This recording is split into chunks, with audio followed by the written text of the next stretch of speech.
In the world of radio shock jocks, the biggest are Opie and Anthony. These people say shocking things that border on offensive in order to entertain their audience. I refuse to sit here and think that radio has to be nice. Why?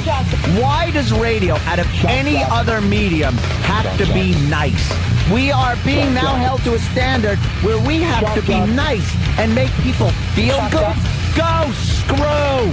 Radio bad boys, Opie and Anthony. Controversial radio personalities, Opie and Anthony. Infamous DJs, Opie and Anthony. Talk show radio hosts, Opie and Anthony. Opie and Anthony. Opie and Anthony. Radio shock jocks, Opie and Anthony. Opie and Anthony. Shock jocks, Opie and Anthony. Shock jocks, Opie and Anthony. Opie and Anthony. Shock jocks, Opie and Anthony. Opie and Anthony. F-U-N-D-U! We hate you! Take this, you motherfuckers! Pass away! Drop him! I'm coming around again! This is where entertainment is going.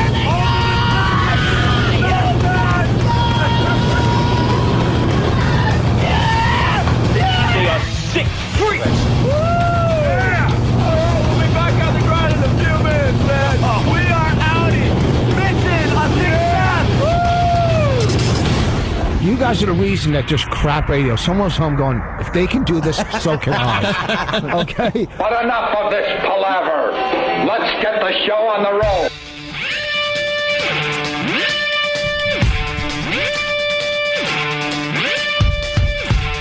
So let me get this straight. Eli Manning just won a Super Bowl. Yeah. Holy mother of God. That's pretty much it. Holy mother of God. Yep, he's got the ring. Did it. What a exciting game. Got a little slow. It did get a little slow at right after the beginning. That game up until about it was a lot of defense in there. It was slow, but because it was the Patriots being shut down, it kept me interested because it was such a great offense. And I just want to quote Opie, go Pats, go. I do like the fact that every time they went to sack Brady, they really just pushed his face into the ground. At one point, I saw somebody just twisting his ankle under the pile and just like twisting it like a steering wheel. Yeah, Brady's not used to getting hit like that. What was it, 5 sacks? And hard ones, man. They were pounding him. I mean, everyone's going to be talking about Eli Manning and that final drive, but the Giants' defense won that Super Bowl for them big time. They played it amazing. The defense was amazing. Unbelievable. Look at these phones. Oh, my God. No one has gone to bed yet. Tom Brady looked scared. Yep. At one point. He didn't look right. He looked... Was that... And maybe one of the listeners can correct me. Was that Gisele's first appearance at a game? Oh, boy. I had heard that she had never gone to one of his games before. And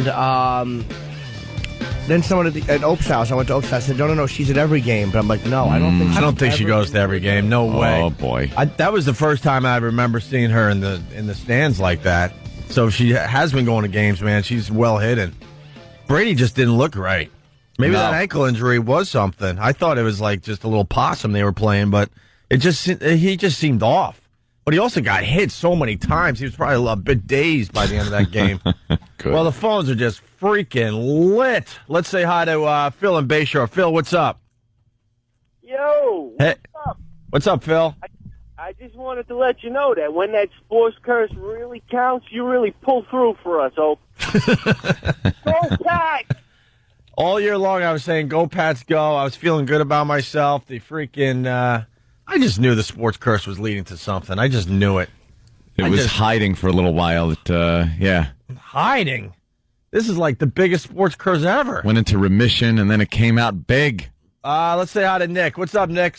Nick? Hey, what's up, Paul? Hey. Listen, man, I love you on the radio, but I'm begging you on behalf of Boston. Never root for us again. We don't want you. Good. With 2:42 left, Brady scored, and I figure that's it. This is why the Patriots are unbeatable. And then Eli Manning right there was in the grasp. That was a call the Giants got lucky with. He was in the grasp, 1:08 left, and that man who caught the ball on his head, who was Tyree. Caught the ball on his head. No, that was probably one of the most amazing catches, well, certainly in the Super Bowl ever. Yep. Yeah. I mean, the guy David Tyree catches it going backwards on his one hand. Over his head. Pushes it down to his helmet and falls backwards and is able to make sure he doesn't drop the ball. At that point, you just knew the Giants were going to win. I mean, they had to. After a catch like that, you just don't lose the game. It's like, now you got to win because that was one of the hugest plays. He was done. First of all, Manning was sacked. He should have been. It was over. You're watching that and just going, oh, my God, he's got guys all over him. And then he breaks loose of that, fires that pass off. It's amazing. After the Pats scored, and it was like 2:40 left, I saw Strahan. They went to Strahan on the sidelines, just pumping everyone up. I'm like, what is he doing? It's over. Yeah. He knew a little more than I, certainly. And then they came down and just, wow. Destroyed. Let's go to Ian in New York. Ian, what's up? Obi, I just wanted to thank you for endorsing the Patriots this season. I don't know when the last time it was that they scored that few points. Well, you got to give the credit to the Giants' defense, man. They were unbelievable. Mm-hmm. And we were just thinking... Unbelievable. We were talking yesterday about how cocky the Patriots... I mean, the Patriots weren't that cocky, but Tom Brady, they only think we're going to score 17 points? Gee, thanks. Like, what a spit in the face of the Giants' defense that was to come out with that quote. Yeah. I gave him too much credit. Let's keep going to the phones for a little bit here. Mark in Jersey, what's up? Hey, behalf of me, New York, and New Jersey, thank you for taking the Pats. See, I thought we buried this whole sports curse thing, but I guess not. Nope. That's all everyone is saying right now on the phone lines. Still there. Just do me a favor. Find a new hockey team, for God's sakes. Why? You're an Islander fan? Oh, yeah. Well, here we go. All right, thank you, sir. Well, this is from Friday. We got a little taste audio. You got that, E-Rock? All right, this is my prediction from Friday. By the way, let it be known that this Super Bowl is not even going to be close. It's all cute that it's been hyped up for the last 2 weeks. The Patriots are going to destroy the Giants. Yeah. Eli Manning is going to get on that field in Arizona, and he's going to S his pants. He seems pretty confident in his interviews. It's so different when you're playing the Super Bowl than any other game, obviously. He's going to walk out onto that field and realize this is completely foreign to him, and he's just going to lose his mind. I couldn't be... we're back live. I couldn't be more wrong. You couldn't try to be more wrong than that clip we just played. Everything about that clip was wrong. Eli looked confident. Sure. He didn't S his pants. No, he did not. And he got that final drive together. Led his team to victory. Takes home the MVP. Takes home the MVP. He really... Now he's got something in common with his brother. Yep. His brother won the MVP last year, we all remember, right? Amazing. Another clip from Friday, the last one. Going back to Friday's show. Dan's predicted 3 interceptions? I don't think it's gonna be close whatsoever. No. Brady's done 3 Super Bowls now, right? Oh, he can walk out there and knows everything. It's got to be nerve-wracking, but when you're doing it for the first time, when Eli Manning walks out onto that field and realizes there's billions of people watching, he's gonna S his pants.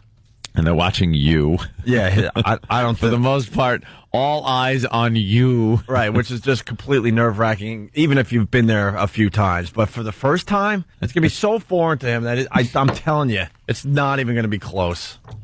Oh, my God. Oh, did you have that wrong? Oh, my God.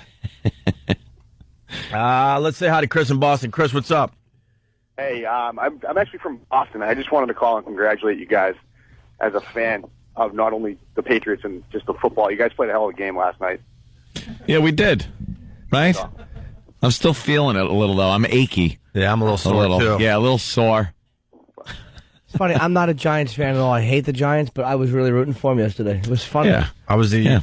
It was Have a good one, guys. All right, it was pretty much me and Travis rooting for the Pats at my house. That was it. That was it? I thought I would get a few more on my side, but that was it. Unbelievable. Let's go to Tommy in New York. Tommy, don't you guys sleep? What's up? Me. No, up all night partying, man. Opie, thank you on behalf of everybody in New York. F Boston, F the Patriots, and F Bob Kelly and his man crush on F and Tom Brady. Oh, he must have been in tears. They can all go to hell. go. Go, Pat. Go, Giants. Pat suck. All right, there you go. Thank you. All I was thinking of yesterday is how bad I wanted to slap Bob's face. Oh, I know. Every time they showed Brady, I just wanted to reach and smack Bob in the face. Look, as much as I wanted the Pats to win the Super Bowl, as soon as that game was over, Jimmy and I both pushed send to Bob Kelly. We had our texts ready to go. Let's go to Sonny Ferrelli from Boston, listening on BCN. Hey, what's up, Sonny? Hey, what's happening? Hey, listen, no excuses, no curse, no nothing like that. Plain and simple, the New York Giants played a better game than the New England Patriots did. Do me a favor, Sonny. We all know that. Don't try to take the high road. No. Everybody's making excuses about Brady's foot, you know? Well, Sonny, you just heard the New York fan. I mean, what are you going to do? You're going to let him get the best of you there? No. But let's say it this way: the pass rush and the Giants' defense were just absolutely incredible. I mean, and I'll tell you what: when the Patriots scored that touchdown in 2 minutes, 2 and 30 seconds, whatever.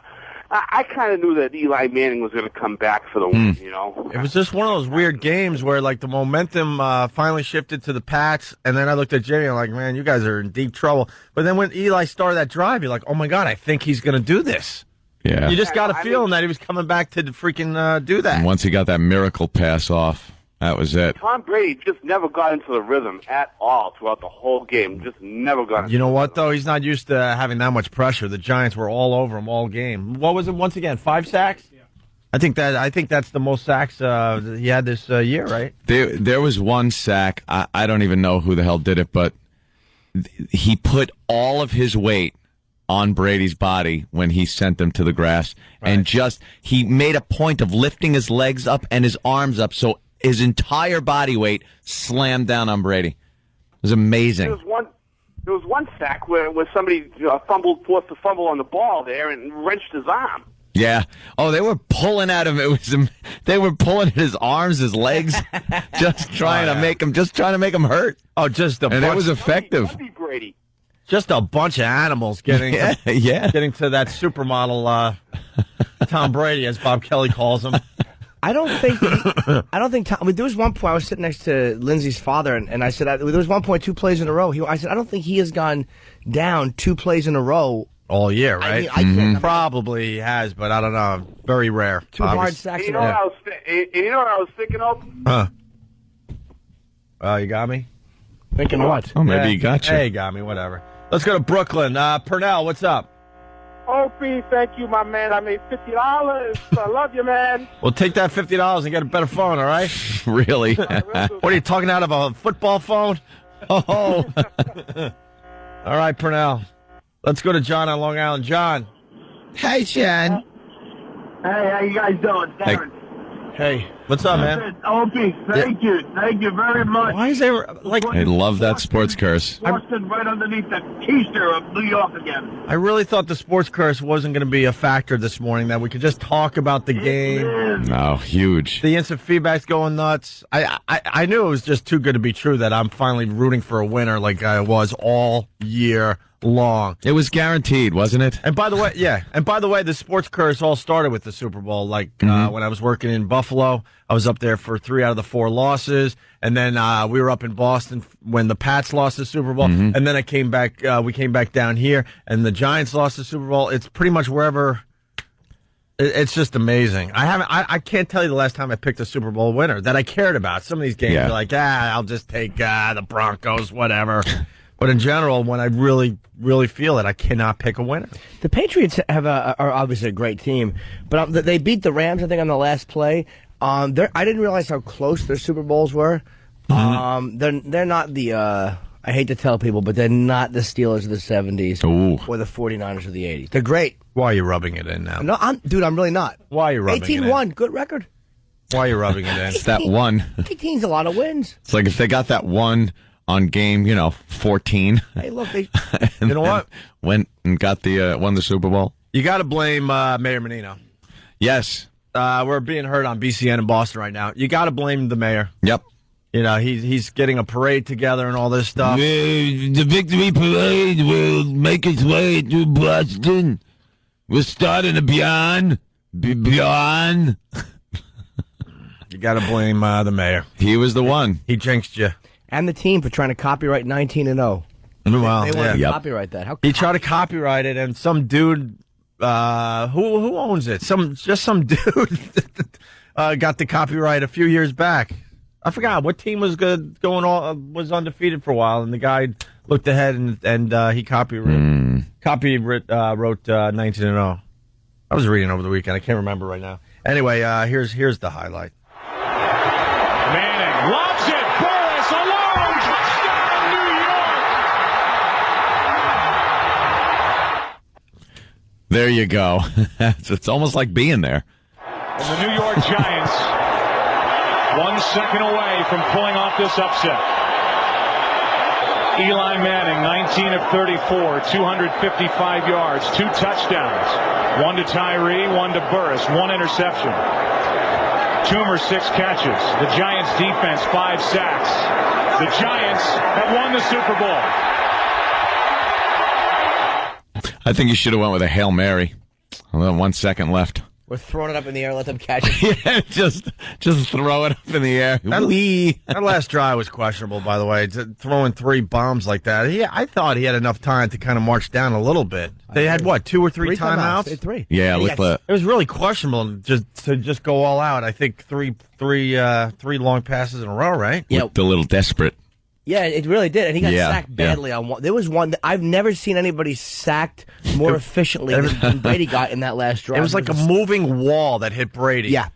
I know which one. I forgot the guy's name. It was the last, but it was almost like they just cradled him. He couldn't even, he just was hugged. He was hugged and he fell down. Right. It's like me on a date. And then Belichick just walks off the field.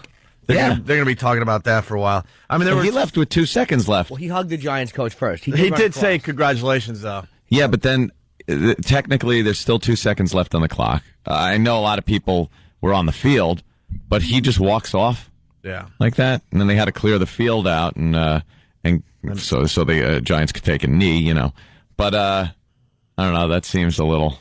Well, then they talked to Belichick. Most of us, I guess, turned off our TVs at this point, but they talked to Belichick outside the locker room, and of course, you got to get who was it, Chris Meyer?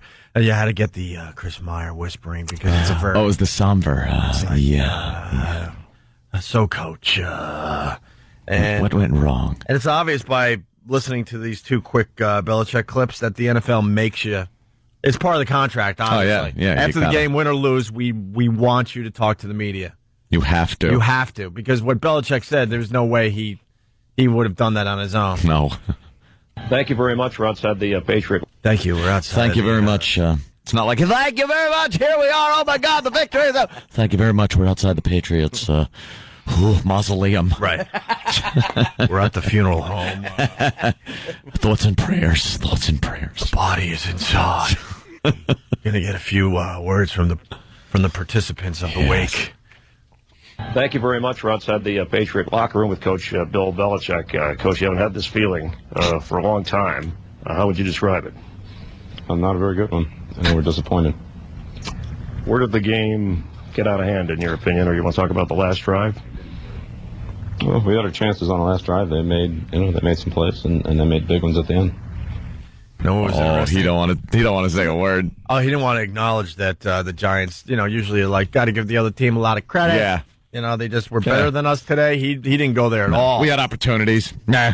The best he could say is we gave it to them. We had some plays, and they had some plays, but their plays were a little better than our plays. We're more player. He liked to say plays a lot. Did you expect this kind of game in terms of a defensive, low-scoring game? Well, it's a 3-point game the last time we played them, so we knew it was going to be a tough, hard-fought game, and it was.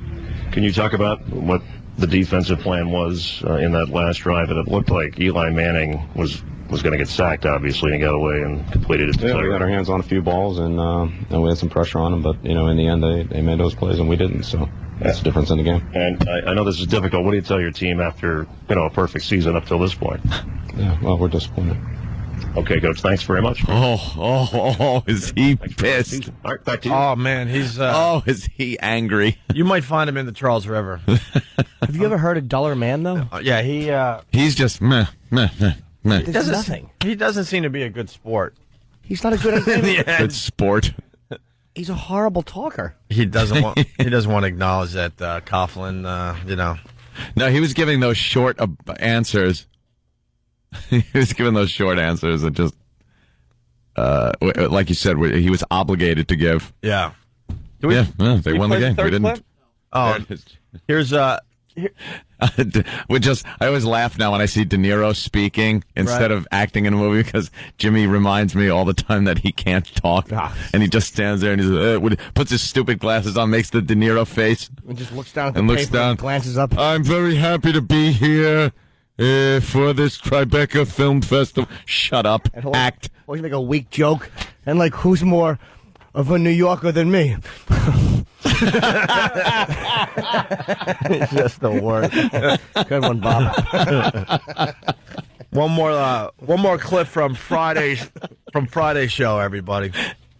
Well, I've been rooting for the Pats very early this year, very early. When I knew the Jets just, sucked, I started rooting for the Pats. Every week I was saying, "Go Pats, go!" You know that. Yeah. It kind of messed up my sports curse. They've been winning like crazy. Well, I guess not. Oh, boy. I guess not. It's just amazing. It really is. Let's say hi to Brian in New York. Brian, what's up? What's up, guys? Hey.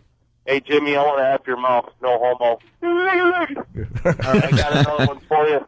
Yeah. Little Eli Manning there. He was so excited.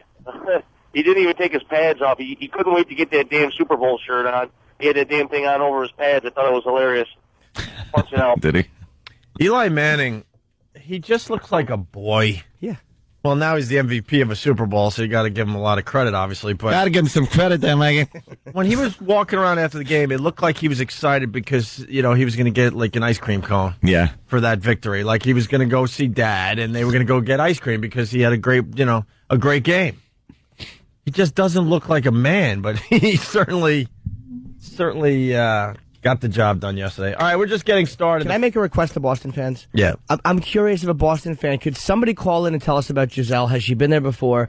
And also, when did you know, as a fan, that you guys were in trouble? Like, when you know your team well, like, when did you know, like, this is going to be a problem? Oh, boy. Like, this what isn't good. Was the point for you as a fan when you went, like, ugh? Yeah.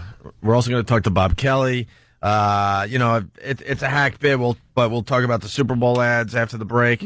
Although we saw a few things that was kind of raised our eyebrows.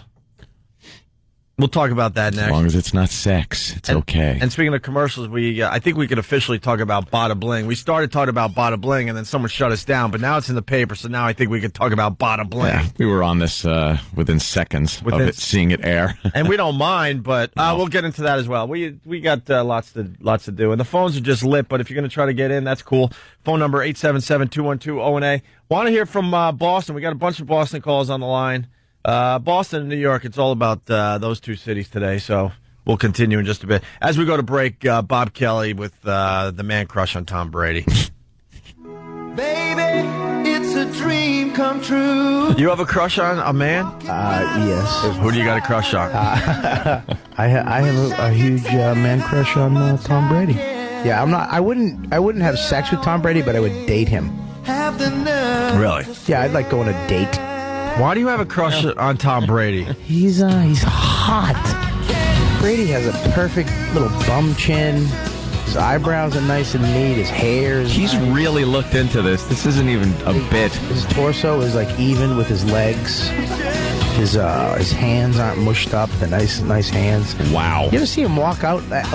Watch any quarterback on the post-game interviews.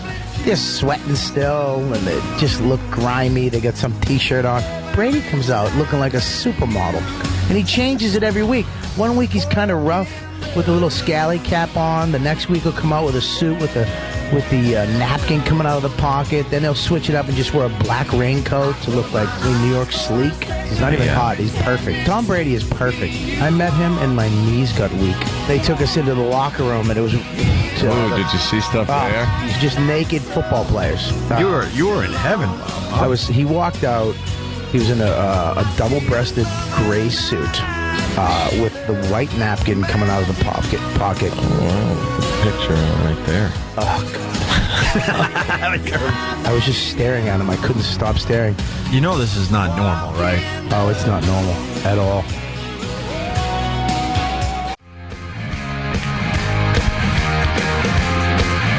Around the clock Super Bowl highlights on all the TVs, obviously. We just saw the Eli Manning play again. We're trying to figure out if he was in the grasp. I don't know, man. And I'm glad that they didn't call that.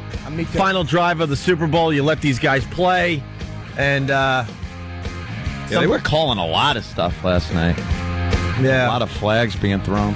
Actually, the Giants dropped a lot of passes, man. I know that they did that all year. Mm-hmm. There was a pass down where they were marching into the end zone, and it's called an interception, but Manning did not get picked off. It was one of those ones where the guy had it, and he basically dished it off to the Patriots. He throws it off, yeah. Dished it off. Yeah. Just amazing. It's right to me. Here you go. Yeah. You take this.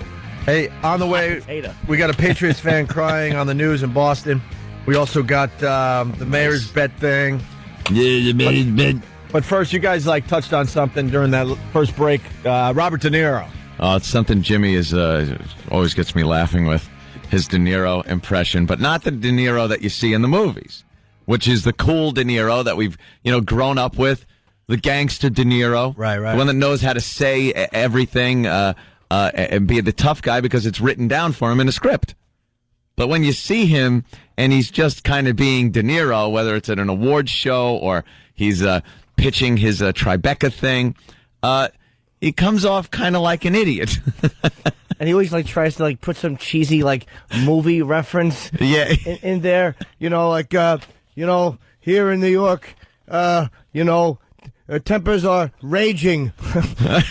And then he's just very uncomfortable when he doesn't have a script to go. And he's got to put his specs on, his reading specs, and he holds the paper real far away and makes that De Niro lip, the lower lip. Here on the mean streets. We got it, Bob. On my way over here, I was talking to the taxi driver. And who knows more about being a taxi driver than me? Good one, Bob. No one does. I want to see how accurate you are. We got some outtakes from the I don't care. I like Tribeca Film Festival. This is Robert De Niro. When we created Tribeca, we wanted to capture all the emotion, all the energy, and all the power of a movie.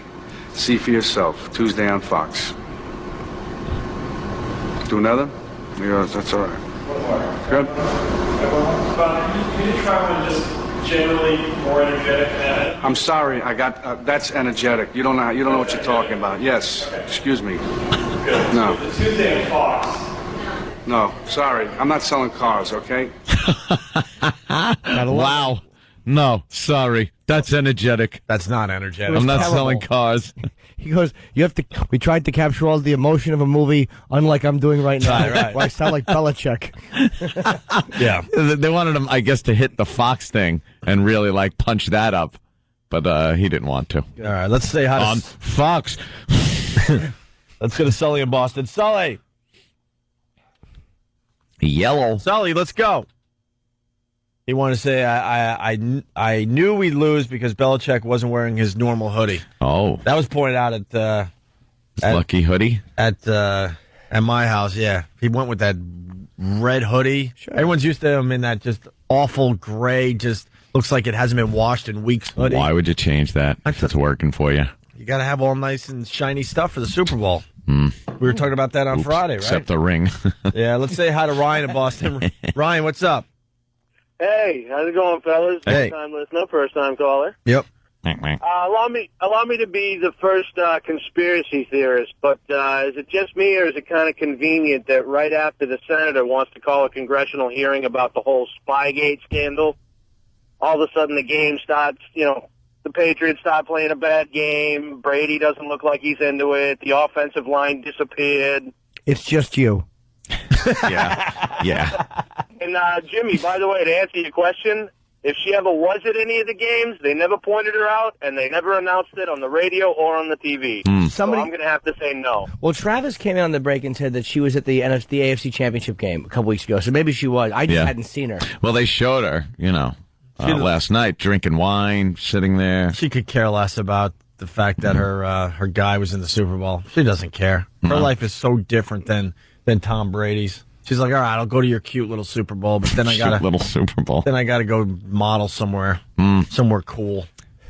That's what the impression I got. She was just kind of sipping something and just kind of no real emotion whatsoever. Well, he's going to need some comforting. Oh boy. Sean in Jersey. Sean. You. Hey. I just wanted to say, Opie, you suck for not picking the Giants. Thank you. Go Giants. And I think that was the best Super Bowl I've seen since the Bills-Giants game. Yeah, it was right up there as one of the best games. Like Ann said, it was a little slow in the beginning, but that was interesting to watch. Yeah, it too. was. And it was at the beginning, which is cool. The Giants just grinding it out. They had the ball for the first half of the first quarter. Just grinding it out, running play after running play after running play. But then that fourth quarter was just amazing. And to have it so close, and I mean, it could have gone either way right up to the end of the game. You usually don't get that by that time in the game. But when there's 2 minutes left in the game, people are the TV's been off for a while. They're just hanging out, maybe playing games or something else. This game right to the end, everyone was just glued. Absolutely. Great game. This is what's going on Boston TV this morning. Well, around here, local bars seemed more like funeral homes last night after the game. This one Tom Brady fan was more than just a little bummed out by the game's outcome, and some Patriots fans were reduced to tears. Back to where I was. I'm freaking crying after a freaking sports game, and I can't even get home. And I'm going to get on the news after this. Oh, the poor guy. That was a guy? She's just... The news woman is just some implant. She has no clue. Oh, that poor guy. Whatever. I'm from St. Louis. I don't know anything about Boston sports. So. And here's what happened when he got home. Whatever. You can act like a man. What's the matter with you? I got to hear that guy again. Yeah. That's great. Sounded like Bruce Kelly. Sounded like Bruce Kelly after The Who. You got The Who clip? It's very similar. Absolutely crying. Does he say I'm going to be on the news, too? Like, he knows he's he knows. doing this? Well, around here, local bars seemed more like funeral homes last night after the game. This one Tom Brady fan was... All right, we'll spice it up a little bit. Hold on. I love that. Hold on a minute. Well, around here, local bars seemed more like funeral homes last night after the game. This one Tom Brady fan was more than just a little bummed out by the game's outcome, and some Patriots fans were reduced to tears. Tears. Back to where I was. I'm freaking crying after a freaking sports game, and I can't even get home. And I'm going to get on the news after this. Oh, the poor guy. And I'm going to get on the news after this. The best part, though, is the stupid lady. Oh, the poor guy. The poor guy. I really don't understand what this means. I don't care. Here's our own Bruce Kelly. Well, he's has since been fired, but it's very similar to the time Bruce Kelly went to Live Aid overseas, wherever the hell, London, and saw The Who, and then he broke down. I'm sorry. I'm absolutely crying. I can't help it. I really can't. This is no fake. The whole moment just kind of got to me with that video. Yeah. Game's outcome, and some Patriots fans were reduced to tears. Back to where I was. I'm freaking crying after a freaking sports game, and I can't even get home. And I'm going to get on the news after this. Oh, the poor guy. We talked to this gentleman, this Brady fan.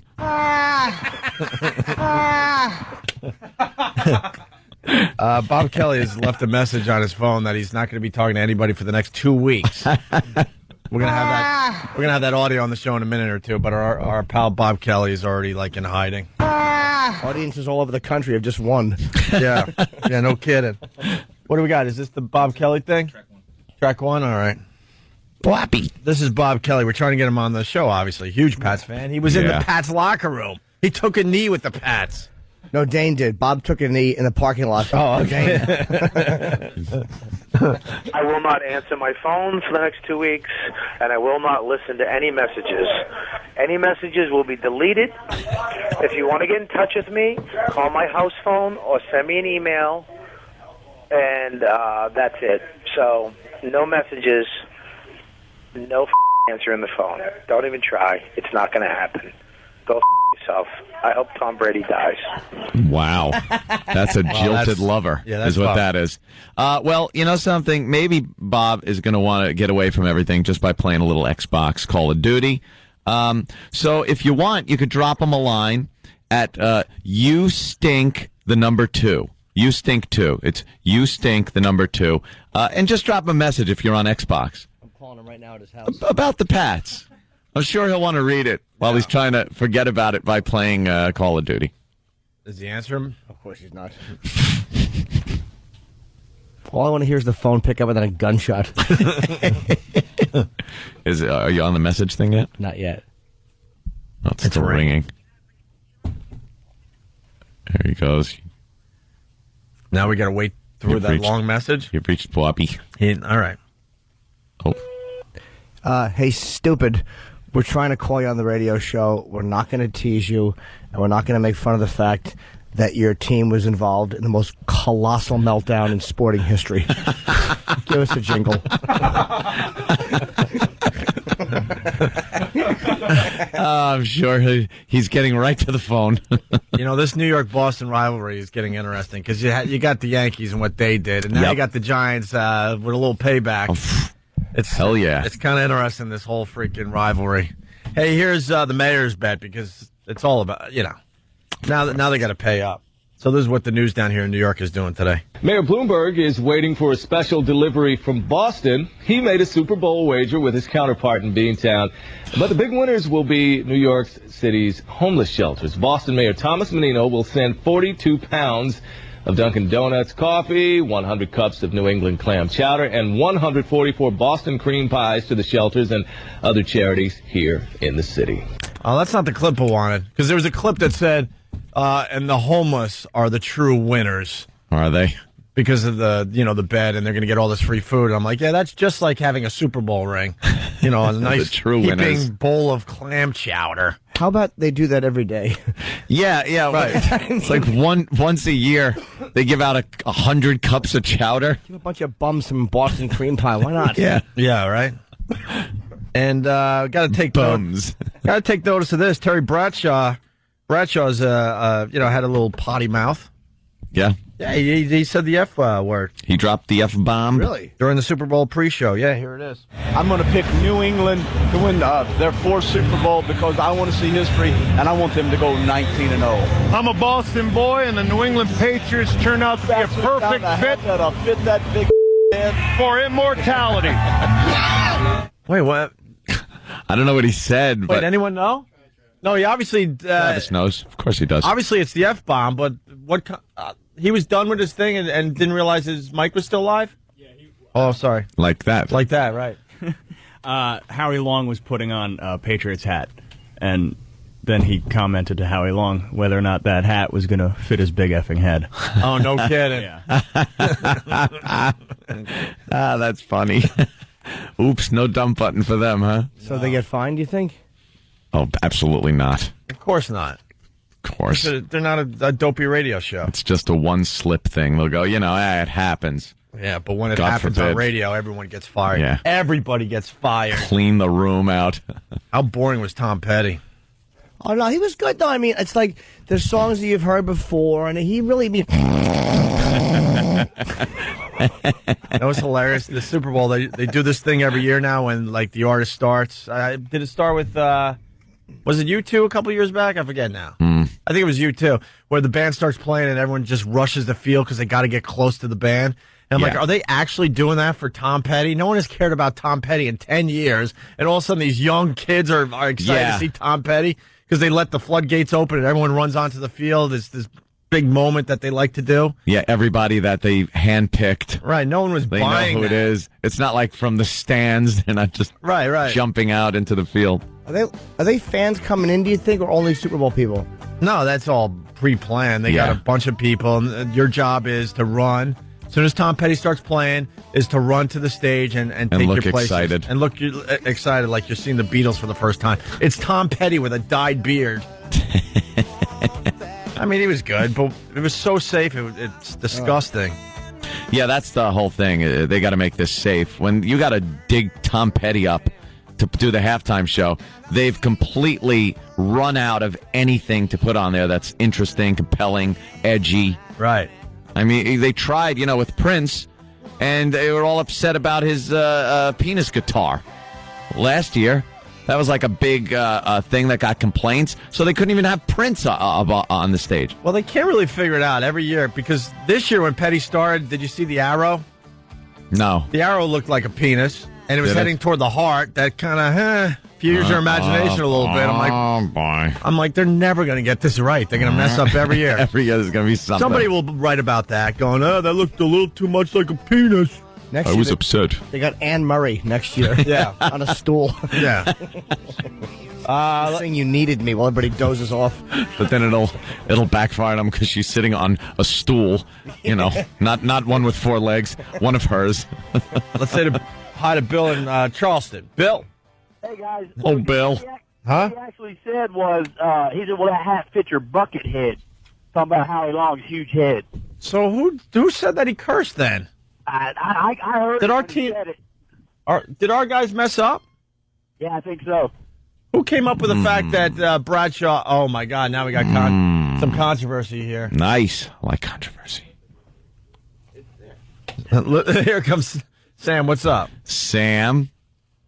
Oh boy, Sam. You can play the uncensored clip if you want. It'll get dumped out because the F curse is there. So he doesn't say bucket head? Is it? Because now a couple of people are calling up saying, no, it was your big bucket head. Is it in there? Yeah, I got it in the other room. Can I play it? Can I go listen to it? Yeah, we're gonna take a break in a second. Then we'll all right. We'll all see go in and listen. After the break. We'll see if it's buckethead or the curse word. Okay. All right. Thank you, sir. Let's go to Westchester. Say hi to Charles. Charles, what's up? Hey, what's going on? Hey.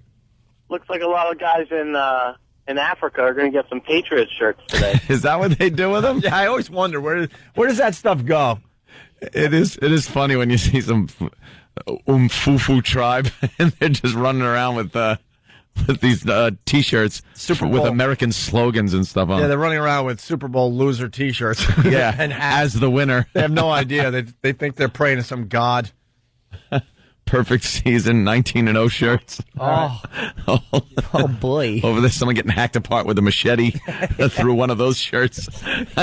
Some guy in Darfur is using it to tie his arm off after it's been severed. Mixing it with dirt and oil and making cookies out of them. It's Tim in Boston. Tim. Hey there, Tim. Come on, guys. I know we're all tired. Wake up. This show's going to move by very, very fast today. Everyone wants to get in. All right, phone number 877-212-ONA. When we get back, we'll talk a little bit about the ads, I guess. The Panda ads made us go, all right, what's going on here? They were wonderful. What is going on here? And most of the commercials were, just about all of them, right? The only one I liked was the Justin Timberlake one. Yeah, that was I like all that right. one. You like that one? Yeah, I thought it was clever. I mean, it was amusing, but it wasn't adorable. There's no animals in it. And when Richard Simmons almost got run over, I was kind of laughing, but they should have just plowed right through him. I know they were kind of showing how a car could maneuver. Yeah. They should have made the car maneuver a couple of really good times. So you're like, okay, the car can maneuver, and then it's up to the driver. Do I maneuver around this guy? Nah. And he chooses to hit him. Watch Richard Simmons go flying in the air, and then boom, logo time. But see, they don't have a true sense of humor with these ads. The National Football League will be sending hundreds of Patriots championship shirts and caps to needy children and families around the world. As opposed to food. And you can't have it in the United States. Following the Patriots' defeat at the hands of the Giants in Super Bowl XL line. Stupid old letters. Wait, it's homeless children? Oh, so you could just in case they didn't feel like losers, weren't sure if they were losers. Now everyone will know. Yes, right. You are a loser. Here's a loser T-shirt. That doesn't make sense. Just burn the damn things. Yeah. Burn what, the people? Every year before the big game, both teams have championship shirts and caps made in the chance that they win the title. After the game, the NFL donates the licensed, unused apparel of the losing team to third world countries like Nicaragua, Romania, and others, according to the Christian humanitarian organization World Vision. Never knew that. I didn't know that. They walk around wearing that ridiculous false shirt. Right, so everyone could just laugh at you. That's wonderful. That's just dumb. Can't they just recycle the shirt somehow and make something else? Make something else out of them? Make underwear out of them. All right, bless you there, I'm looking at Vince Vaughn and his stupid Wild West comedy tour. and he's doing stand-up. Really? And he's very safe. He only went to clean comedians. It's like, Vince, what are you doing? Oh, really? Really? Is that his deal? Yeah. part of the... He's 6'11". Just do movies. Wow. Why do you have to do stand-up? All right, we'll take a break and regroup a little bit. Oh, that looks really funny. Oh, terrible. By the way, it's all about the Super Bowl today, but it's also Black History Month, and every day we're going to be featuring somebody for Black History Month. The next one is right after the break. Not the run-of-the-mill ones that everyone does either. The regulars get all the credit every February. Yeah. We're looking for the guys that don't get the recognition they really do deserve. That's right. We'll have one in just a bit. It's Opie and Anthony. Wake up. How many people are calling in sick today, huh? What, just here? Yeah, we got one. Danny called in sick. Danny didn't make it in. Are we to believe that he's actually sick? Come on, let's get into this for 1 second. I don't know. I was over Danny's house for the first half of the game, and I'm one of those guys. I got to travel around a little bit, share myself. Almost share yourself. Almost. Yeah, I had a little party. Remember? Oh yeah. Well, I had made plans. I had like 3 places to go. It's one of those. What the hell am I doing? So I ended up coming into XM and hanging out with Ron and Fez, who were on the air, broadcasting, not the game, because that would be illegal. They were broadcasting some kind of message board bowl that was very, very close to exactly what was going on the Super Bowl. So yeah, a lot of drinking was being done, and when I left Danny, there was some beers flowing over there, but it could have been something he ate. Stop. If he tells me that he got food poisoning or something, I'm going to laugh in his face. You never know. At least acknowledge you had a few beers on Super Bowl Sunday and you couldn't make it in. It was a drinking weekend for you guys, huh? Yeah, a little bit. Yeah, it was fun, It's part of the Super Bowl. What are you going to do? It's just unfortunate it's Sunday. Because everybody's got to go to work Monday, and you're going to be partying on Sunday night. It's not an early night. Game doesn't end at 6 or something. So, yeah, a lot of people don't make it in. All right. By the way, a few facts, highlights. Patriots lose for the first time since January 21st, 2006. That was to the Colts in the AFC Conference Championship. Brady sacked 5 times. We said that. I forgot about this one, too. It's got to be thrown out there. The Giants win record 11th straight road game. Wow. That is insane. Absolutely insane. And, of course, the Dolphins, which makes Lindsay's father very, very happy. He's a massive Dolphins fan. 72 Dolphins remain only unbeaten team. Hey, 18-1's nice, too. And is it? And that one is the biggie. Couple of things. Bradshaw did not drop the F-bomb. No. It's Buckethead. So Sam has finally made a mistake. No, Sam cut that off, and he goes, well, I didn't pull that. Steve told me to. Oh, you're going to blame Steve? Nope, not my mistake. I got an email before the game even started to make sure somebody checked it out, and then this morning, as I popped the video open, Steve goes, are you getting that Bradshaw clip? Okay, good. Well, did Steve say check it out, and then you made the call? But then he said, are you getting that Bradshaw clip? Okay, good. Now here's Steve. What happened, Steve? How did you find out about this non-cursed Bradshaw clip? I got a couple emails last night to say that it happened, and I emailed these guys. I didn't hear it from myself until this morning, and to be honest, it sounded like the F-bomb to me, so, if that's my mistake, that's my mistake. Well, my mistake, it's fake. Well, here it is. You're a total bull. Bull. Here it is uncensored. I'm going to pick New England to win their 4th Super Bowl because I want to see history, and I want them to go 19-0. I'm a Boston boy, and the New England Patriots turned out to be a perfect fit. That'll fit that big Buckethead for immortality. It's very obvious that it's Buckethead. Big Buckethead. And that's how you executive produce. Way to go, Steve. I'm telling you, it was an event. I captured it. Yeah, let's go to cigars and scotch. Cigars. Hey, too bad they didn't patent 19 and choke. 18. Yeah. And choke. Wouldn't it be? Yeah. How stupid do you feel right now, Cigar? You got your number wrong. Mr. Scotch, are you all right? Yeah, he's hanging up. Let's go to Gordon in Boston, listening on BCN. Gordon, what's up? Hey, I'm here from Boston, and I watched the game last night. You know what? I'm going to be the first one. I am deep in the whole Boston, New York hatred of the sports teams crap. But you know what? The Patriots were outplayed. Had nothing to do with the officiating, had nothing to do with Giselle or his ankle or nothing. They were just outplayed. I don't think anyone's to give it to New York people. I don't think anyone's going to... They're blaming the officiating, really? I thought it was a... Oh, you know what? I finished watching the game, and I had to go to work, so I had to work last night. Right. So a couple of the guys at work were pissing and moaning that bad calls, and I said, you know what? There was bad calls on both sides. There was also drop passes by the Giants, and God, yeah. You know, and Brady, they got a gift interception, which was, you know, a bad Giants play, but they just didn't capitalize. It was all about the defense. Both sides played great, but Giants played a little better on defense. Oh, my God. Those Giants were going after Brady for 60 minutes. He had the fear of God in his eyes for the whole game. Yep. He just didn't look right. Brady didn't look right in the eyes. He looked nervous or something was going on. Maybe he suffered a slight concussion. I don't know.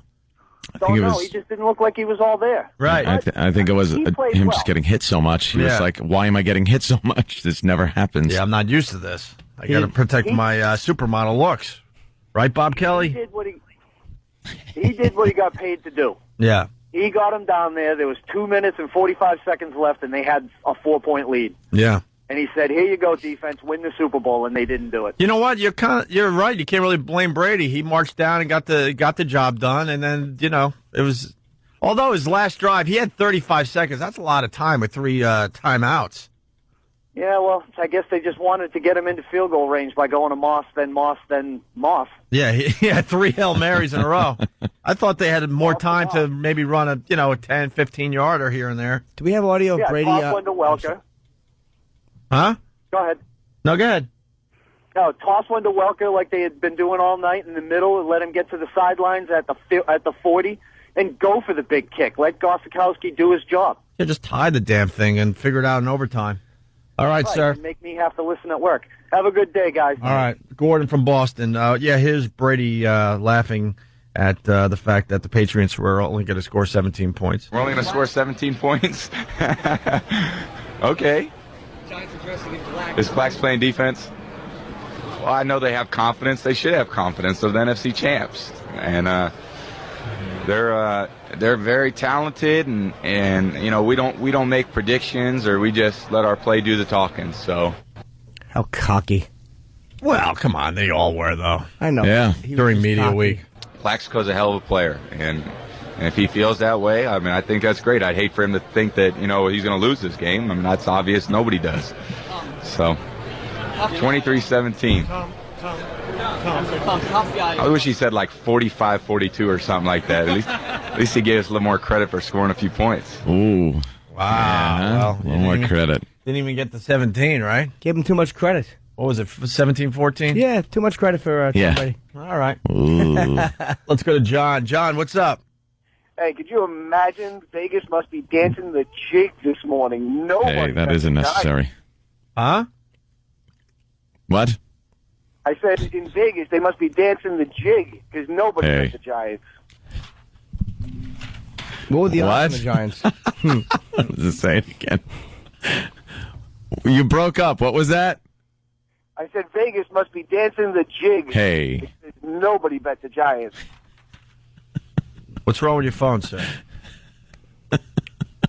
John. He's gone. And there you go. What a silly dance. Well, the Panda Bear commercial. Let's just play it. Let's just play it to begin with. The Super Bowl ads were okay. I don't know. I don't think we should spend too much time talking about the dumb commercials. They lost their luster years ago. Yeah, it used to be a big thing. Now it's just like, who cares? And now they're online like weeks before the Super Bowl, so it's not even a big surprise for a lot of people. Mm-hmm. But the Panda ad kind of raised our eyebrows at my crib because, we do this type of thing on the radio. First of all, you'll never hear it because they dump out of it. Mm-hmm. You can't do Asian accents on a morning radio show anymore. No. Or at least this morning radio show. Other morning radio shows are allowed. But they had a little problem, 8 months ago. So because of that, no one's allowed to do Asian accents on the radio here, which is completely ridiculous because the Asians do have a sense of humor. Yeah. It's just amazing. So the Sales Genie ad. Listen to this. Okay, guys. American chicks love the foreign accent. Oh, hold on. That's the Carlos Mencia, which is pretty good, too. Ting Ting, we have no customers, no sales. We're going out of business. Ling Ling, I am not going back to the zoo. Then we need a sales miracle. Panda Psychic, help! We need customers. Tell Ling Ling to get 100 free sales leads at salesgenie.com. And stop eating the bamboo furniture. Wow, look at all these sales leads. Thank you, Sales Genie. Hey, kids, you want to go see the grizzly bears at the zoo? For 100 free sales leads, go to salesgenie.com. Now, we've had a lot of comedians in the last 6 to 8 months, and they attempt to do an Asian joke or a quick little Asian accent. And this company we work for insists that all Asian accents get dumped out of on our radio show, which just has infuriated us for so long. I can't even tell you. It's one of these things we're fighting behind the scenes like crazy. And there you go, Super Bowl. Watched by close to 1 billion people, and there it is. There it is, a little Asian accent selling a little product. No one got hurt. Yeah. Just amazes me. Why is that okay? Just shows you that the stupid lawyers are completely out of touch. Completely out of touch. Yeah, why is that? Because it's okay. Because it's okay. That's why. Mm-hmm. You got panicky Pete's that think they know what they're doing behind the scenes. Panicky Pete's. Panicky Pete's. Everyone's named Pete, and they're panicking. Well, Panicky Ted's doesn't sound right. No. But me and Jimmy were like, well, of course. Yep. Of course. And then they did one in an Indian accent. Yeah. Yeah, there was they were doing accents. They were doing stereotypes. Stereotypes were all over the place. Because then you had the Carlos Mencia Bud Light commercial with the foreign accents. Yep. It's fine, is the point I'm getting at. It's fine. If it's done in humor and you're not trying to be hurtful, even though I think that should be okay on the radio. But certainly if you do a little accent and you're trying to get a little humor out of it, it should be fine. I liked Mencia's commercial, actually. Did you like it? Because it addressed race, yeah. Okay, guys. American chicks love the foreign accent. Go. You have the thighs of a Sherpa. Say hi. Hi. No, not hi, hi, hi. Hi, hi, hi. She has your eyes. Watch the master do it, boys. Hello. You are so very sexy. Sorry. I'm with someone. Bud Light. Endless refreshment from start to finish. Bud Light keeps it coming. We make sandwich. I am meat. It's just nothing but a stereotypical accent. It was an Indian guy at first because you can't see it. The Indian guy was the one who said Sherpa thighs, and the Asian guy was the one who said something about she has your eyes, which I didn't. I don't know what it was about, but that was the Asian guy, and then there was the white guy at the end. And then that leads to something that has hit the New York papers. We'll explain for the rest of the country, but this is big. This is big in New York. They're promoting a new lottery ticket by doing this. It don't mean a thing if it ain't bada bling. Bada bada bada bada bada bada bada bling. Bada meets bling. It's Bada Bling, the new instant game from the New York Lottery. Bada bling. Now, we brought this to everyone's attention, I think, last week, and man, were we shut down quickly. Yes, we were. Quickly. I'm like, but we're on top of this stuff, and of course, now the story's in the paper, because we had to point how ridiculous this commercial was. It's selling a new lottery ticket, Bada Bling, and it's getting the rap dudes together with the Goombas. With the mobsters, the Soprano cast lookalikes. Right. And, they're getting together for Bada Bling. Bada Bling. The Bada part is the Italian guys. And the Bling? And the Bling part of the brothers doing a little hip-hop. Are the uptown hip-hop dudes. And they bring them together like would never, ever happen in real life, ever, ever. That was one of the points we were trying to make last week. Yeah. They would never work together, but for the lottery, of course they would. Yeah. And we had one of the actors, he was going to call in. He was playing one of the Bling guys. Yep. And I guess he's a fan of the show, and he goes, oh, dudes, I listen to you guys all the time. I want to talk about this, and I don't know, maybe we could get him on a little later this morning, but it hit the paper today that the campaign is over. Yeah, the campaign's over. Apparently, one of these Italian-American groups was a little upset. about the stereotype, again, the gangster thing. Why does it always have to be the mob when Italians are represented? Blah, blah, blah, blah, blah. Why? Because the mob is made up of Italians. It doesn't mean every Italian is in the mob, although, but it does mean that the mob is made up of Italians. So why can't that be portrayed? Now, that doesn't mean it can't be portrayed so awfully and badly and just that you're embarrassed to watch it. That commercial was horrid. Bada bling.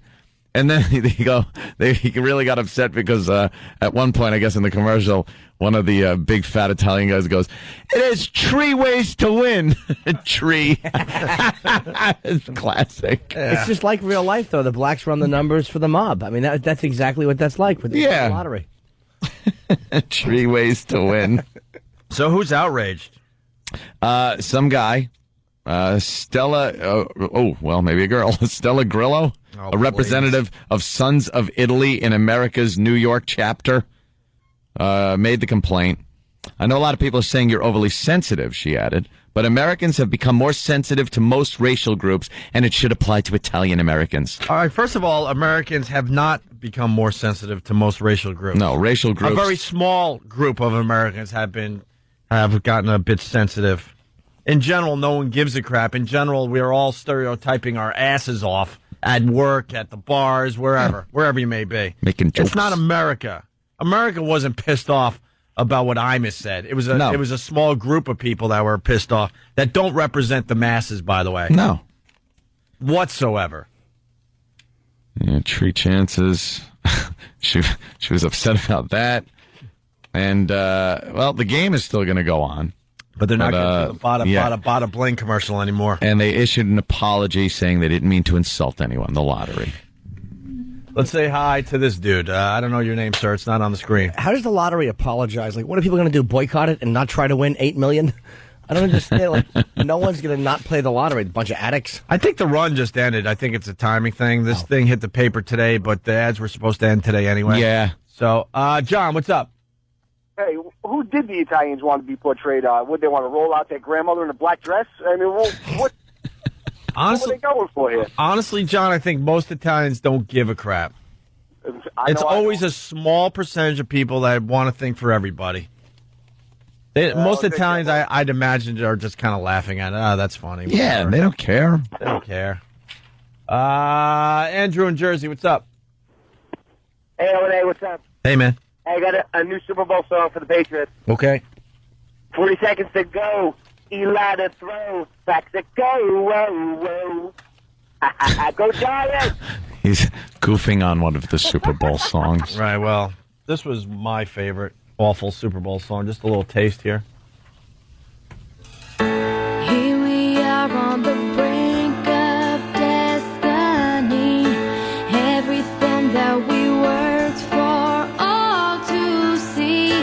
Like a champion who knows just what was won. Forever. You'll always belong with the strong and the brave. Singing your name,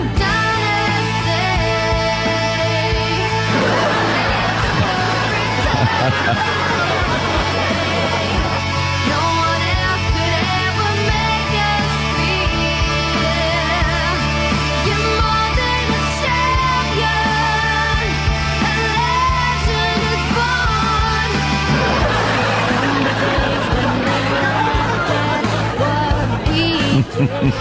From the struggle when we were only kids, now the tables have turned and you're a star. That's who you are. You'll always belong with the strong and the brave. Singing your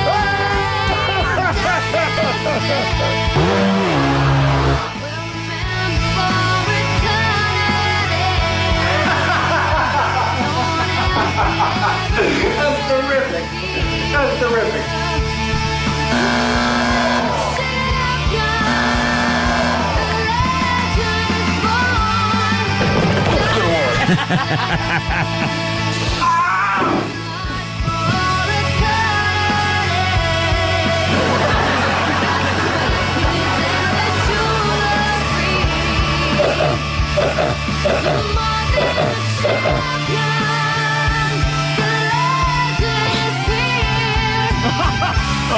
That's funny.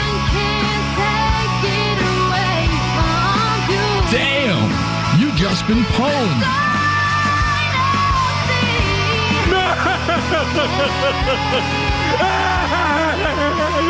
You see that jerk? When it's over, you'll try. I made an ass of myself.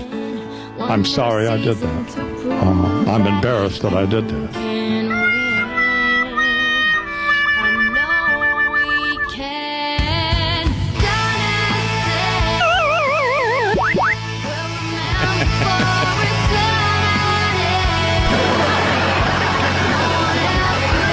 Choke yourself! Now choke yourself! Now choke yourself! Now choke yourself!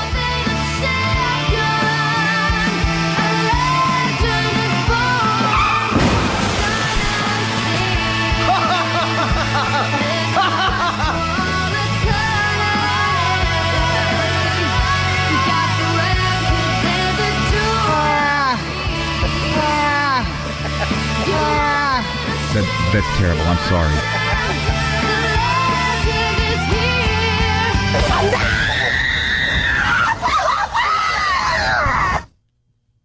Hey, looking good, sports fans.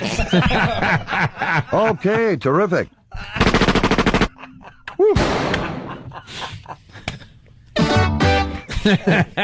Oh, my God. That's great. Well, yeah, that was bad. That made me feel good. That was wonderful.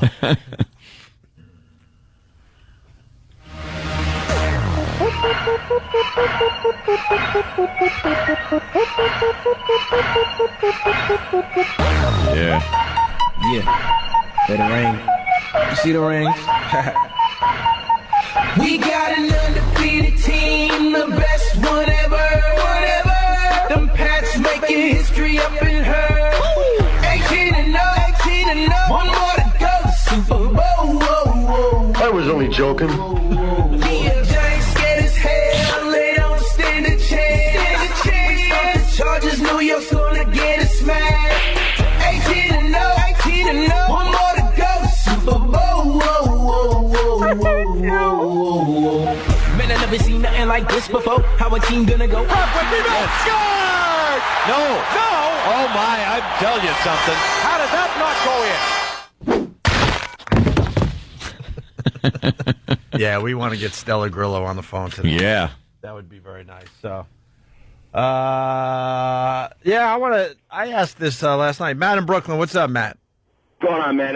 Hey, guys, what's up? I want to ask Jimmy, because I'm a big Cowboy fan. As a Cowboy fan, how could Jimmy root for the Giants? Dude, believe me, it was a very weird. foreign thing. But, I mean, first of all, they were tremendous underdogs. And second of all, I don't know why I wanted the Patriots to lose. I just didn't want the Boston fans to be that happy in a way that my Cowboys had never been that happy. I'm the same way too, but I just don't understand how you could root for them. But the only thing that like the saving grace for me of seeing the Giants win was Archie Manning, knowing that he had this plan for his kids to win the Super Bowl, and that's the only thing that could like, I don't know, alleviate the pain. But other than that, I did not want to see that team win. Dude, normally I wouldn't have either. Believe me, if that was the Chargers, the Dolphins, any other team, I would have rooted against the Giants heavily. But I guess because they were such underdogs. And, I liked Michael Strahan because he's come in and hung out. So I definitely didn't want to see the Patriots. They were too cocky. Boston was really cocky. Just wanted to copyright 19-0. And it was just starting to really irritate me. Yeah. I didn't feel like they were that cocky, though, really. Oh, the whole city I felt like was. Really? Oh, my God. You just talk to the fans. Like, I mean, I'm a fan, so I know what it's like. And Bob, they're like, they're going to kill him. They're going to run over him. They say nobody thought the Giants had a shot. So I kind of like the fact that they, look, they beat Dallas in Dallas. They beat Green Bay in Green Bay. I mean, and they almost beat the Patriots. Let's not forget they were the wild card. Yeah. I really thought that Boston was going to run the mill in all three sports this year. The Celtics, the Patriots, and the Red Sox. Thought it was going to get done. Yeah. Believe me, come next season, I'll be wanting the Giants to go 3-13 again with a lot of spine injuries. Let's go to Cigars and Scotch. Spine injury. Cigars and Scotch reloaded here. What's up, Cigars? Hey, it's too bad that they didn't patent 18 and choke. Eh?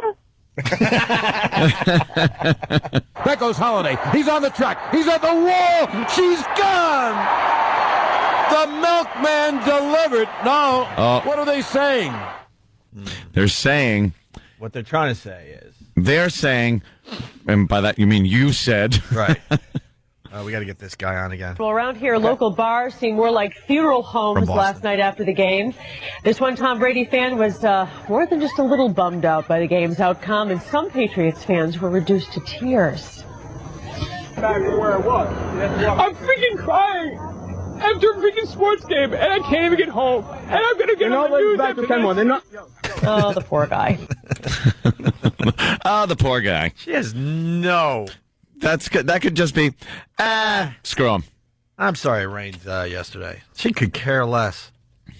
God, you're doing the news in the city where your team might go undefeated, and that's the most you could get out of that is, that poor guy. Yeah. Anyway, Britney Spears is still in the nut house. Details coming in, though, which are pretty cool. Not only in the nut house, it's been extended. Her show has been extended an extra, so successful in a few days that, she's spending a couple of more weeks in there. They're picking up her option. Yeah, picking up her option. 2 more weeks, yeah. And she's in a padded room. A padded room. That rocks. That Who would have thunk it? Oh, that rocks. I want to see video of that. The video will get out of her in the padded room. Somebody will go, you know what? I know I'll get fired for this, but this is too good. I got to get this to the pop. Mm-hmm. The pops. They're now called pops. All right, Black History Month. After the break, finally, we have another one we want to play for we everybody. Showcase another African American in American history. That's right, one a day. What? No, I'm just thumbs up in Iraq that we have Stella. Good for her. She's going to come on and talk about what happened, but when we come back from break. She's the one with the bottle bling? There's the Italian-American organization, yeah. All right, cool. Opie and Anthony. Lots going on today. Everybody wants to talk about the Super Bowl. I guess we could say the Super Bowl officially now that it's over and they made their bloody fortune. Instant feedback coming in like crazy. Boston Herald. I didn't know this, but they wrote a book about the perfect season. Jeez. And it was ready to go on sale, I think, today. Boy, were they counting their chickens. Yeah, that's coming in. I did not know about that. One of our Boston listeners telling us about that. And then you got, we were just talking about Brittany and Gail Polly. It's hard to read this name here, but she writes, or he writes, I don't know who this is, Rockland County, okay. From padded bra to padded cell, the Britney Spears story. And then you got Gutshot Drew from Howell. This is really interesting, actually. How many dads went to bed last night after seeing Archie Manning raising 2 Super Bowl MVPs? Oh, God. Then think about the fat, unmotivated PSP playing slobs they're raising and wondering where they went wrong. Oh, that's perfect. Yeah, Archie Manning raised not 1, but 2 Super Bowl MVPs. Amazing. Really and, wow, yeah.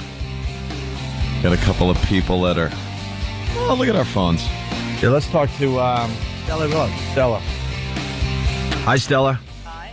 How are you? I'm good. How are you? Pretty good. You guys got a lot of press in the paper today, huh? Well, that was from the New York Post.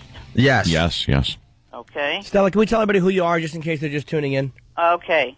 I am the New York State President of the Commission for Social Justice, which is the anti-defamation branch of the Order Sons of Italy in America.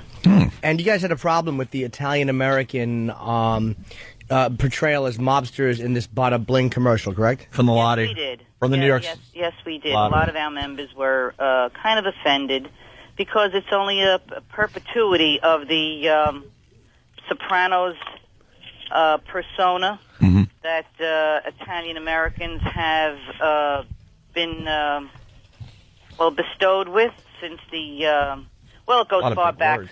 Yeah. Well, Stella, let me ask you: do you feel that there's truth in the stereotype?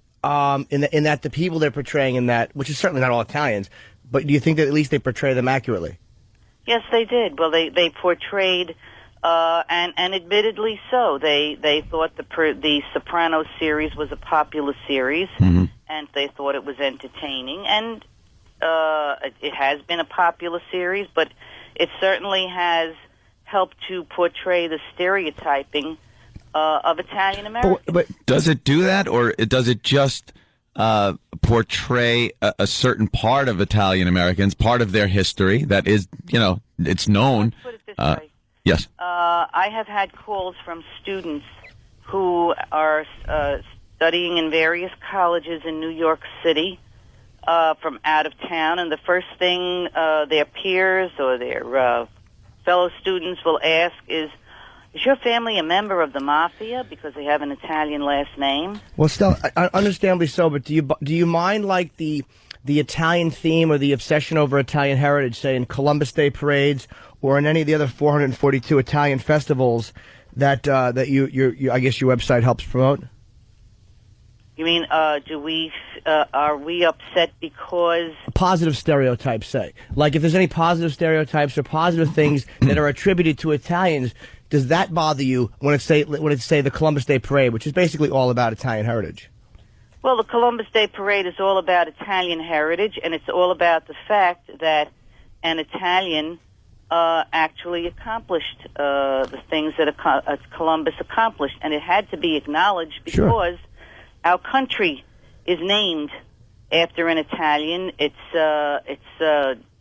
all of many of our cities, many of our themes are from Columbus. So it's been acknowledged over the years. Sure. And now it seems like there are groups out there that feel that, well, this is not true. So, well, why is the positive side of Italian Americans not true, and the not positive side or the stereotype side true? But still, I don't think anybody's saying that, Americo Vespucci, the country wasn't named after him, or that the Italian positive stereotypes aren't true. What my trouble with like organizations like you guys is you tend to only want one truth portrayed, and that's a positive truth. Like, you don't mind ethnicity being used if it's to paint you in a light that you're comfortable with. But like when you look at The Sopranos, what I meant by the accuracy, not of Bada Bling portraying The Sopranos, but of The Sopranos portraying guys who are in the mob. I mean, that is an Italian organization by their own statement. They have to trace you back to the motherland, back to Sicily, to become quote-unquote made, I guess. So that's them saying that. Why would you have a problem with that stereotype being portrayed but not a positive one? I'm going to answer you by a personal answer. My grandparents came from Sicily. They are not members of the mob. Nobody I never even grew up knowing that there was a mob until I read about it, or I saw The Godfather. This was not part of our life.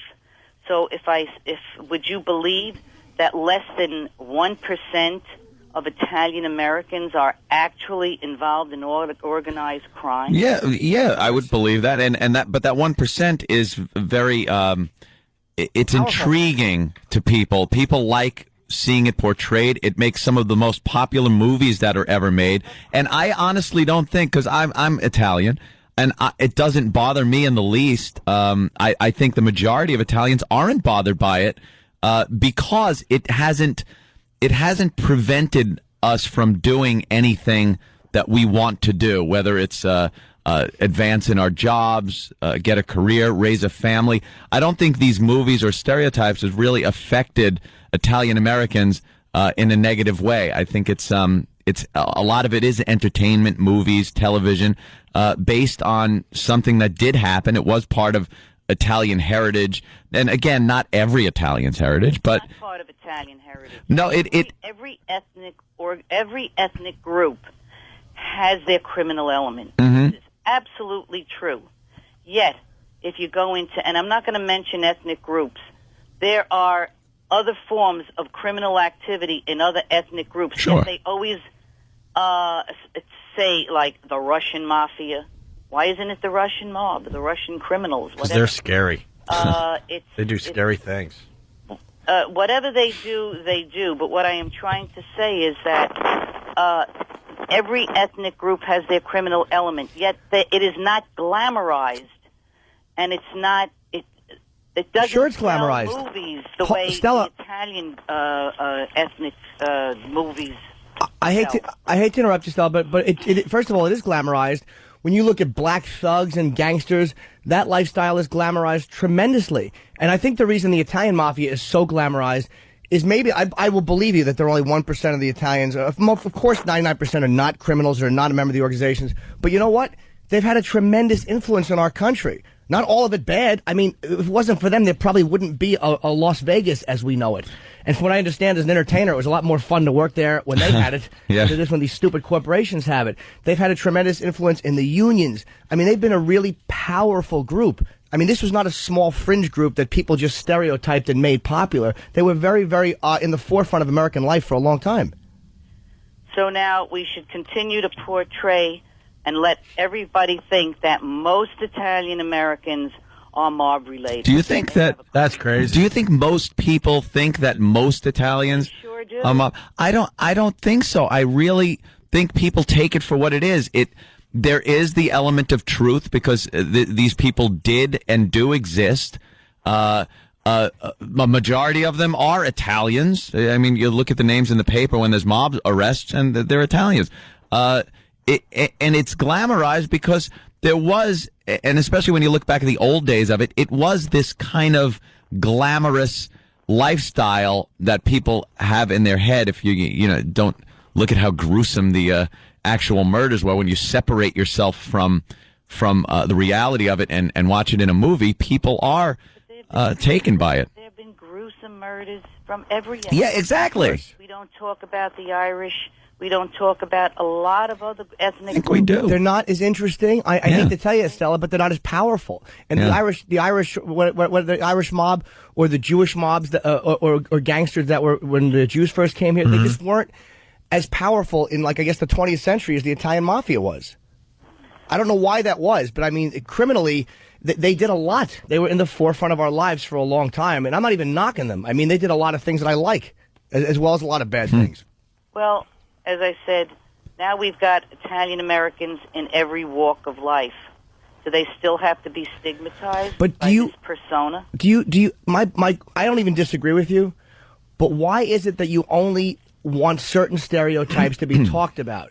That's what, like, you don't mind the positives. If you were against all stereotypes, I'm going to tell you something. My husband was a professor in the 70s when Italian American professors could not get tenure in any city university. So there was a lot of discrimination, and it had nothing to do with the fact that they worked hard, they did what they had to do. There was a lot of discrimination out there. And true, it's not there now, but we still continue to be painted by this same brush. I don't know. All Italian Americans are painted by the brush. I'll tell you something personally. Again, I'm Italian, and I like to think, especially in this age of political correctness, where if you say anything about black people, you have Reverend Al Sharpton, you have this one and that one. Asian groups have their spokespeople that make it impossible to bring up any humor that's race-based as far as Asians or blacks go. I like to think that as an Italian that we're beyond that we can take a joke, we can take a stereotype, and it doesn't have to, we don't need a representative to come and speak for all of us. I find that insulting. I find it insulting when an Asian representative comes up and wants to represent all Asians by saying this stereotype or this joke or whatever upsets them, and I'm going to represent everybody by saying it upsets the entire group. I like to think Italians are beyond that. We're probably some of the best joke tellers there are. I'll tell you that much. I heard a lot growing up, and I'd like to think we're beyond that. Why should we be? Why should we be? I think if it's a tit-for-tat thing where it's like, well, just because blacks, Asians, and I use black and Asian a lot because those are really at the forefront right now. Polish jokes anymore, and you shouldn't. Well, Polish jokes. The Poles never really came out and said stop the joking. It just kind of got old and passé. Well, the Polish are so stupid they didn't even realize that they were being made fun of. So I don't think it's that. Oh no, that's absolutely it. Because I got some Polish heritage in my family, and we were just dumb. We just didn't realize that people were making jokes. But as I think everyone's just got to lighten up. Really, I think it shows weakness when a group like yours has to get in the paper and speak for all Italians like they can't protect themselves. They called me. Yeah, they'll do that. Yeah, but you got a whole organization based on it. I think most Italians. She didn't call the papers. Call the papers. Right. I think it shows weakness in a group when you have to protect everybody. I think it was. We're a national organization, so obviously people all over the country have this. But you're an ethnicity, like this is what I'm saying. You're an ethnicity-based organization.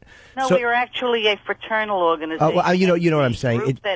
And we do have an anti-defamation arm, very similar to B'nai B'rith and other anti-defamation arms of other organizations. Defamation, though, I don't even disagree with that, Stella, but defamation is coming out and saying all Italians are criminals, and I would certainly agree that you should be very PO'd at that. But portraying a stereotype that, is negative, but is true. It's a true stereotype. No one says that all Italians are in that, in the mafia. Of course not. But the segment that it is like they're portrayed. Yeah. So why can't that be portrayed and just left as entertainment or even history? Like, I watched plenty of stuff on the History Channel about La Cosa Nostra, and it's accurate. Like if they were saying that this might sound like a silly example, but if they were portraying like a bunch of Italians as brain surgeons or all these things, and you say, well, that's kind of a disproportionate portrayal of Italians as brain surgeons, you wouldn't, on principle, be as upset. They wouldn't portray Italians as That's why I said but if. They may select one brain surgeon who accomplished something, and it wasn't because he was an Italian, it was because of his own accomplishment. Hey, unless the brain's made out of concrete, huh, Stella? So why take that brain surgeon who happens to be Italian and paint him with the mafia bruff and say, well, okay, maybe his grandparents were. No, what I'm saying is this. I'm saying is you wouldn't mind a positive stereotyping even if it was slightly inaccurate. I guess that's human nature. But that's why organizations like yours kind of bother me, because I feel like you don't mind something inaccurately portrayed if it's kind of in your favor. I have not seen any of the positive image portion of our organization being portrayed to the point where it wasn't correct. Okay? And you just answered your own question. Why does the History Channel do a series on Cosa Nostra? Did they do any series on any other criminal element of any other ethnic group? Actually, yes. I've seen plenty of shows. It's a show called Gangland, and they portray the Bloods, the Crips, the Latin Kings, that South American gang. That's the Colombian drug lord gangs. My goodness, yeah, Colombian drug lords, and the mafia, which is part of that criminal element, but. Again, it's not portraying all Italians as mafiosa. It's portraying the mafiosa as Italians, because that is what happened. It's what they are. So, that's just kind of what it is. And it's hard to accept that all Italians are upset by this, that they need representation. Many novelists who write excellent books, if they have a criminal or some kind of shady character in the book, his name is Vinny, Joe, with some other Italian-sounding last name. Because the books are written by Jews, Stella. We all know they're the problem. No, that's not true. Of course it's not true, you silly goose. It's called sarcasm. We finally learned about that. We got to wrap this up, but we appreciate you coming on. Okay. Absolutely, you've been on the Stella. Opie and Anthony Show. Thank you very much for coming on the Opie and Anthony Show. Okay. Thank you very much, Stella. Stella, que bella cosa.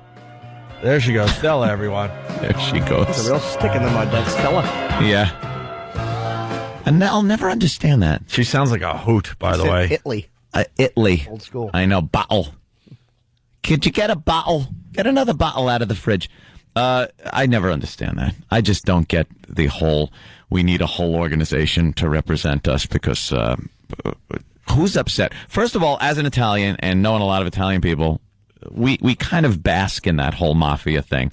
It's sort of a it's a pride thing having that background because it did become so powerful that it's kind of like, yeah, that's kind of cool.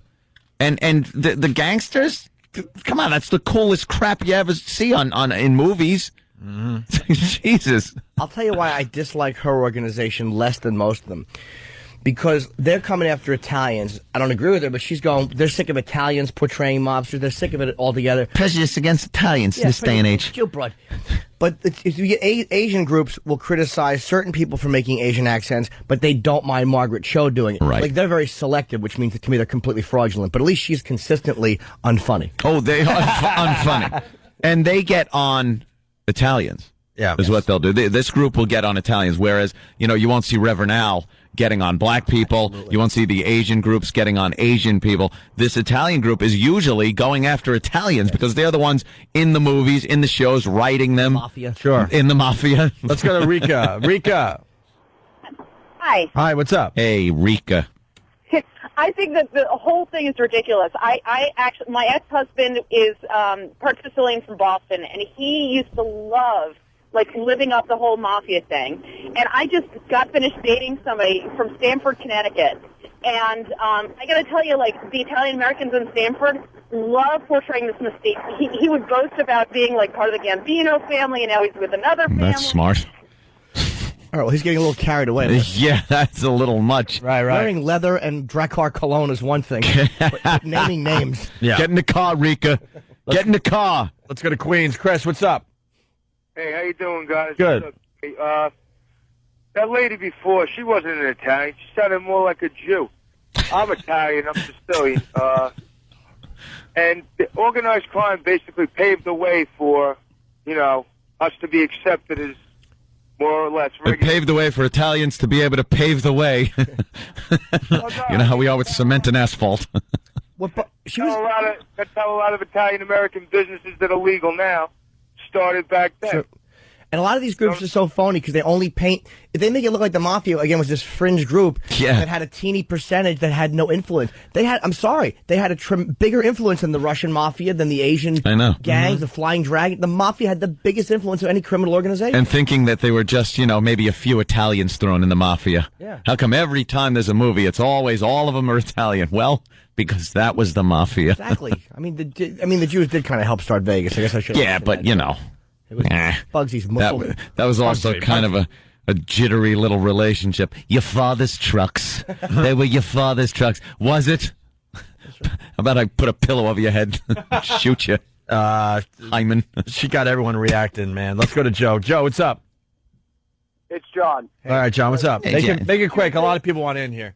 All right, well, she was saying that less than 1% of Italians or in the mafia or whatever she was saying. Well, what percentage of Italians, and I'm Italian, did great things? What percentage were Marconi and Columbus and everything else? So how does that argument hold up? That is true. I should have thought of that. That's only 1% are in the mob. What percent discovered America? It was one guy. It's like 1/1,000,000th of a percent. Yeah. And he didn't discover it. He came and raped people who were already here. God bless him. But that goes back to what you said about if it's a positive stereotype, it's all good. Sure. If it's a negative one, it's not good. Absolutely. And, it's pretty much the same thing. Thought of that.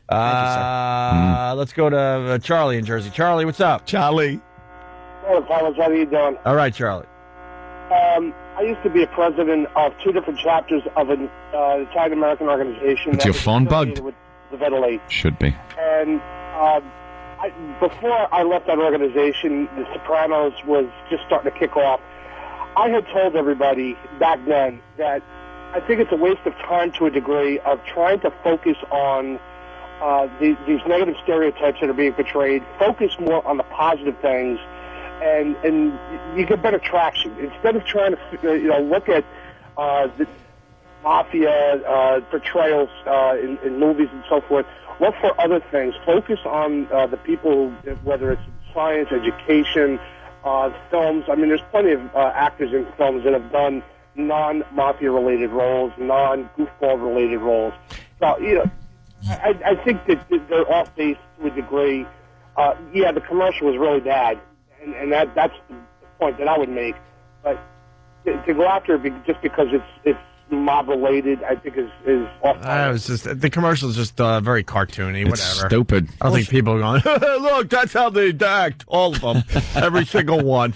See, I was right. I knew it all along. God, I wish I would have thought of that. I know. That's a Yeah, great the point. They don't percent mind thing the is really Columbus. good. Yeah. Let's be honest. I mean, there were Indians here, and they did kind of run over them and slaughter them. But they don't mind What the are they gonna positive do? Chris Columbus, funny hat. Right. Well, that funny hat, the Nina Pinta Santa Maria. Cute names for the boats as they come over here and just ravage. Let's Have an ravage. anthrax blanket, you goose. Love it. Let's go to Gotti's neighborhood, Howard Beach. Dennis, what's up? What's going on? Hey, yeah? Hey, what's up, Dennis? How are you? Hey. This lady is an idiot. I'm surprised you guys didn't slam her phone on their ear. Like, she makes no sense. She wants to talk about how everything is, bad against us. The neighborhood is so great because of the influences that were there. When Gotti was around, you can ask anyone who lives there. It's still one of the safest neighborhoods because of the reputation it has. I just had a son a year ago, and, I wouldn't want to live anywhere else. Everyone knows each other, everyone knows the deal, and it's safe. And you don't have, savages running around and robbing each other, and, I can't, Right, we know. Believe me, we get it. We get it. I would definitely, if I could live on a block that John Gotti lived on, I would feel very safe walking home at 2 o'clock in the morning. Back in the 80s. Till this day, you'll see kids. My nephew's, 14 years old, and he's walking around, till 2, 3 o'clock in the morning, and it's still a big thing. Yeah, back in the 80s, he would hold parties. There'd be these huge 4th of July parties with fireworks and. It was beautiful. It was great. Yeah. It was great. You used to walk around. You just leave your cars open, no big deal, and it's still like that today. It's like an open door policy, literally. You could walk to any friend's house, and the door's always just open. You never have to worry if who's running in that. Well, basically, you're saying the Mafia did a lot of good things. When I was growing up, I was a caddy, and I loved caddying for the Wise Guys. Winning that caddy tournament. But the club I was a caddy at, it was known that there were a lot of Wise Guys there, and you know what? They treated us way better than any other member for the most part, and they were incredible tippers. They were great to us growing up. And when you look at when you look at high profile stuff, I'm sorry, but Castellano was shot in front of Sparks Steakhouse in Christmas Rush. Yeah. I mean, how does that not captivate people in some way to be interested by that? Right. Yeah. All right, the phone's just lit. We'll continue with this and some other things after the break. Opie and Anthony and Jim Norton. Offended. Welcome back to the Opie and Anthony Show. I want to say good morning to all the Wise Guys out there. Hey, yeah? They know how to take a joke. Good morning. I think most Italians know how to take a joke. Of course. You got Dirty German from Greensboro. He writes, those damn Hitler documentaries every week aren't doing the Germans any good. That's true. Do you think every German is a Nazi? Yes, but they're not, apparently. Then you got the rednecks. They do the NASCAR. It's everywhere. Yep. Everyone's got their stereotype. Deal with it. All right. Could be worse. Believe me. You could have a worse stereotype than the Mafia. Italians, think of some other stereotypes that are out there. Being in the Mafia isn't a bad stereotype. Absolutely. There's other groups that have stereotypes about the size of their genitals being minuscule. Right. Bad driving habits. Yeah. Things like that. Good at math. Italians, I don't know, they come across being very tough. What's wrong with that? Tough guy. They can take care of themselves. They don't need some dumb little group. Oh, but it's a national organization. I'm sorry. Yeah. She corrected us on that one. She sure told you. All right. Hey, Super Bowl. We've been talking about it all morning off and on here. And something interesting, we got the Boston guy that's crying, and then we got the Giants fan that's happy. Stan put this together. First, we've been playing this all morning. Some guy right after the game up there in Boston. Sounds interviewed a little light in his loafers, too. By the local news there. What could make a city happier than a Super Bowl victory? He said it. He's happy for being the fan of the losing team. Take note. Track one, Boston News talks to a Patriots fan. But the first track is the Giants guy. Who labeled that? Would be Sam. So finally he has made a mistake. Sam, Sam has a reason for that. So that was the Giants guy, very happy, and then you got this in Boston. Back to where I was. I'm freaking crying after a freaking sports game, and I can't even get home. And I'm gonna get on the news back after to 10-1. They're not. Oh, the poor guy. After a freaking sports game, he didn't even know what he was watching. What could make a city happier than a Super Bowl victory? Woo! He said it. A balanced budget? Yeah, well, What could make a city happier? a very different tone in the two cities. Very different. Let's say hi to Jason in New York. We're going to move on to other things, but Jason, he's been waiting a while. What's up, buddy? Yeah, I just wanted to comment on the stereotype issue. Yeah. I have two things to say. First of all, I think we need to stop focusing so much on stereotypes because we have a generation that's raising Super up kids. that's so sensitive to everything, and they don't have any thick skin. The other thing is, I'm 100% Italian. I'm not offended at all by the way they put on the promotion, and actually, I think they were doing a good thing. They were bringing two groups together, Italian Americans and blacks, who have always collided, always had conflict, and they're bringing them together on a fun level. I really think they were doing a good thing. Yeah, see, it was like, hey, look who we're hanging out with. That was the point we were trying to make last week. Do you think when those actors left the set that they said a few things?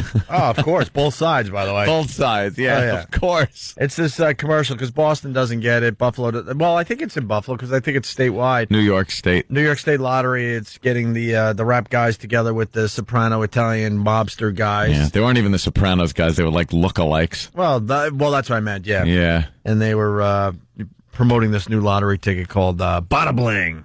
You got the Bada and you got the Bling. Bada Bling. We thought it was hilarious.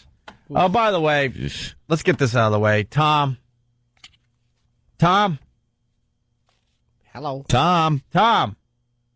I guess he is dead. All right. I was trying to help people out because we did this bit and it dropped out of sight. It's called Is Tom Alive? Friday. Yeah. The guy is basically dying of a horrible lung thing. His lungs are slowly but surely freezing, I think, is the only way. Something's happening in there. The only way to explain it. Turning into just freezing stone. Slowly. Turning into stone, and we blew off the bit because the freaking guy wouldn't die on us. Old granite lungs. When we start bits, the shelf life is a couple months, Yeah. But the guy is still hanging on, and we had to finally give up on Tom's death. Maybe he just couldn't breathe into the phone to even talk. I don't know. No, the guy kept calling. We just didn't have time for him anymore because the bit was getting boring. It's a life and death situation, a life and death struggle he's going through every day. But for us, it was just another dumb bit. Exactly. And we couldn't waste any more time on it. But then the message boards went crazy. Like, is this Tom guy alive? Yeah, where is he? Hasn't been on. Well, then I thought that was Tom, but no one was on the other end. So I think that could be a fake Tom. So I don't know. I don't know if Tom's alive. Maybe he'll call back. Let's say hi to Steve in Syracuse. Steve. Hey, guys, what's up? Hey. Hey, I'm sick of the news portraying blacks in a bad stereotype. Yeah. Travis thought it was funny. I did. That was me. The news. All right, well, you know what? This segues nicely into our Black History Month bit we're doing. Yes, February, Black History Month. Yeah, and, Sparks Steakhouse. Huh? Oh, they're just showing. What the coinky dinks. That looks like the stock market. Yeah, but they just showed Sparks. Oh, okay. Yeah. Black History Month. Every February, they do their stories on Martin Luther King and Malcolm X and George Washington Peanut. A little bit, and Jackie Robinson, and who's the other guy? Willie Mays. No, Frederick Douglass. Frederick Douglass. Harriet Tubman. That's right. So those people get a lot of attention every February. Yeah. And there's a lot more black people out there that have done some terrific things for this country. I think with what do we got? 28 days. 28. It's not a leap year, is it?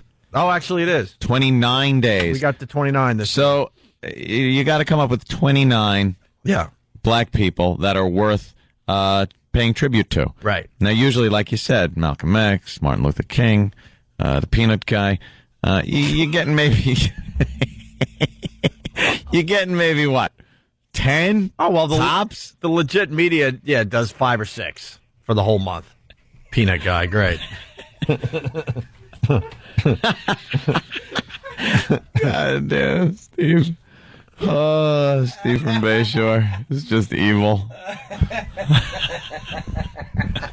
we will not be featuring that movie. No, Black History Month, Steve. No clips or characters. No, but we came up with a clever thing. We're featuring our own black people for Black History Month. Yeah, people that usually slip through the cracks when it comes to these kind of tributes of history. Yeah, Steve from Bayshore is just an awful human being and really cracked us up. Yeah. He wanted somebody included. Yeah. But I don't think it'll happen, Steve. I don't think so. Consider it done, though. Well, when February has 30 days, we'll certainly take you up on your suggestion there, Steve. Keep growing that beard, Steve. You'll look like him. All right, here's what Derek put together today for Black History Month. In honor of Black History Month, the Opie and Anthony Show is honoring black heroes, African-American individuals throughout history, without whom this country would not be the melting pot it is today. Today, we honor a courageous, bespectacled woman at the scene of a truck accident. Well, this is what I seen. I seen the cops knocking the truck window out, and I thought they was giving the man UPS. I thought the man was dead. Get UPS certified today. You might just save a life. Stay tuned for more icons of black history on the Opie and Anthony Show. We're pointing out our own people this month. There you go. That have contributed to this fine radio show over the years. Yes, this program with some moments of humor. UPS. Confusion, maybe. UPS ladies. Yeah. Is today's black... Giving the man UPS. That's right. Wonderful. Fantastic. Let's say hi to Kevin in White Plains. Kevin, what's up? Hey, yeah, how you doing? Good, man. Hey, I wanted to say about before that lady Stella. She was mentioning about having he's always Italian.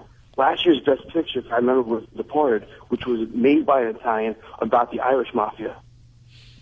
Oh, yeah, because she said that other mafias are not portrayed or whatever. Right. It doesn't do the negative. It doesn't have the negativity, I guess. I think she's saying, well, they probably, all the Irish aren't lumped in with that type of a portrayal. And she's Not right. that type of portrayal. It's the drunken portrayal. It's usually what the Irish are lumped in with. Yeah. All right. Thank you, sir. And then even this past year also was Eastern Promises, Russian. Right. All right, sir. Get on with yourself. See more movies. You're falling apart. Let's say hi to Scott in Massachusetts. Scott. Hey, I sort of a perfect hero for the Black History. Oh, hold on, Scott. Just 1 second. Okay.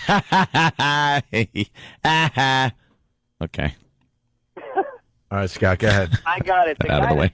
The guy that stood outside of the leprechaun tree to guard the neighborhood from everybody else from the leprechaun coming out of the tree, I thought he'd be a great hero for Black History Month. He may be. Well, you never know. I mean, we just started this bit. I do believe Leprechaun Guy will make an appearance. Might be a crackhead. Right. Like that one. That's great. All right, bro. I want to go. Thank you, sir. Brock Lesnar lost, by the way. Super Bowl kind of took a lot of attention away from the fact that Brock Lesnar... Oh, he did. Old wrestling dude, not old, but from the WWF days, went into the UFC, and he lost to Frank Mir. Did he get his ass handed to him? Not at all. No? But he made a rookie mistake. Where's Sam? I woke up yesterday, and I went right to YouTube. I knew somebody would get it up there, and I got to see the whole thing. I'm sure it's gone already. I'm sure they're, cracking down, but I got to see the whole freaking fight on YouTube. I didn't have to pay for it on Saturday night. Just YouTube and other video sites are amazing. Oh, yeah. Minutes after something happens, you just pop it up. This was a huge deal, though, for the UFC. And, Sam, what happened there? Well, it was quick. I mean, it was the first round, and Brock Lesnar went right after him. He took him down right away. And then he got pulled off him because he was punching him in the back of the head and a point taken away. And then they restarted it, and he took him right down again. But he left he stood up and was swinging down, you know? Yeah. And he left an ankle wide open. And so Frank Mir just grabbed his ankle and twisted him because Frank Mir is a submission expert. That's not good. That's what Frank, is an expert at. And basically, he was going to snap Brock Lesnar's leg, and Brock Lesnar had a tap out. Oh, there it is. There it is, Jimmy. Oh, it is still up on YouTube. Rewind it. Oh, wow. Okay. But I mean, Mir was getting hit hard. Yeah. And he was on the ground. Like, it looked like Lesnar was just going to knock him out. Who's who? Brock's the guy standing up? Yeah, but look, he grabbed his ankle, twisted it, and now he's about to break it. He had a tap. Tap, tap, done. So that was basically the guy getting hit on the ground. Frank Mir. Could you go back on that? How long did it take him to beat him? It was maybe a minute. It was in the first round. So the guy being on his back, is pretty much on his back strategically. Yeah. And he's reaching waiting. the ankle the whole time, and he got it. He just waited for that ankle to get close enough. Well, Lesnar got him down immediately and was punching him pretty good, but then he made the mistake of punching him in the back of the head, which is an automatic point taken away, and then you got to break him up, and then Brock Lesnar lost his power position. He was hurting him pretty bad right off the bat. Because these guys can fight from the ground. Like this one guy, oh, yeah. Frank Mir's on his back. Oh, there you go. And then Brock Lesnar is standing over him. Yeah. And Frank Mir is just trying to angle himself on the ground a little bit to grab that ankle. I mean, that's a dangerous And then it's guy. over. I've seen Chuck Liddell get over somebody like that and punch him on the mat, and I always wondered why he just gives a couple of punches and then backs off. And it's probably just because of that. You don't want the guy grabbing your ankle and twisting it. Right now, he's looking at his ankle. He's like, oh, give me that juicy little ankle. There you go. Oh, love it. Got it. There you go. On the ground. Got it. You're tapping. On the ground. You're not taking this kind of pain. He's got no submission defense training. No, huh? Sure he does tap. Yeah, exactly. Yeah, there it is. It instantly stops it. That was, you could see him looking. He just knew he had It's like a guy. snake. Yep. Like when he lunged at his ankle, it's like a snake when you see him go for a mouse. Oh, he knew It's that fast. He knew exactly what he was doing, Frank Mir. Yeah. He went right for the ankle. He was like, all right, screw this guy trying to hit me in the head. I know what I need to do. He allowed this monster to stand over him and punch at him while he just quietly peeked at the old ankle and said, I see you. Look at that ankle. He played peekaboo with an ankle. Gonna grab that thing. Egon, or what's your name, sir, from Jersey? Egon. Egon, what's up? Hey, what's up? I was just pointing out the fact that he taps on Frank Mir's ass. You know what? He doesn't even tap. You know Tapped what? His ass. You can't even blame Brock Lesnar. He wanted to make sure Frank Mir knew that he was done. I think he would have done something with another part of his body just to get out of that hold. And I'm sure Brock Lesnar doesn't even have a hint of gay in him, but he would absolutely do that to save a broken ankle. He would have tapped another part of his body into his own tonsils. Yeah. If it would have helped stop that ankle twist. Oh, yeah. I'd have tapped like him, only with my thumb. Yeah. Mir's Just the old thumb tap. He's broken a guy's arm before. Oh, of who didn't course. Tap. Well, he was Really? He would have broken the ankle. He would have broke his ankle. Yeah. Of course he would have. Right there. Yeah, oh, yeah. And so what happens now with Brock Lesnar? There was a lot of hype of him joining the UFC, and well, he'll still, because he was, I mean, for the first 30 seconds, he was pretty impressive. Just the fact that he took down great. Frank Mir so quickly. Like, nobody really expected him to just come straight out and take him down and start hitting him. So, I mean, he's not going to get the title shot right away. Right. Because people thought if he could beat Frank Mir, he'd go for the heavyweight title right away. he's going to have to fight and really prove himself now. Exactly, Because now yeah. the hype is gone. Now he's learned. He knows. What are they Don't do saying? that. Was he impressive in the couple minutes he was in there? He wasn't necessarily super impressive, but he wasn't disappointing. Right. You know what I mean? Like, he seems like he's new. Like, Right. that was a rookie thing. But he seems like if he were to train in more Right. jiu-jitsu and submission stuff, that he could be pretty well versed because he's a good wrestler. Well, it's online. Brock Lesnar UFC debut. Brian in the Bronx, what's up? Not much. You guys got it a little twisted. Wasn't really an ankle lock. It was a knee bar, which is kind of inverting the knee, would just like snapped his knee backwards. Not really. Oh, all He right. grabbed for the ankle, though. So he was just basically going to pop his kneecap, not break his ankle? Right. Twisted out, break his knee the other way, like a bird walk or something. Yeah. Okay, here's what happened. All right, guys. Brock, Thank you, sir. Frank Mir took a kick to kick Brock, and Brock grabbed him and threw him on the ground. Very powerful guy. So Frank Mir's now on his back, and Brock Lesnar's on top of him. And Frank Mir has his legs wrapped around Brock's leg, and he's getting the back of his head punched a lot. But it's probably like he put him in that position, probably not thinking he was going to get hit illegally. Mm-hmm. Yeah. You know what I mean? It was almost like, but he gave a kick and then went right down. And he knocked him down again. Oh, yeah, he was knocking He Frank was Mir's he head was in. definitely in the power position. Then he made the mistake of punching him in the back of the head. Wow. And then he see right there. Oh my God! If he didn't punch him in the back of the So head. many punches in the face, too. Yeah, he was hurting him. Yeah, He was. absolutely. Let's say hi to Eric in Jersey. Eric. Oh, I'm sorry. Before you go, Eric, the Yeah, whole go time ahead. he's hurting him, Frank Mir, this little crafty bastard, is swinging his legs in the. What he's trying to do is grab him by the neck with his legs. Yeah. He's like trying to submission him immediately. Yeah. Submission him. Well put. How did they take the punches to the face like that? No. It's one punch. Bing! I'm out. I would tap. Eric, what's up? Ouch. Tap. That fight only lasted 98 seconds, but for 90 seconds, Brock beat the snot out of him. Yeah. I mean, look at Mir's face. At one point, the ref almost called the fight. Part of getting the snot beat out of you, though, with these guys, you got to be careful because he was getting hit. But sometimes these guys are willing to take a few shots because they see it open. He knew he had a guy who was not going to look for everything that, say, like, Tito Ortiz would look for. Yeah.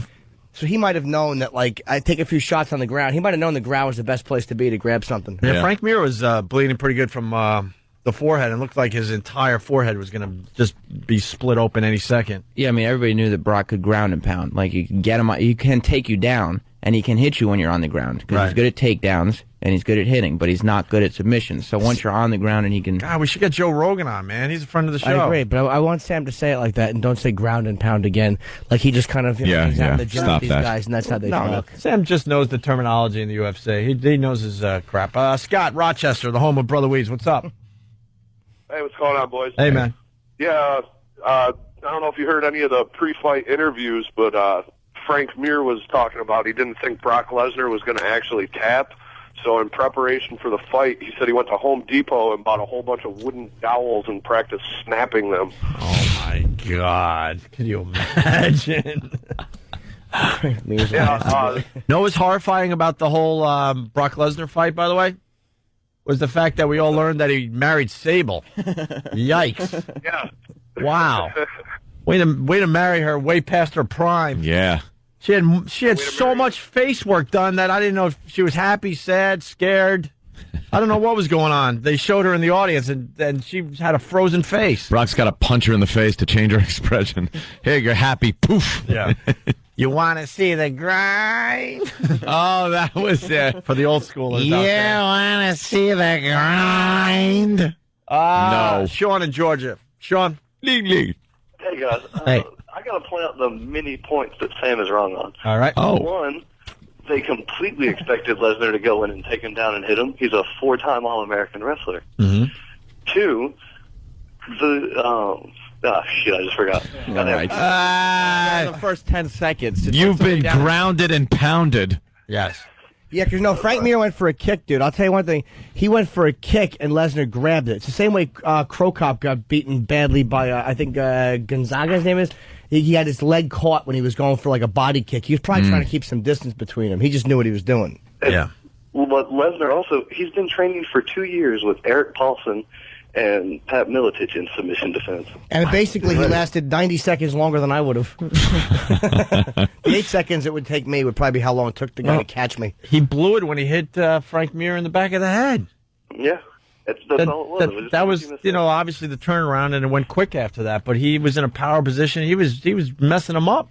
Mars pointed out to me that usually with most guys, they'll give you a warning, right, when you hit someone in the back of the head. But for Brock, as soon as it happened, they took a point away and broke it up. Yeah, and then all right. Well, also it was weird, but Mazzagatti before the fight pointed out, he very sternly said this will be a clean fight.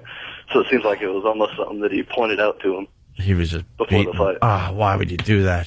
Frank Mir was pretty much on his face when he hit him in the back of the head, too. Yeah, but right there. Frank Mir's on his back. This is what a great fighter Frank Mir is. All right, thanks. Frank Mir's on his back, and Brock Lesnar is just, powerfully drilling him in the face, and Mir grabs him by the neck with his legs and pushes him back off. These guys are amazing fighters. When Brock got him down, he flipped his leg, too. He knew to get those legs out of the freaking equation. And and then he also knew to get around to, I don't know this crap. I know a little bit. Obviously, get away from the legs, get on the other side of his, of his head and punch downward. You know what I mean? Yeah. So the legs can't wrap around anything. Let's say hi to Rich in West Virginia. Rich. What's up, man? Hey. Okay, he's got more than a little bit of gay in him. If you go on YouTube, at one time, right before he was out of the WWF, he kissed Kurt Angle in the middle of the ring. Well, that would be a storyline, sir. No. See, wrestling's not real. Go ahead and check it out, brother. All right, I'll check it out. Thank you. I'm just glad that it was on YouTube, because I forgot the fight was on, and I forgot to order it. Woke up, and boom, it was right there for everybody to check out. All right, hey, Black History Month, we did one, but this is the one we did Friday, so it's worth another replay as we go to break. It's Opie and Anthony. What? Bob Kelly after the break. Oh, cool. We got our coup for today.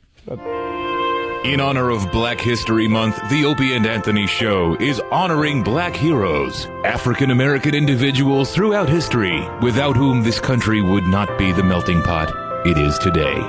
Today we honor Bub Rub, who installs Whistler tips to vehicles in a muffler shop in Oakland. The whistles got whoop. When you want to whoop, it's that whoop whoop. You know what I'm saying? Some neighbors are saying way too loud. That's only in the morning. You supposed to be up cooking breakfast or somebody, and so that's like an alarm clock. Woo, woo, woo, woo, woo. Yes, Bub Rub, we say woo-woo to you, too. Woo-woo! Stay tuned for more icons of black history on the Opie and Anthony Show.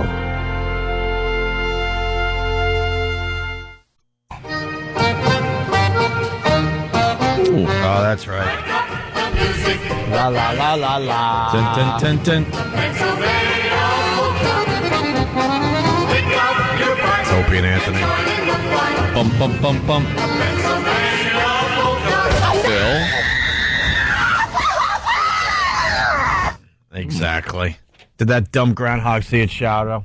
What happened? So what does that mean? What the hell does it mean? I never know any year. That means the Patriots are going to lose the Super Bowl. Right. Right. Brace Pretty yourself accurate. for wintry weather. Wintry. Uh-oh.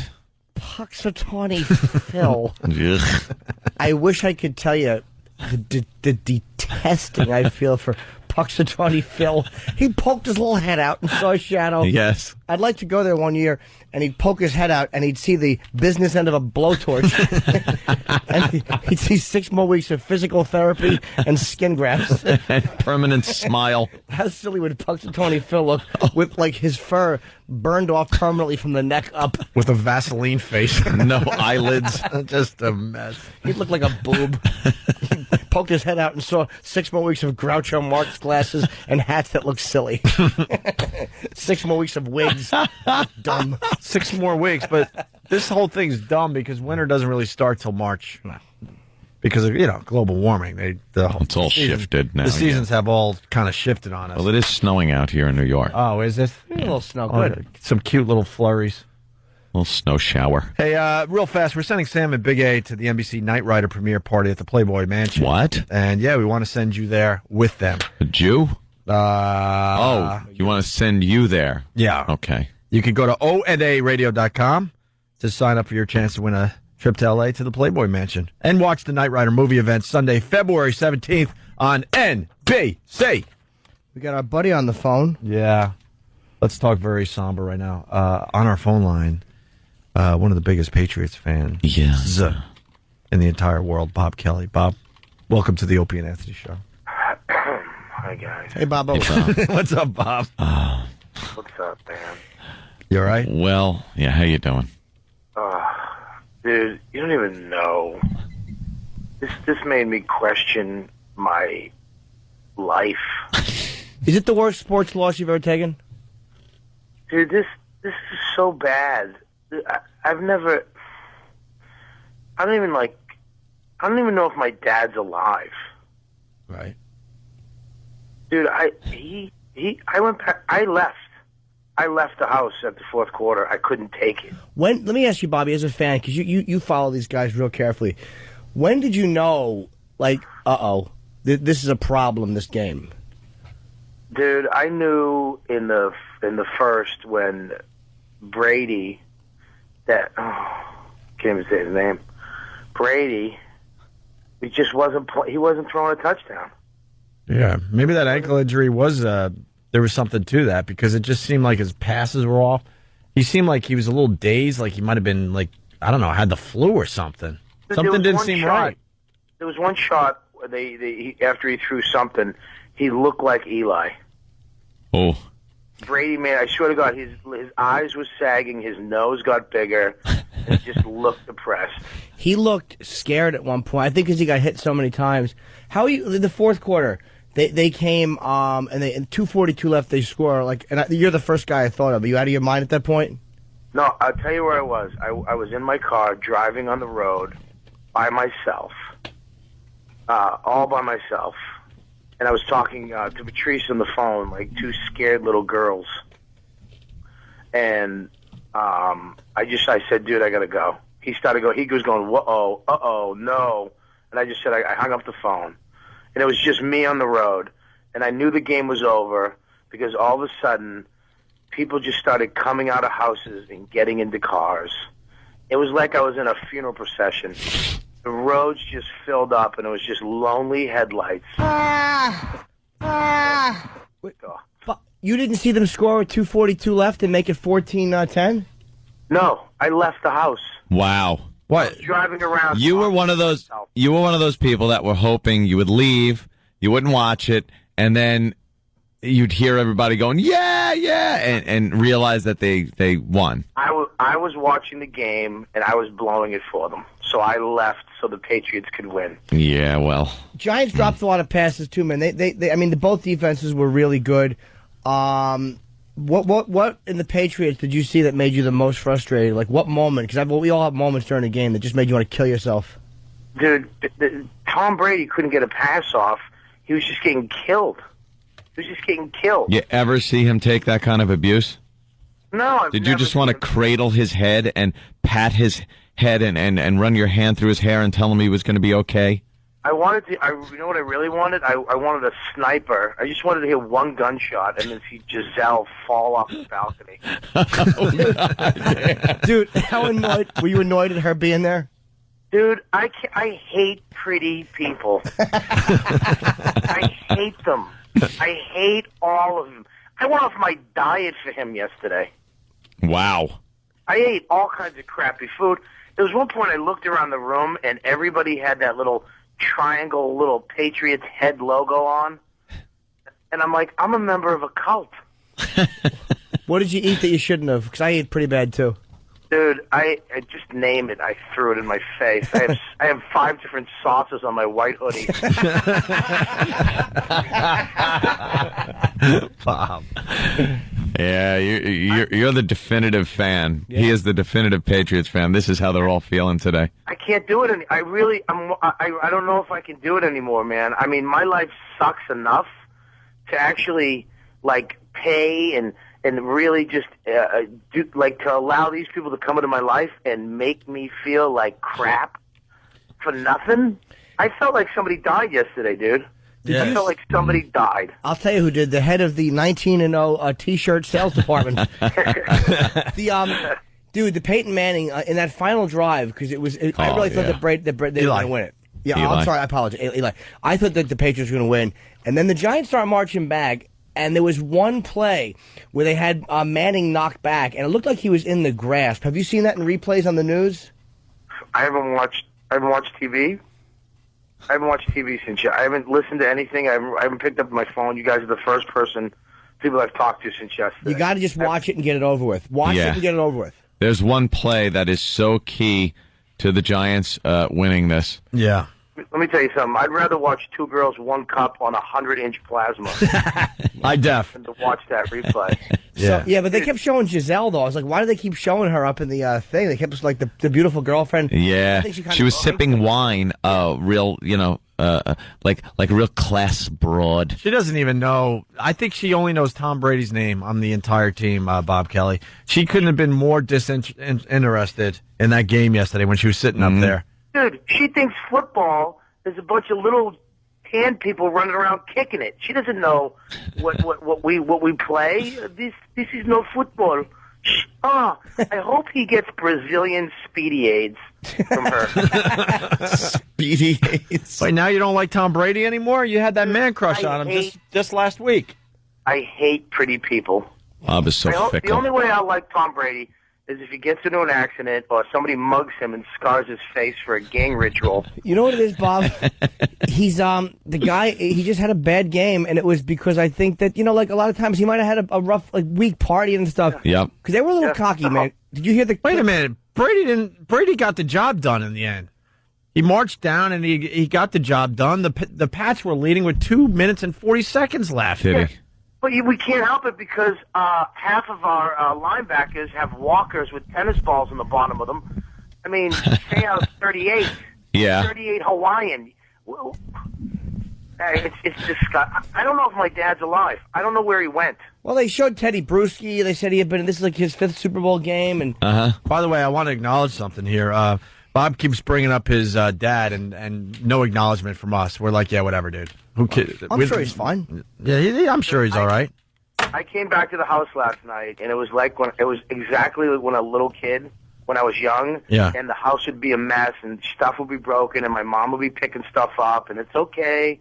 Where is he? I don't know. It's okay. I mean, he literally flipped out and broke everything in the house. Well, here's the good news. Now, Tom Brady's got to play for a few more years. Because I was thinking, you go 19-0 and win your 4th Super Bowl. It's time done. It's time to just walk away and be that legendary player that quit nice and early on everybody. Well, you know what it is? But now he's got to come back and get one more in him. If it was anybody else but a New York team, it could have been a bunch of Asians that beat us last night. Right. I'd be fine. Well, you should have 4'5" Asians doing kung fu. I would have been fine. Bob. Now it's a whole new rivalry. You should have seen Times Square last night.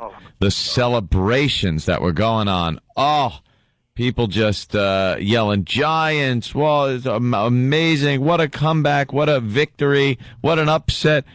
People so happy. Have you seen any of that on the news? I haven't watched TV. The worst part is that stupid Oreo cookie commercial is going to run forever now. I don't know which one that is. That's the one with him and his dumb brother starting the new. Peyton and Eli. It should be Tom Brady sandwiched between two defensive tackles.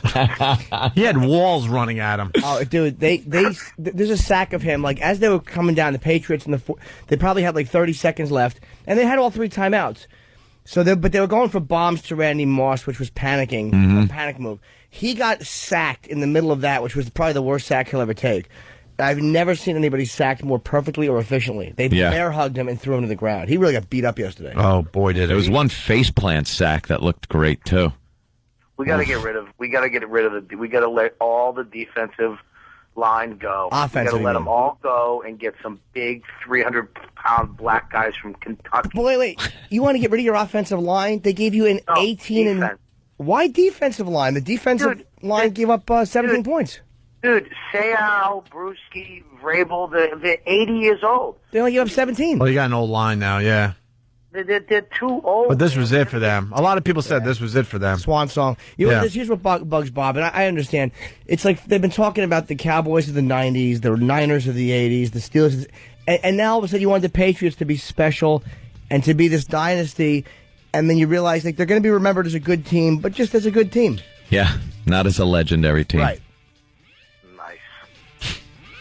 Any final comments on it? We definitely want to talk to you today. Well, no. I don't know if I'm coming back to New York, guys. Ever? I think I'm going to move. Hey, Bob, 18-1's a good record. Yeah, that's damn good. That is damn good. That's a good record. Looks really good on paper. I mean. You know who owns that? Who? You know who owns the rights to 18-1? Hopefully New York Giselle. Giants. Oh, they do?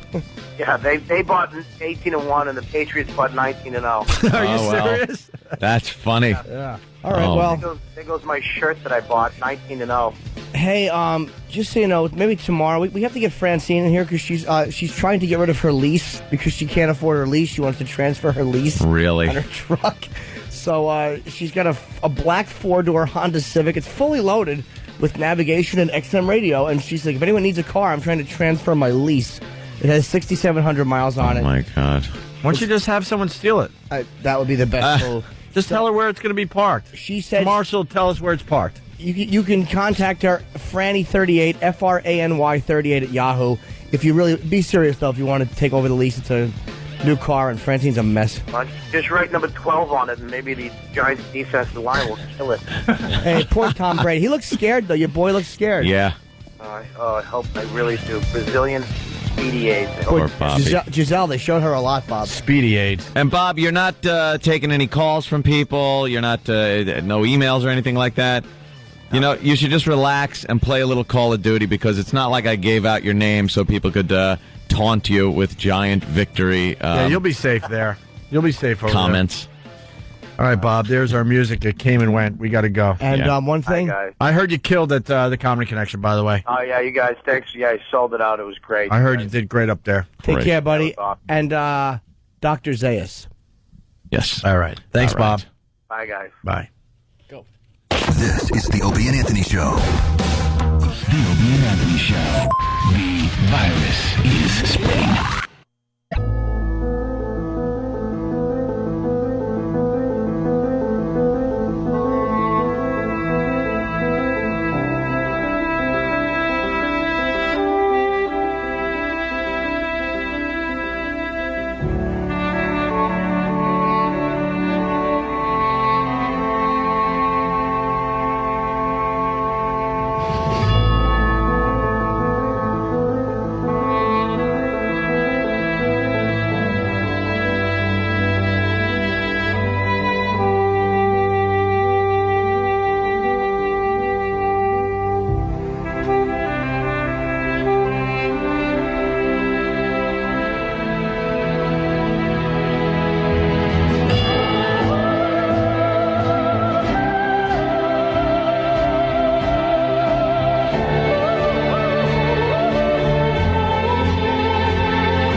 Ah, that was a fun walkover. Yuck.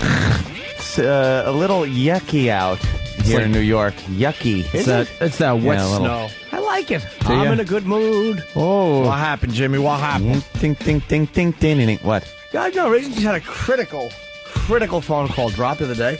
So on my way back, I stopped off at Verizon. Oh, you did? And there's a little BlackBerry that will have Verizon reception.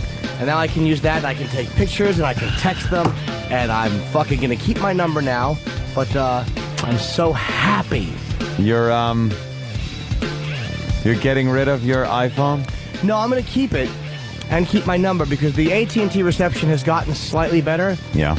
But the inconsistency of it is mind-bending. And when that call got dropped, hello. Wait, you're not really explaining, though. You had a really important call. Yeah, on a Friday afternoon. And I talked to them in the cab, and they're like, "Oh, I'll call you back in 10 minutes." So I walk into my apartment, and I hear, hello. I'm like, hello. Oh. And I looked at the fucking phone. It went boop, boop. Yeah, that little call dropped. I hate that sound. And I hear it every time I use the phone in my apartment because it's somewhere in Beirut. Oh, sorry, that's the west side of Manhattan. Sorry. Not many people live there, though. And fucking didn't work again, man. I can't tell you the anger I felt when that got dropped. Like Verizon, there's places like on 6th Avenue, my calls always get dropped. There's certain places that are dead zones for cell. Mm-hmm. Yeah. But Verizon look, I have no interest in Verizon at all. They get coverage fucking everywhere. I'm sorry. Yeah. They do. So you got a BlackBerry now? No, I didn't have time. Believe me, I wanted. If there was another comedian in just hanging all this, you wouldn't have fucking seen old Jimmy Norton until 9:30. I would have been known as the BlackBerry Kid. I need to get my BlackBerry. Is that a BlackBerry there? Yeah, I'm getting pretty much the same one. Yeah, but it's really tough to do email on this with the double tap. Oh, I never use email. I don't email with them. Oh, then you'll be fine. What about texts? I'll take the double-click texting. It's a little more annoying. Like, the iPhone had a really good text system. Love the iPhone's text. I'll take that and know that I'm not going to get a fucking error message every time I try and text. Or I'm not going to get a call dropped. You know what? I'll take the important call, and I'll be the fucking double-click kid. And I'll take a photo of my cock, and I'll text it to whoever wants one. Here's a cock photo. Ka-ching. Can't do that with certain phones. No, you can't. No. That's upsetting. I don't like the fact that you can't text a photo with the iPhone. Figure that out. They have it. They have it figured out. Of course they just do. didn't do it on purpose. Next generation. Deanna, California, what's up? Hi, guys. Hey. Opie, do you think that maybe it wasn't that your curse might be gone and it was just when Fez jumped on the bandwagon and bet against Tommy Z, that might have screwed you all up? Because you won all season until he backed them. Well, I really thought that whole dumb sports curse bit we've been doing was long gone, but as soon as the Pats lost, the message boards went nuts. So, and then I started thinking, I guess it was all leading up to the biggest disappointment in Super Bowl history for a team. So, Do you think that if Eli would have lost, he would kill himself? Eli, no, he was just happy to be If he would there. have lost the Super Bowl, you don't think that he would have fucking lost his mind? Not at all, man. Because of his dad and the expectations. I know this girl just keeps talking. No, miss, we don't. The Giants weren't even supposed to be in the Super Bowl. They were the wild card. Although they played great on the road, 11 straight victories on the road, and they said Eli was the best quarterback in the playoffs. So, can I tell Bob Kelly this? The way you feel today about the Patriots is the way everyone in your life feels about you. Just saddened and disappointment. Let down. And it's a whole mouthful of what could have been. that call was quite real too, man. Of course From it was. Bob. Yeah, Bob wasn't playing it. He really loves his. He's very loves his upset. past. And speaking of the Bob Kelly phone call, we really need to make Speedy AIDS the top Google search of the day. Brazilian Speedy AIDS. But they won't let us spell Brazilian. That's the problem. That's why I went with just Speedy AIDS. All right. Speedy AIDS is good. Let's just go Speedy AIDS because a lot of people will fuck up our whole thing with trying to spell Brazilian. So it's Speedy AIDS. 2 words. Speedy, of course. Speedy. All right? Speedy AIDS. Start Googling that like crazy. Like crazy. Okay, guys. Did you like the game, Deanna? Yeah, it was very good. I don't normally watch football, but it was good. Except I don't understand the whole hesitation thing with Eli. I never watched him play before. Why does he stop? He, thinks too much before he throws the ball. He throws too hard, too, at times. And it goes way up. I don't know. He's just You know what? I don't think he wants to play football. You're right, Miss. That was a good indicator. MVP of the Super Bowl. You really can pick. Yeah. You're a good psychological profiler. Yeah, I'm not saying I don't, but he doesn't he look just happy did that doing because it's it, his does he? hobby. No, does he look? I think he does it because his dad, because of the expectations. Miss- He just doesn't look happy. Miss, get a hold of After they yourself. won the game, he wasn't celebrating. Miss, just settle down. He It's doesn't okay. know how to be happy. His father raised him to be a Super Bowl MVP. That's all he knows. Exactly. 2 of them. Yeah. Hmm. Hey, but, there's a third son in the middle. Yeah. Oh, boy. Wrong with him? Probably Chip Manning. And he works at a... something is wrong. Go ahead, you talk. Deanna, Sorry. shut She up. loves Go to ahead, talk, Deanna. this Let Deanna girl. talk. Love you guys. I know, Thank you. and I remember why we don't put you on the show often because you just keep babbling over what we're trying to do. Yeah, Deanna, Deanna, we have to talk to each other. Like you talk, and then I talk, and then Ope talks, then you talk. And then Fan know, talks, but- and then E-Rock talks, and we all talk over him. Well, sometimes you guys start talking to each other, and I'm scared you're going to forget about me. We're not going to forget about you, Deanna. How could we? You're a lovely vision in the morning. I love you guys. And we love you, but we just wish you would chit-chat with us. Yeah, you're just babbling. My boyfriend does too. He hates it. He says I talk too All much. right, that's enough. That's all I want to Hey, hear. Anthony, What? do you have a hangover? No, not really. I'm tired, but I stuck to beer. If I would have cracked open that bottle of wine, it would have been hell to pay. But I was actually thinking and Did saying, it ever work? Did the little threesome thing ever work out for you? why did you? No, but I was listening to the show yesterday. It was hilarious. The Giants winning, there was a bet, and Lily from the Ron and Fez show now has to spend the night over my house. Can I come? No. Why? Because you're a cock-blocking douchebag. Oh. Fair enough. Fair enough. I would be, too. Of course I'd you be would. there in my little feety pajamas going, Lily, you don't want to do that. Would you wear your feety pajamas with a hatch in the back so I could just open up the 2 little snaps and fuck you in the ass? No, I'd turn it backwards so I could just jerk off while all 3 of you were trying to talk in your bedroom, and I could just whack my bag, and you'd see my face poking through and my fucking cockhead. Like when Jim Florentine first started dating Jade years ago, they were sitting in his office, and I lived with Jim. And the office was like down the hall from the bathroom, and Jim is standing up, and she's sitting in his office chair, and she's blowing him, and I'm fucking jerking off in the bathroom, peeking out the door, and fucking Jade looked over and saw me, and she went, "Ooh!"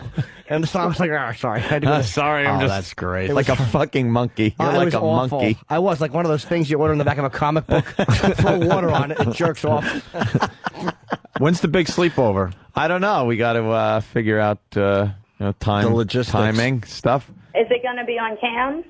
Are you gonna be on Pal Talk? I think Pal Talk might get the privilege of peering into my house and seeing what's going on. If you do have sex with Lily, please only say her name like Herman Munster. Lily. Like talk normal until you say her name. Yeah. Like, oh, I just Now, Lily, get in the bed, Lily. Grandpa. All right, Deanna, thank you. That would be hysterical. Yeah, just talk like Herman while you fuck her. What's up, Andrew? Hey, boys, how's it going? Hey. Hi. Hey, I just want to let you know, Opie, the first thing I thought as soon as the Giants won that game was fucking Opie. Yep. Yeah. A lot of people. Because I suited up. Because I suited up for the game. Yeah. How many fumbles did you have? Yeah, because I was on the front line, protecting Tom Brady. Hey, look, I thought the same thing. And holy shit, this Kevin Kershaw. Kevin, you gotta wake up a little earlier. There's I don't know, over and over and over again. We're not acknowledging your instant feedback because we covered it already. You douchebag. Terry Bradshaw threw out the F-bomb on live TV. We didn't. He did not. We went over that whole thing about 2 hours ago. That's right. He said cunt lip, not fuck. Ah, there you go. Shut up. Talk to you now, boys. Take care. All right, Andrew. Thank you. Thank you. I hear we have audio of Danny who didn't make it into work today. We're still procuring it. Yeah, Are we? because last night, of course, Ron and Fez were doing their broadcast during the big game, and I stopped in. It was a lot of fun. And then took some phone calls after the game was over, and Danny called in. He was hammered. He was in the spirit of the game. Well, we're trying to locate it. If you have any pertinent info that would help. No, it was just one of the calls that were taken after the game. After the game. Okay. So it was the last maybe somewhere in the last 20 minutes of the show. We got somebody pouring through. Yeah. Okay. All right. Hey, can I do an impression? Just listen for a big, long slur. That'll show up in the waveform. Make sure it's not me. And then... Can someone do an explosion sound? You'll know when to do it. Oh. You'll know when to do it if you got it on the thing. Please hold. Just an impression I want got to a do. good one. I think we do have a really good one. It's all right. Can wait. Can't wait to get my Verizon phone. That's exciting. I'm so happy. John from Michigan, what about the Conan O'Brien prediction? He had the turtle race and the Giants won by a nose. So Really? he predicted it with a turtle race. Wow. Get back to work, writers. Right, a big... I hope this is it. Okay, I'll tell you when to do it. You'll see my finger. Okay. Day! Oh. Hello, Iraq. Okay. Oh, God. I like my fingernail polish. Oh, God Do damn. it quick. She's drooling. The bomb is getting wet. Oh, fucking dunderheads. What a fucking... Run! It is Pete Rose!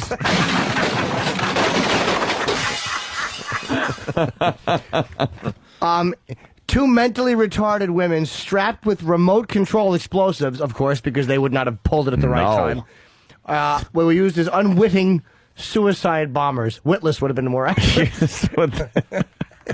Here's what they've gotten down to in Iraq. Retarded women. Yeah. And they, A misguided missile. I am the werewolf. I like to make werewolf movies. I like turtles.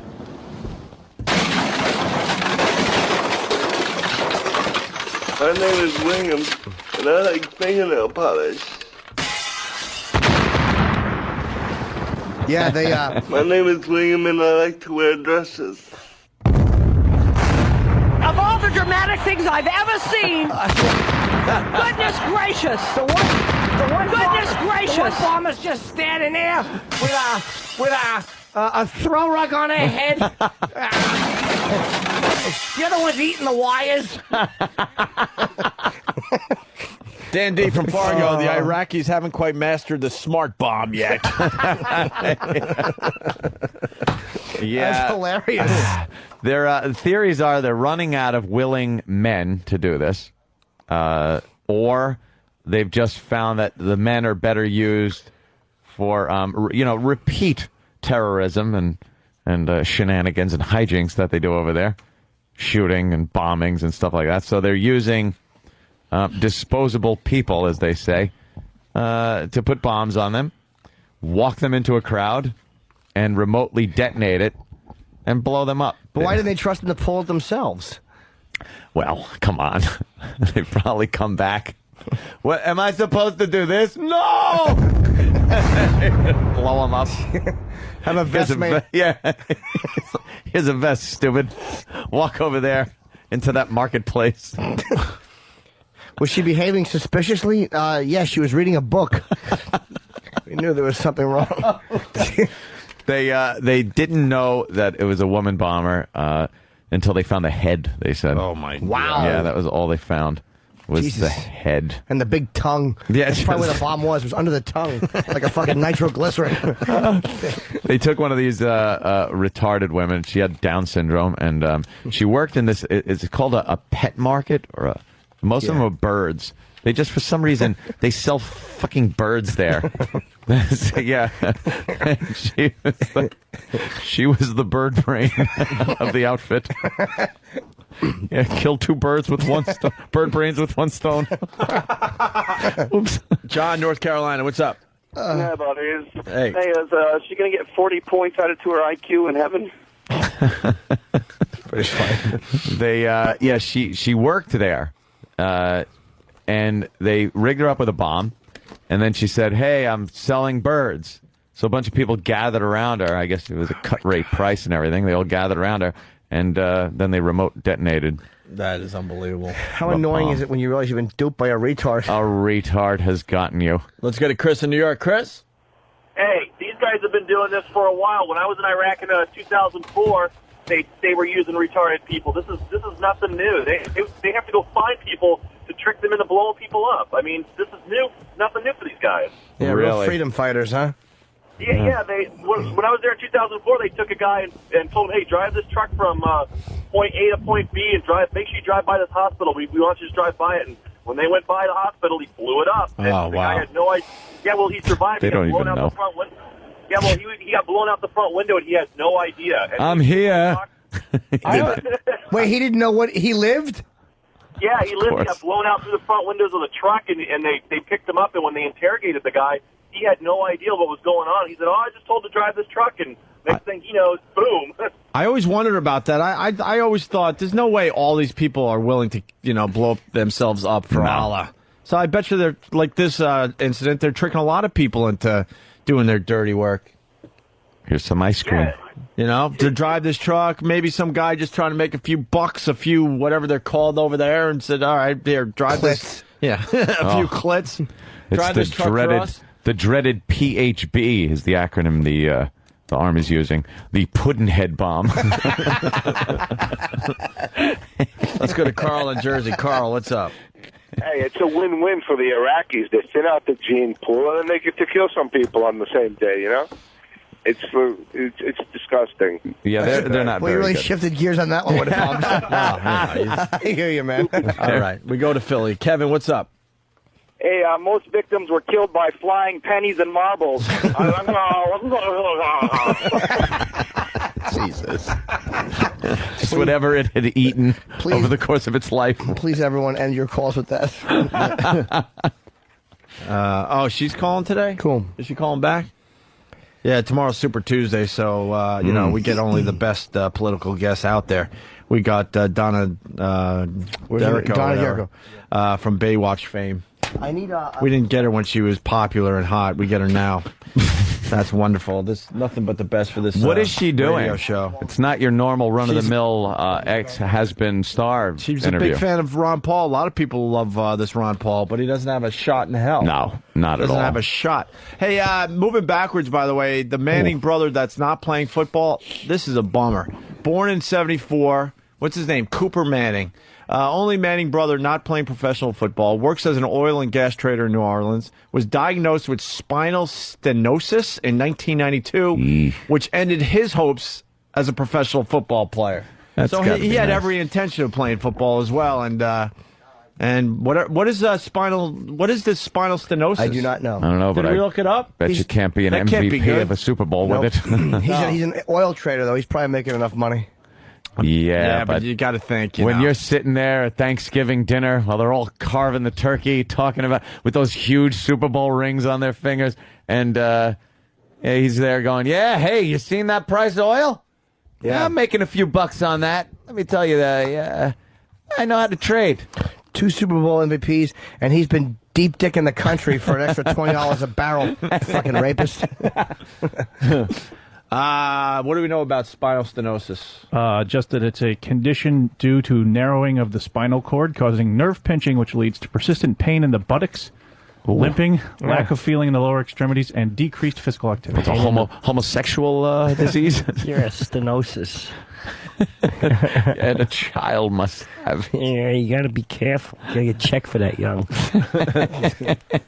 Let's get a Sean in Michigan. Sean, what's up? Get her, Sean. Shawnee. Hey, what's going on? Hey, that retard survived that truck blast because he had his white retard helmet on. All right. All right, sir. That's not going to help. That's very funny. That's just mean-spirited. Yes. Yeah. We like to tease those silly geese, but well, in Brian, the spirit of fun. Right. Brian from St. Louis. out of it. He's a faithful. He writes, "Hey, Opa, the retard training program ran into some problems when the drooling kept shorting out the first version of the bomb." Tell him to thank you for repeating my joke. Yes, what the hell is he? I wish that was Jimmy's. They said the last thing the retarded girl said before she blew up was, "How are you?" Yeah, there you go. All right, quick break, and we're going to get Donna on the phone. Donna. Okay, Donna Derrico from Baywatch fame to talk about Ron Paul. This should be really interesting. I mean, it will be, right? Oh, of course. Yeah. Why not? I mean, hear what she says about this guy. Why she's supporting him? What does he stand for? Why isn't she supporting Obama? Yeah, we'll find out all those answers after the break. And maybe, you never know, Steve from Yellowstone, maybe a Ramon. Who? What? Ramon, that guy that calls from time to time. I hope he doesn't He's an expert on politics. He's that guy that puts all that stuff in his hiney, right? In mine hiney. Isn't that Ramon? And I think today we'll do... I get all those characters confused. We'll do serious questions only from the phone Is he lines. the gay guy that talks like he likes girls' tits? Now? No. No? We'll have it after break. Damn, I always get those guys confused. All right, serious questions on the phones. Brilliant characters. And we got Danny audio. Oh, you found it? Yeah. Nice. I just ate 4 burritos and drank a pot of coffee. Anyone for trouser chili? Oh, God damn. The Opie and Anthony Show. Oh, God. Oh, yeah.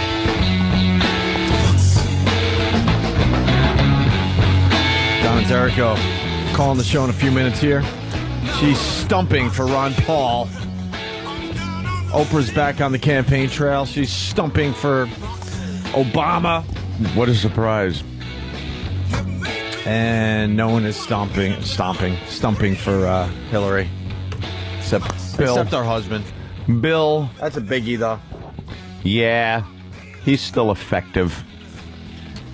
Is she calling back, or we have to wait for her? Or do we have time to get the Danny audio in? Yes, I'd recommend Our own Danny called in sick today. Big day. We're all kind of tired and just kind of groggy. It's a late night Super Bowl Sunday. Yeah. And then you got to go to work. Well, there's no way around it because you can't even like go to bed early like we usually do because you got to be informed about the Super Bowl. So it's a no-win situation. You got to know what's going on. We have to get up really early. 4:15. And Danny called in sick today. It's rough. There was one of the doormen at my building called in sick yesterday, and oh man, that has caused a bit of a problem in my building. A bit of a row? Oh my God, this guy Sam, who's a really cool guy. I'm like, Sam, are you going to be able to get out of here for the Super Bowl? He goes, no, because blah blah called in sick. What a dumb name.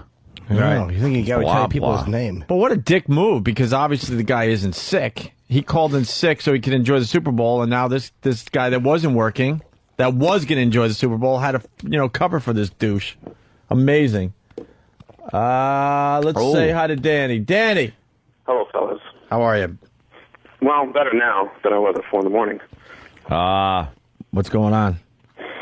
Nothing. Shitting liquid fire into my toilet. That's about it. The old food poisoning, huh? No, I don't know what it was, but all the shit that I was eating yesterday made me very nauseous and shit liquid. Was it the cream cheese, salsa, and cheese? Probably an onion dip. probably wasn't such a great combo. It was good stuff. I had everything. Did you shit? I didn't have the taco salad though. No. It wasn't the beers? No, I don't think so. No. Beers are easy. Yeah, It's when you mix them. That's child's play. Once you start mixing shit, like I said, thank God I didn't crack open that bottle of wine. Would have been over. Dave, Eastside Dave was drinking Jameson. Ouch. And Pitsy was drinking Jameson. And at the end of the night, Pitsy insisted that my girlfriend punch him in the face as hard as she could. So I put it on Pal Talk, and she wound up, and it was like Fight Club. The first time she punched him, she hit him right in the ear. She didn't know. Ear, man. She didn't know. She's like, oh, I missed you. The second time it was like, hit him in the jowl. Jesus. And then after 5 times of really clocking him with a fist and really as much as she can, winding up and punching him, hit him square in the jaw. Who? Pitsy from Ron and Fez's show. Who punched he him? was just drunk. My girlfriend. Just because he said, punch me in the face. Because him and Dave, I'm sitting here, and Pitsy and Dave got in a little shouting match and then a fight, and Pitsy leans over and punches Dave square in the nose. like really hard. Just pops him in the nose. And Dave's like, "Oh, you fuck," and gave him body punches to where I think he was pissing blood. And then Pitsy punched Dave again right in the side of the face, like real hard fucking punches. They're animals when they get a few in them. Very entertaining to watch, though. I was laughing my ass off watching two drunks just beat each other up. That's a good and all, good time. All I had to do to stop it was go, guys, why can't you just celebrate the victory that the Giants had and appreciate that together? The second I said that, they went, "Come here, dude, come here," and just started hugging each other. Unbelievable. Hey, we got audio of Danny playing calling Ron and Fez last night. We got Danny from the O&A show. Danny. Oh. Hey, Danny. Hey, buddies. Hey, Danny boy. Hi, babe. I guess Z-Man won the bet. Mm-hmm. He did indeed. And I'm going to have to give him his fucking Saturday Night Virus show, I guess. Oh, that's you're drunk. Yeah, he does, no. Well, it is He a day deserves ending in it. a Y. Danny, you were hammered last night. And I'm going to have to give him a Saturday Night Virus show. I didn't hear that over the phone. Oh, that's all right. It was pretty good. You probably wouldn't want to. You were a little tipsy. I remember calling and trying wasn't? to get Z-Man his Virus show for winning the big Super Bowl bet. Who wasn't a little tipsy, though? Right? I mean, come on. So basically, I'm being accused of calling out sick because I was drunk. Who said that? We didn't say that. That seems to be the accusation flying. No. Not one person said that. It was the onion dip. Yes. Could have very well been the onion dip. I hope I have another gallon of shit so I could take a picture of it for you guys. Please, no. Your camera's full of enough shit. That's what he does, too. Mm-hmm. When he has guests over the house, he'll just show them shit pictures. It's like my family. He's got a great one that's a backwards R, and it's perfect. I'm pretty proud of my saxophone. All right, Danny, we'll see you tomorrow. We got Donna calling in right now. Awesome. We just want to check in with you. Okay. All right, Danny, everyone. All right, Danny. Take it easy. And is she ready to go? Couple seconds. Couple seconds. Why? Just doing another interview? We don't know. Smoothie. Good stuff. Donna D'Erico, where is she? Come on. Talk to us about where did my paper go about her candidate? Oh, I have it. I just had it. Why the fuck? I'm just trying to look up some information on Ron Paul. But I wanted. Okay, we'll let her give all the info. Ron Paul. Let's just make believer unbelievable experts on Ron Paul. Let's see. The war. Bush. Moving forward. Immigration. All right. That's crazy. That's insane. That's stupid. This is strap a bomb to yourself, stupid. That's don't ask, don't tell. On hate crimes. Okay, let's see. Hey, Donna. Hello. Welcome to the Opie and Anthony Show. How are you? Oh, I'm great. How are you guys? Good. Super Tuesday's tomorrow, and what, you're trying to get people to vote for Ron Paul? Is that the deal? I sure am. That's who I'm going to vote for. Now, I'm an expert on Ron Paul. I've been studying this guy big time. Really? Yeah, I love Ron Paul. I love him, too. I think if people would wake up, they would understand that this guy could easily run this country, and a lot of people would be very, very satisfied by his job. Now, for the people out there that don't know, what is Ron Paul all about? Well, gosh, it's hard to say in one sentence, as you know. You're used to. Oh my God, yeah. I mean, where do you begin with this Ron Paul guy? You know. Really, for me anyway, it's he just the fact that he is so hardcore for the Constitution. That's what won me over initially and got me interested in him. And I started researching him like you did. Mm-hmm. And just all of the stances on all of the various issues. Mm-hmm. I agree with everything. I mean, there's some candidates that people are wanting to vote for that they're like, well, I like this and I like this. I don't agree with everything, but I like them overall. I like everything about Ron Paul. How about his anti-abortion stance? Oh, I like that too. I mean, cool. I'm for that too. Okay. How about the right to bear arms, wanting to pull. And the border security issue is quite interesting, right? Sorry? The border security thing. Yeah, I'm for that too. I know that there's, I don't know how, widely known it is, but, they're wanting to sort of erase the borders between Canada and Mexico and the U.S., and I don't want that. No. And neither does he, and I don't think most of America would want that either. Yeah, that leads to the immigration overhaul that he's for. Yes, and it's, look, I am just like him. I want our nation's sovereignty back, and I want the U.S. to be the way that it used to be, and we were independent, and 50s it was hard to get into the country. If you wanted to come live in America, it was a hard, difficult process to get in. I like the way you think. I like that. Keep it the way, because now you go, Southern California, a lot of illegal immigrants. It's just nice in there. To get in. You can come over whenever you want, and also we're starting to have to support them too. Illegal. Yes. I'm not okay with that. I don't want to pay for that. What's Ron Paul saying about that? He doesn't want that either. Good.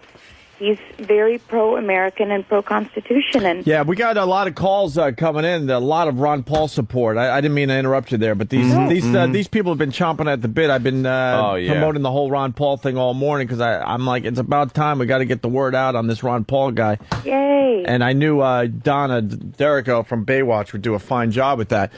We got Steve from Yellowstone on the phone. Steve, you're talking to Donna. Hi, Donna. How are you? Oh, great. How are you, Steve? Hello? Hi. I can't really hear. Can you hear me? I can hear you fine. I hope so. Oh, Donna, can you hear me? I can hear you. Go ahead. I cannot hear her at all. This connection is messed up. And apparently at the office we don't have people who are going to help us when we're calling in. Oh, that's a shame because... Hold on, I'm very apologetic. I'm trying to turn the volume up on the phone. I don't know why it's not. Maybe Don Wicklund can help, unless he's waxing his chest. He wouldn't be doing. Yeah, that's right. Okay, why would anybody help? Because I'm standing here like an idiot on hold. I guess I'll just stand here and continue to talk. I can't hear you, Jericho. Yeah, I think there's something wrong with the phones. Something wrong with the phone. But we have so many callers that want to talk about Ron and I'll call back. Talk to you. God. Maybe if he calls back. Oh, that'd be bad. Now, Donna. Obviously, you're. Fucking phone while I'm on hold like that. How about hold? Wow, I could hear that. Holy fucking shit! Uh-oh. What? Somebody's cursing on the air. Nice. Who is? I don't know. I just heard that previous caller, perhaps. Hello. Was a little upset. Hello. Hello. Can you hear me, Donna? I can hear you fine. Oh, okay. I couldn't hear you. I'm sorry. I was yelling because my office phone, because that was how I executive produced, and I couldn't get the office phone working. How are you today? I'm really good. How are you? Oh, okay. Do you like the fact that he was a gynecologist? Does that make you feel like he might be a little bit more in tune with women's issues? Well, at least he'll be more in tune with health issues and, the... Ramon! Tell this self-hating hooker to shut her cake hole! What? Ramon! I don't want to elect any man whose fingers smell like a tuna can!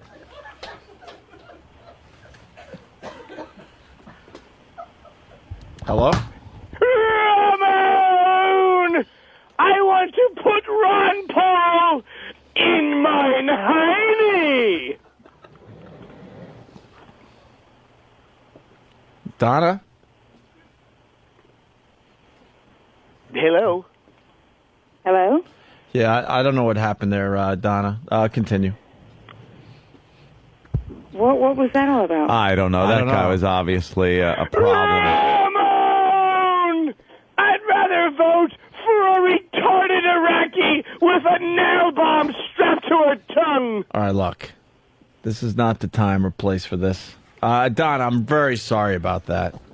It's a problem with the phones. All I'd like to say is that I'd like to ask everybody to go out and vote in their primary or their caucus tomorrow. Absolutely. Yeah, absolutely. And Ron Paul looks like a viable candidate, a candidate for the times, one we need right now. I think this is true change that we're talking about with someone like Ron Paul, and not this fake like the Democrats are preaching about this change and everything. We need to get back to basics. Right. I think, and Ron Paul is a candidate that is, like you said, for the Constitution, for the basics, things that I think this country has forgotten about. Yeah, what do you say to the people that say that Ron Paul doesn't even have a shot, so why vote for him tomorrow? Well, I think he has a very good shot. Well, he's really not showing up on any of the... well, it's early. What, the polls and stuff? Yeah, the polls and stuff. It's still until Super Tuesday, you know. Well, I mean, I think that the people need to try to take back control of the vote and their government, and it doesn't. I don't think that a candidate's chances should influence somebody's, vote. Well, when Ron Paul's knocked out, are you going to vote for John McCain or? I'm not expecting that that's going to happen. No. But when it does, you still got to vote as an American, don't you think? So would it be who do you like better, Obama or Clinton? You know what? I don't like it. Oh, those two? Please, right? All right, hold on. We're going to try this again.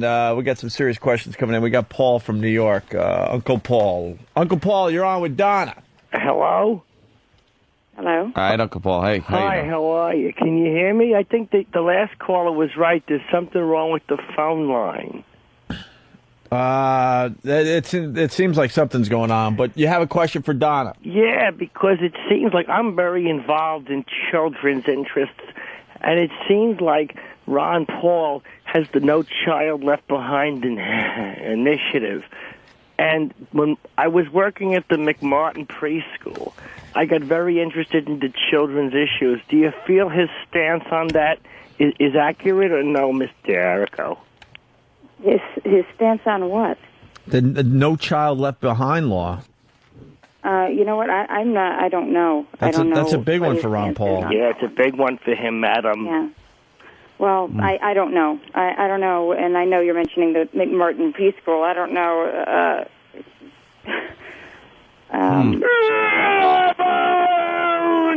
Ron Paul has more of a child fetish than John Wayne Gacy.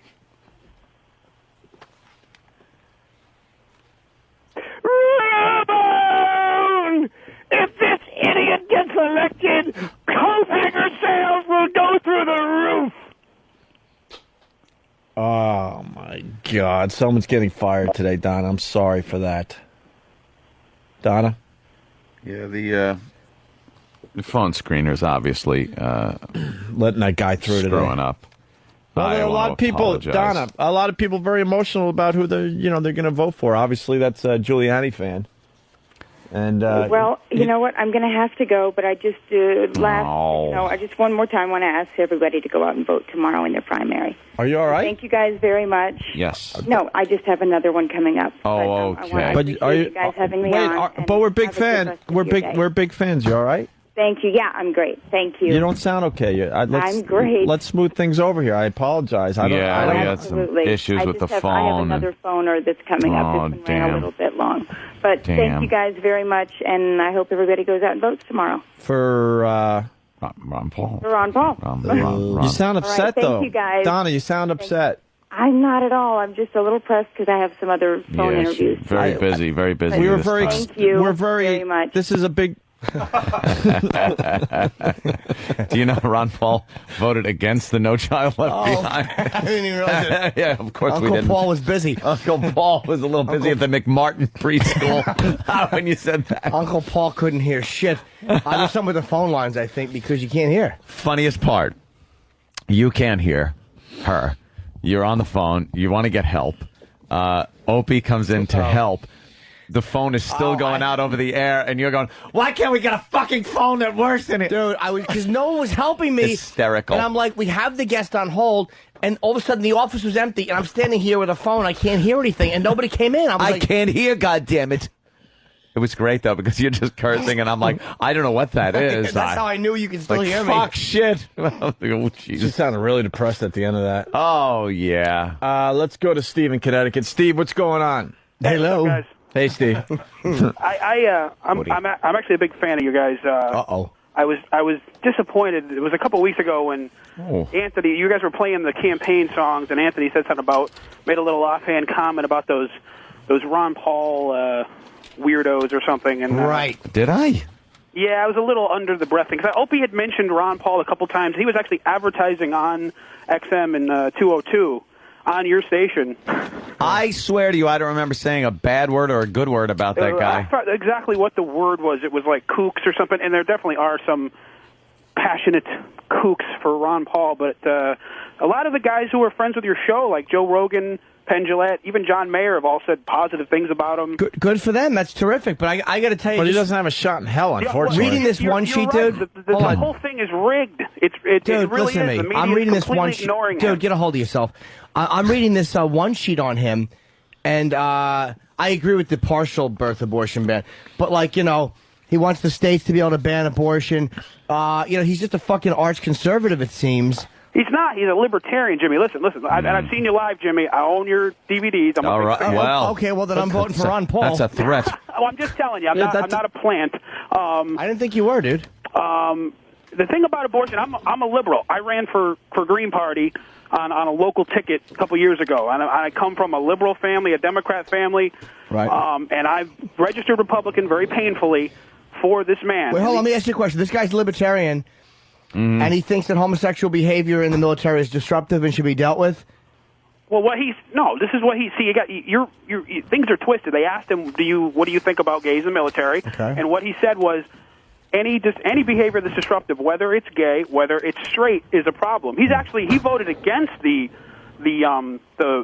marriage bill there that would make marriage between a man and a woman. He voted against it, and he has a lot of gay supporters, believe it or not. A 72-year-old Republican from Texas. Well, he did encourages states to ban the practice. Yeah, he did. He supported. Hold on. He's all about states' rights. That's across. He said he would ban Roe versus Wade. He would also be against any federal bill that would ban abortion federally. The idea is the federal government doesn't have the right, and it was never the intention to centrally control everything. So if we had states' rights, certainly where I am, abortion would be legal. Down south, it probably wouldn't be.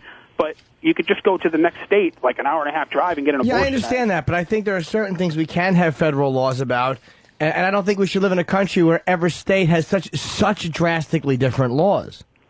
I don't care what the Constitution said. There was fucking 13 of them.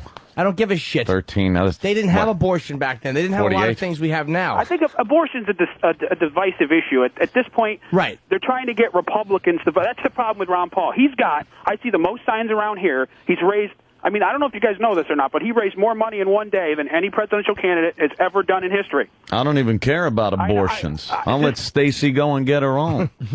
This last FEC filing for the end of the year here, he raised more money, $19 million, than any of the Republicans, and he's the only one without a loan, so he doesn't owe anybody else any money. He also said, while maybe he doesn't want a constitutional ban, he supported the 96 Defense of Marriage Act, and he was saying that states don't have to recognize same-sex marriages performed by another state. So basically, hold on, his stance is basically that if one state says you can get married, that's fine, but then the next state doesn't have to recognize it. So that's basically, he's not taking a stance on fucking anything. He's basically just saying, whatever the states want to do is good with me. I'm over here now. I'm just going to sit here in this Oval Office and let the states do whatever they please. Yeah, well, exactly. Well, it's the people silly. make the decisions, guys. It's supposed to be the people elect the representatives that make decisions for them. Could you hold on? I understand. Could you hold on a second? I got to ask Jimmy something. Jimmy, do you think Steve likes Ron Paul? I think Steve loves him. I know he doesn't have. All right, we get it. All right. This is important. What's your name, Ronnie Paul Jr.? Exactly. You're a Ron Paulaholic, Steve. Well, you got to get off the Ron Paul, he's the son. only Republican that would have a chance of winning in the general. But there's no way. I'm tired of the Republicans. And I'm tired of them. I am too. John McCain is going to win, by the way. He doesn't have a shot in hell. Yes. He will not win. McCain is our next president. Mark my words. After 8 years of warmongering, we want another one in there? Mark this time. Mark the day so we can pull this audio after Election Day. I am saying that John McCain will be our next president. I don't know about through that. process of elimination. If he wins the Republican nomination, He wrote the amnesty bill. Why would Republicans vote for him? Dude, he's going to win the nomination. Don't be naive. Yeah. Oh, he's definitely going to win the nomination. And at then this he point. will win because this country will not vote in a black guy or a woman. I don't know about Then that. why are they showing up in the primaries like 3-1? Because Doesn't they're the only matter. Democrats right now, dude. Who's voting? Who's fucking voting in these primaries? You know one fucking person that's voted in a primary. Dude, you're arguing against what's happening. McCain, if you know about politics, right?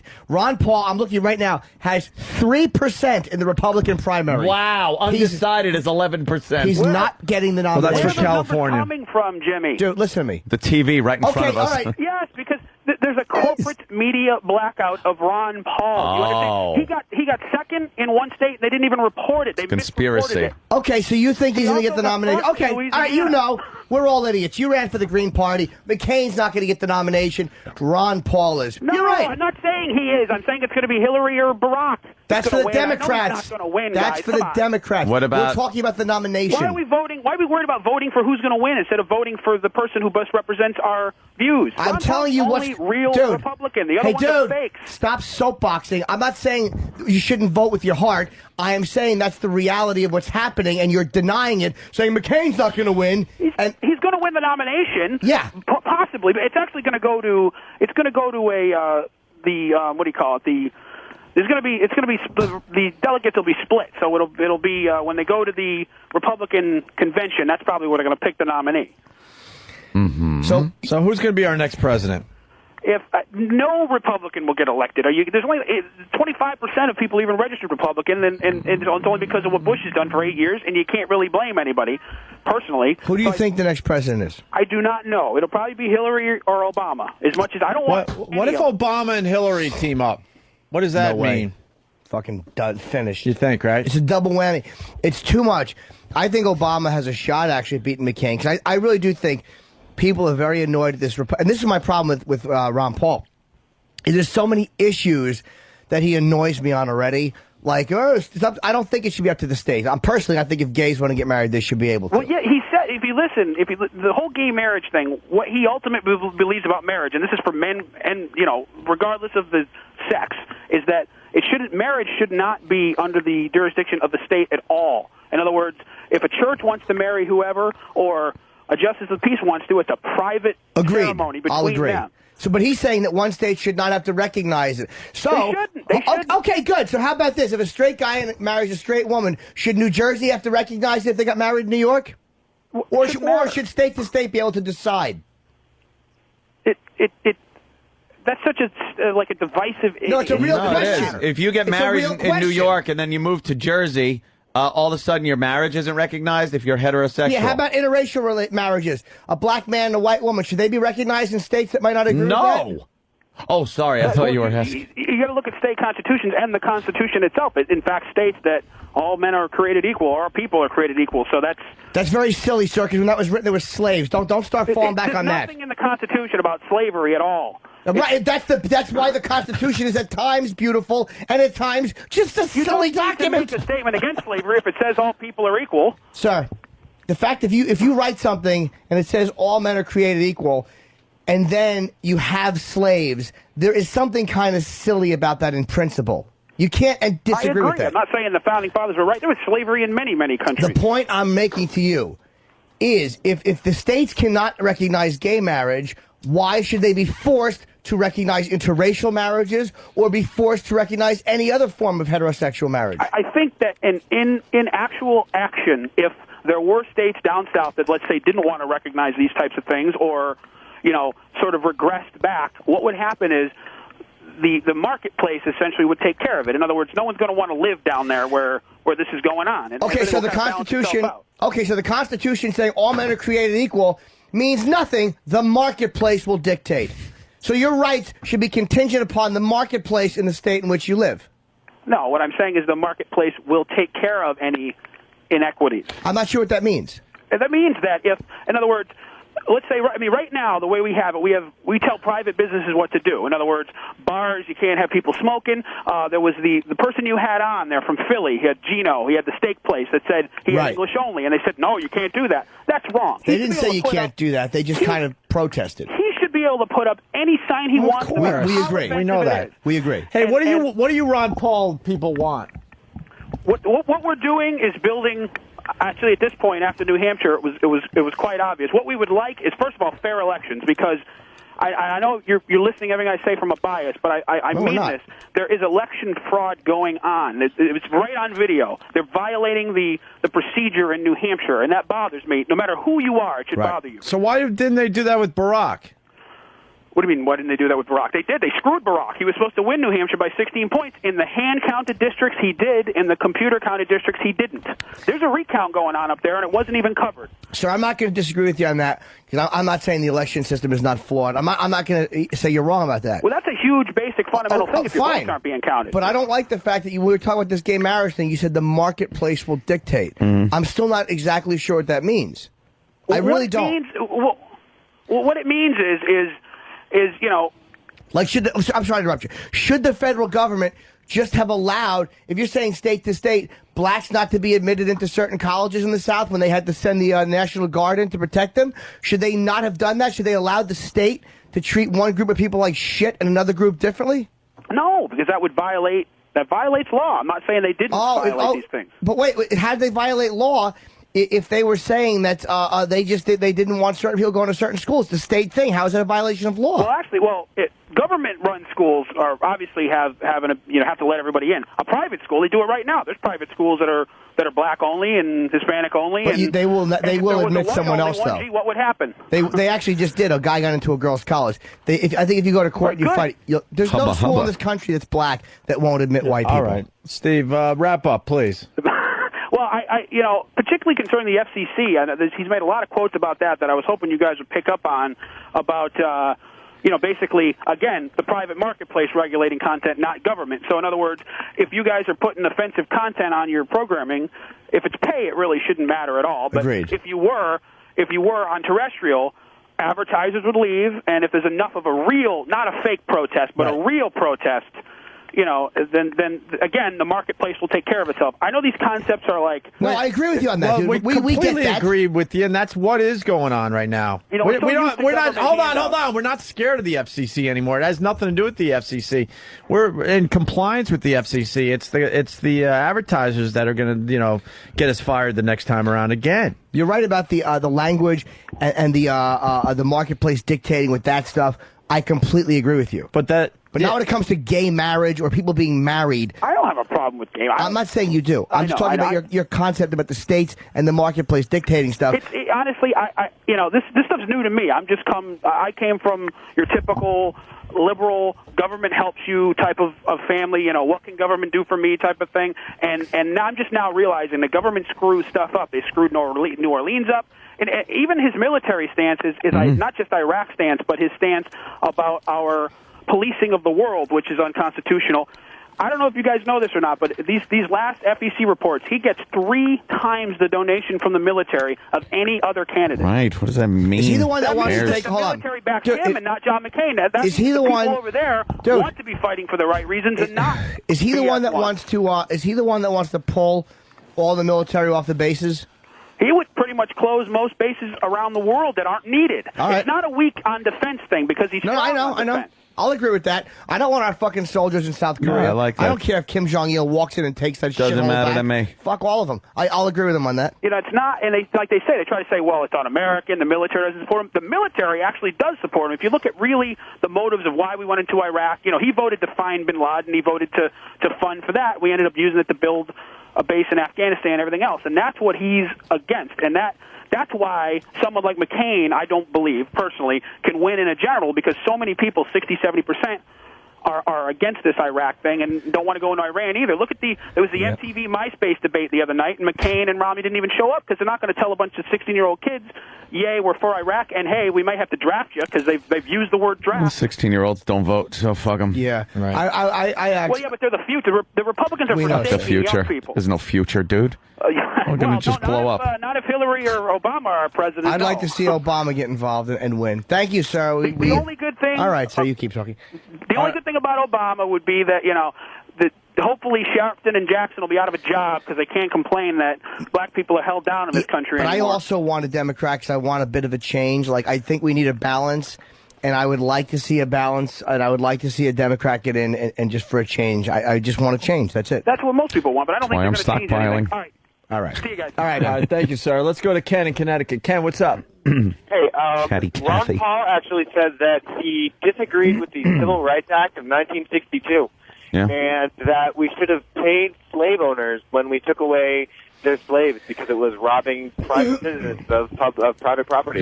Anyone so obsessed with state rights, and I mean, I know the states have to have certain rights, but anyone that would allow other people to have their rights denied because the state says so, I think is a fucking idiot. Because the state says so. You expect me to believe South Carolina is liberal because the state says so?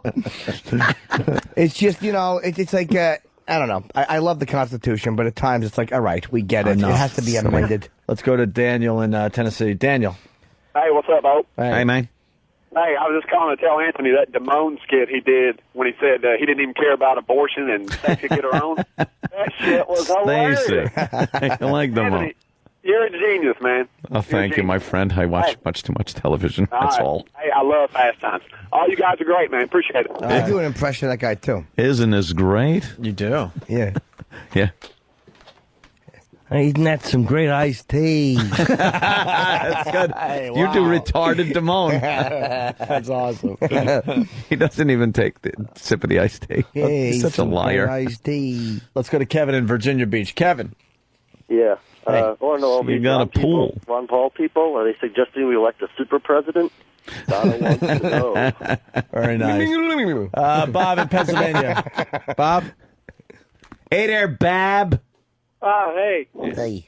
Yeah, I just wanted to inform Jimmy that his friend Dennis from the Bunny Ranch is also a huge Ron Paul supporter and even set up a donation box for him there. I love Dennis, but I'm guessing it's because of, if he's so obsessed with state rights, Ron Paul, he's probably for legalizing prostitution. What does in a lot of Dennis know places. about politics? Come on. I know Dennis is a moneymaker. Dennis is a real estate guy. He knows about making money, which I respect. But he probably likes the state freedom that Ron Paul would give him. All right, learning about Ron Paul. Rob in Virginia, what's up? Hello? Hi, Rob.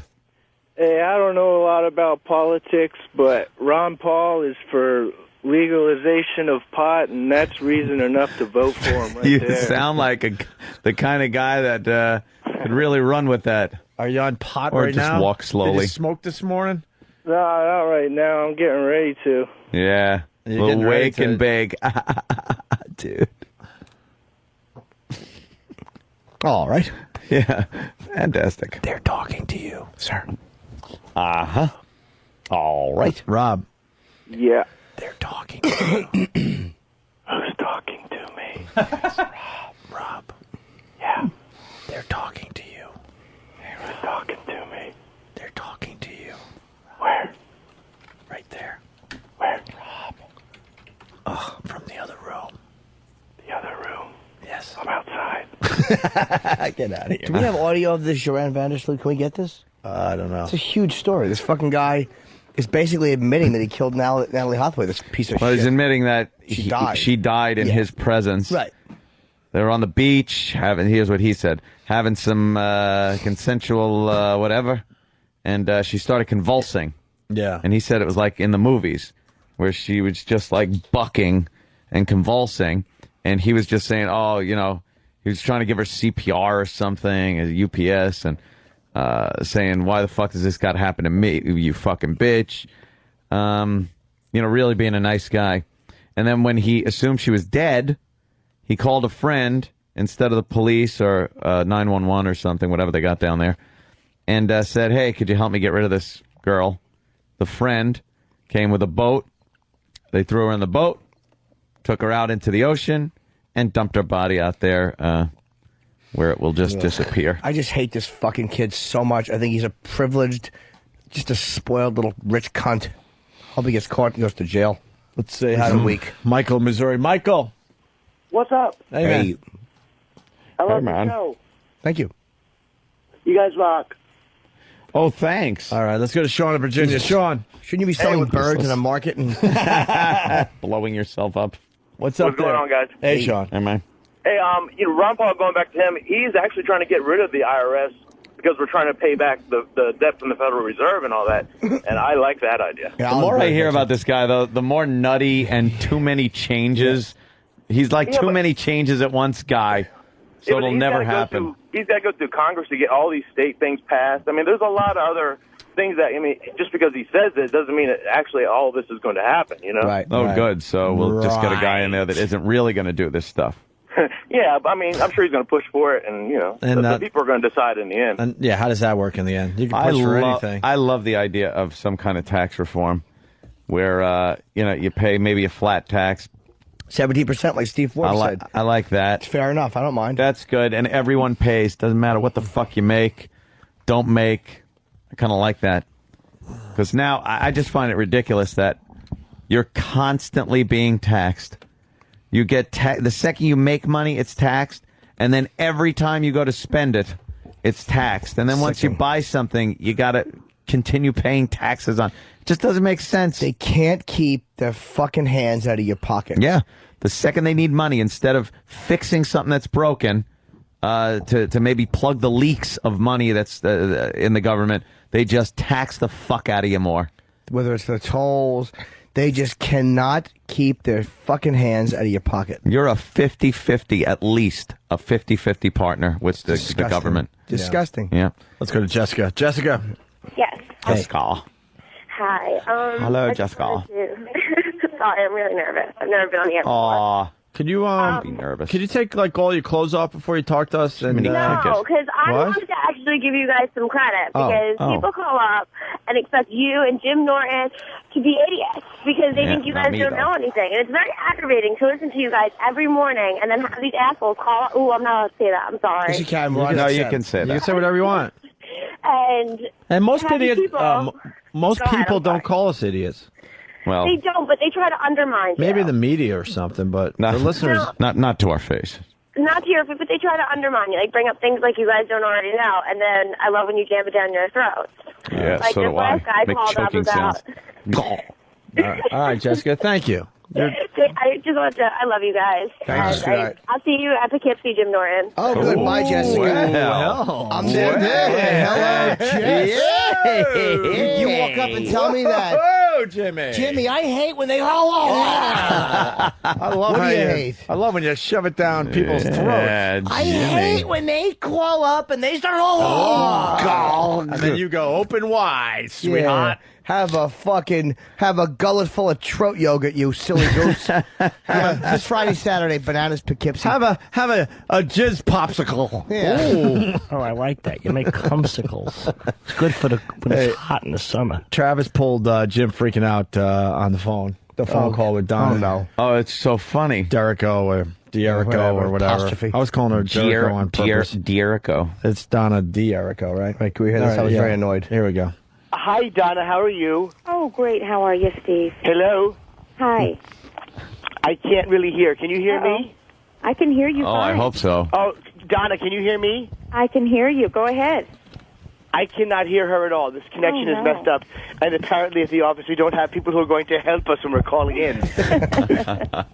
Oh, that's a shame because Hold on. I'm very apologetic. I'm trying to turn the volume up on the phone. I don't know why it's not. Maybe Don Wicklund can help unless he's waxing his chest. he wouldn't be doing. Yeah, that's right. Okay, why would anybody help? Because I'm standing here like an idiot on hold. I guess I'll just stand here and continue to talk. I can't hear you. Jericho. Yeah, I think the There's something wrong with the phones? Something wrong with the phone. But we have so many callers that want to talk about Mars. Ron and I'll call back. talk to you. God. Maybe if he calls back. Oh, that's That'd be bad. now, Donna.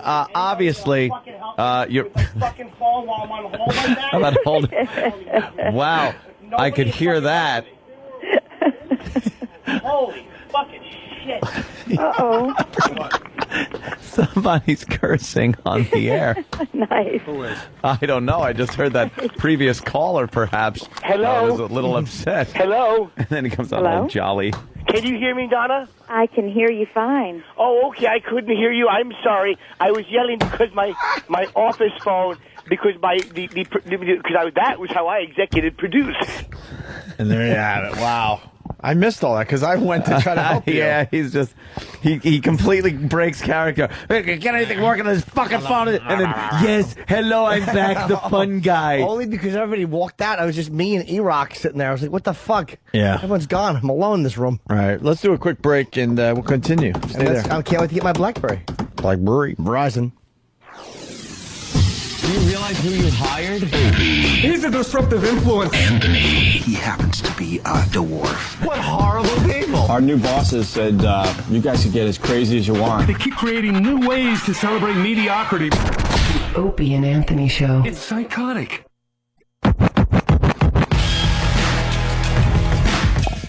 99 Problems. Yeah, all hell's breaking loose during the break. Jimmy's a little upset. I wouldn't go as far as not upset, but you're pointing out something. Also, though, Bob Kelly just a dope. He's as dumb as Bob is he's a bag of rocks. Yeah. He just did his promo for his CD. Yeah. I'm sorry. What? That wasn't on air. I apologize. What happened? Are you losing your mind? You just yelled out. You just yelled out. What? Someone's refusing to come on air. Who? Danny won't come on air? Oh, boy. Why? All right, well, first, the Bob Kelly thing.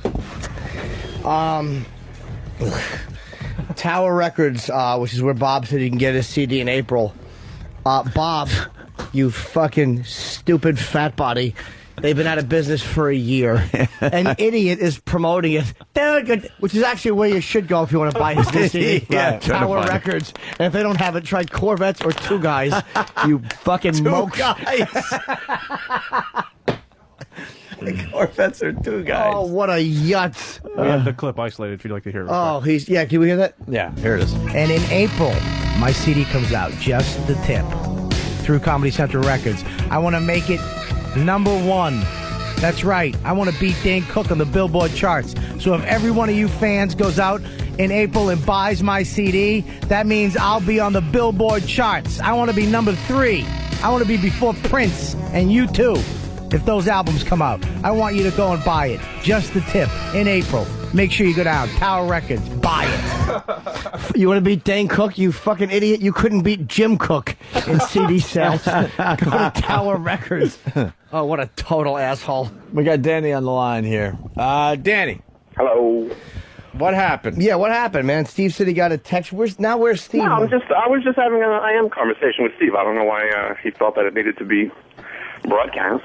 Well, I mean, that's kind of what we do to each other around here. You know, there's really nothing private. No, that's fine.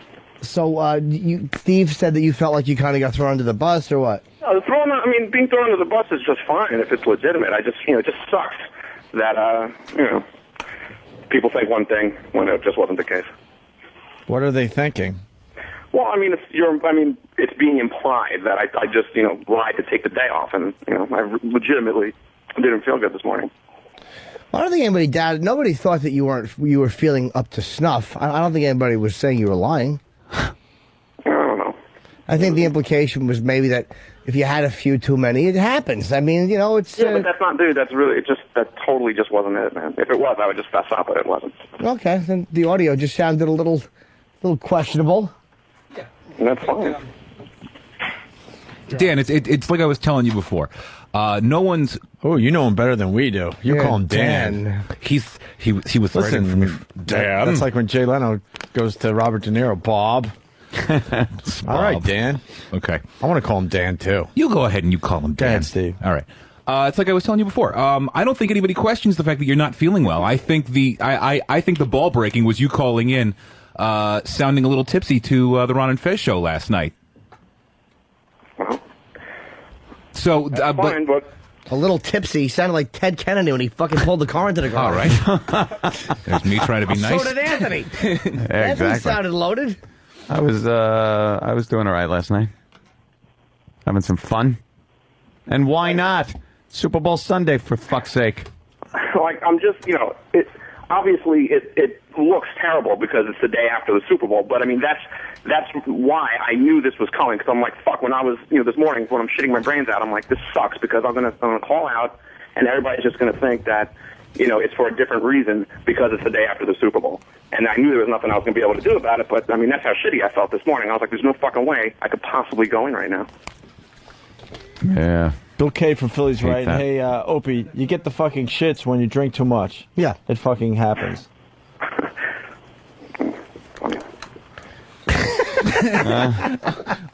And we were kind of, but nobody was implying it in a horrible, like, a fucking terrible way. It was just like a little ball breaking, but it wasn't even that bad. Yeah, I mean, dude, I don't mind, and believe me, I don't mind ball breaking, but, it just always, I don't know. You seem like you get pissed. You seem like you get a little pissed. Nobody likes No, when they're no. on the other end of it. That's No, it's not that, dude. I could totally deal with ball breaking, ball busting is just fine. It's just when my, I don't know how to describe it. It's liver. Jesus. Oh, Jimmy. Oh, no. See? I can't describe it the right way. What do you mean? I say it though. I'm just teasing you, man. I just want to know. I want to know what you would say. Like for instance, like shit this morning, like that's real. You know what I'm saying? Like lying to get out of, to get out of, like that's a real thing. So I don't want people to think that because it's not true. So busting balls is just fine, but when it comes to something like real, like that's just kind of, that irked me. So it got me a little pissed. Steve? So, okay, but you weren't lying to get out of work, correct? No, but that's what's being implied. So that's why I was, I don't mind the ball busting, but I just, I didn't want anybody to think that was actually the case. Because it wasn't. But nobody said that, and that's what I was telling you before. Steve, it was being implied. So Of course it was being implied, Steve. Yeah, of course. Steve, And, Jesus. Hey, Steve, did Danny have photos of you blowing somebody? I'm Larry Literal. Danny was even aware when we talked to him earlier, and we're like, no one's saying that. But yeah, we all were saying it. Of course. That was the bit. Right. I'm trying to be diplomatic. We played the fucking slurry fucking audio from Ron and Fez. And I understand that as ball busting, and that's fine. I'm fine with the ball busting aspect of it. But as far as people thinking that that's the legitimate reason, that's what I have a problem with, because it really, really wasn't. I'm not dumb enough to fucking take the day off after the Super Bowl because I had too many beers. Like, that's retarded. But And maybe obviously- that's why you would do it. Ah, that's right. psychology. And nobody plans on that. I mean, I've had a few mornings. basically, Danny doesn't want. Look, listen, I'm writing an email at 4:10 in the morning going, fuck, this just sucks, because I know how this looks. And I know I'm going to take shit for it, but there was no way. I mean, I would have shit and puked my way to the studio. Matt LaFar writes from Queensbury. He writes, look, if Danny wants the day off and needs to pretend he's sick, the listeners are okay with that. Okay. Fair enough. And it is being we're being reminded that you did come into Free FM and slept on the couch and was still hammered during the boiled meat barbecue. So That was the Lingy. That was my one legitimate fuck up. So you don't want people to think that you're a raging alcoholic. That was one time. That was really bad, and I have no excuse for that. Right, but I mean, they remember that. Then they're thinking today, and you just don't want people to think that about Plus you. the phone call last night. Plus the phone call last night where you could barely get the words I know, out. believe me, I know. Yeah. I know my case isn't looking very good, but that's just why I'm so infuriated about the whole situation, because I really, legitimately, I was having a serious problem this morning, and I don't want anybody to think that it was for any other reason besides, seriously being very sick. You should still be shitting at, like water and stuff. So why don't you just get it on some, get a phone video or something? We believe We'll that you're accept sick. that. No one thinks that you're not feeling terrible. I think he's feeling ill. I had a really good one about 9-ish, 9:30. I really wish that you guys had called then so you could hear it. I think that we do believe that you're sick, but I do think that it's not that we doubt that. Of course, we don't think you're lying. We think that just the source of the illness may be misdiagnosed. No, believe me, I think I've had enough experience to know the difference, and this was definitely. It wasn't just beer shits or whatever you want to call it. It was. I mean, there was a lot of nausea accompanied by it, and it wasn't a good thing. No, I've seen him, put some down and show up for work the next day without a problem. That was not just a few beers and then you shit your brain. This was not it. That was not that. Seen that happen, where you had a few beers and you come in to work and you're fine. So it's not like, you couldn't have done it this time. And again, the ball busting is fine. I don't mind ball busting. I mean, if I was going to have a problem with ball busting, I think I'm working for the wrong show. But I just didn't want anybody to think that was actually the he's just calling out because he had too much to drink. It's just not the case, man. And, I just wanted to make that known. All right. Fair enough. So if I was going back and forth with Steven and I am, that's fine. Well, now you're mad at Steve because he brought it to our attention that you were having a private conversation. He had to. He's going to bring one thing to the show a day. Yeah. Look at this, the text I just received. He actually ran in with his computer and held it up for everyone to see. Exactly. When it's unplugged, you retard. When you're as useless as I am, you have to be productive. And that's how you executively produce. That's right. Executively. And Danny, you have every right to be mad at Steve because if I had a private conversation with Steve and he brought it up on the show, I'd be very pissed off myself. So. Well, I understand that it's fair game. So now Steve can't be trusted with private conversations, obviously. Not even remotely. Uh-oh. All right, well, things are getting ugly. Let's say hi to Peter in Massachusetts. Peter. Yeah, this guy's full of shit. I'm a fucking Patriots fan. I woke up vomiting, dry heaving, because I drank too much, and I still went to fucking work. You got a little diarrhea? Fucking man up, douchebag. Man up, douchebag? It was more than just shits, too. I mean, it was very terrible nausea. Let's go to Todd in Salt Lake. Todd. Todd, hey, this guy is full of shit, man. He's full of shit. Hey, I'm full of shit. Go ahead. Go ahead. I think Danny's just mad at his private conversation. I would hate to text something and have it right out. Oh, wait, the bus is turning. That's not good. George in Cleveland. Good afternoon. Yes, what's up? Hey, how you doing? I just wanted to say, if Danny wanted to get out of the whole thing, he should have just worn an eye patch. It would have been good. Oh, no. Out. All right, Danny. We'll see you tomorrow, right? Maybe, unless I drink too much. All right. Well, fair enough. And Steve, tattletale. That's I know. Wonderful. I know. Steve has to bring stuff to the air. Yeah. I mean, it's fair enough. I mean, we all bring our awful lives up. Except for Steve. Yeah. Well, Steve's life's I would say it's an open book, but... Well, it's an open book in a closet. Yeah. Open pair of ass cheeks. Yeah. Book's open, but it's in the closet. Steve gets his balls broken. Can't read it in there. Yeah. All right, Steve. Thanks for being a tattletale. A tattletale. Useless tattletale. All right, Danny. Thanks. Useless queer tattletale. More adjectives. Keep them coming. We were talking politics, and we get this out of the way. Jimmy loves Ann Coulter, right? I don't always agree with her, but I like the fact that she says what she wants to say. Yeah. I'm standing on substance here. Yes. It's immigration.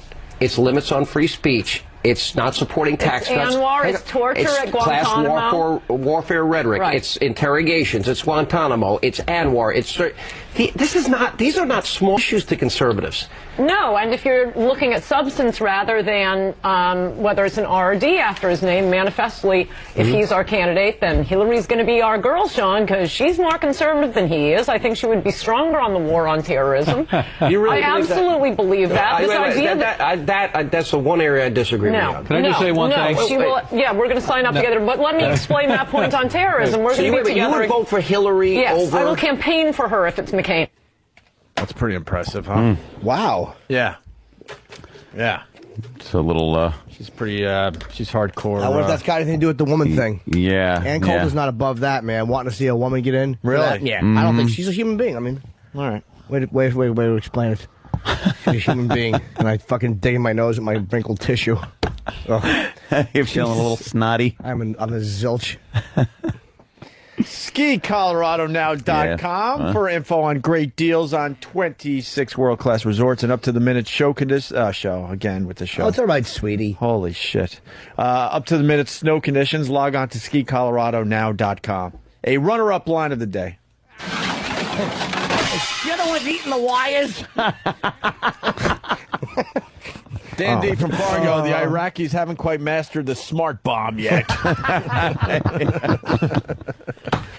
And some feedback are getting a runner-up line of the day today. Here's another one. Here's a loser T-shirt. That doesn't make sense. Just burn the damn things. Yeah. What, the people? Thank you. And finally, the last runner-up line of the day. For this Tribeca Film Festival. Shut up. Act. Always make a weak joke. And like, who's more of a New Yorker than me?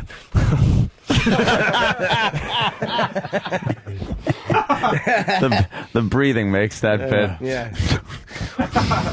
Just fucking all awkward. He was terrible in that read, too. Tribeca Film Festival on Fox. No, I'm not here selling cars. Yeah, I know. But you're also not selling fucking tombstones either. Fucking ship her up a little idiot. Yeah, somewhere in between, please. Jesus, you're selling something. Yeah, SkiColoradoNow.com. Here is your line of the day. Here comes line of the day. Line of the day.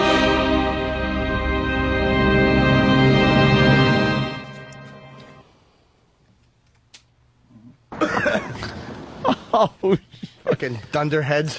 What a fucking... Run! It is Pete Rose!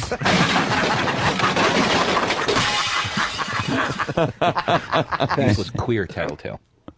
Oh, hey. New little ending clip. I'm glad we got a new one. Yeah, you didn't like the old one? Oh, fuck no.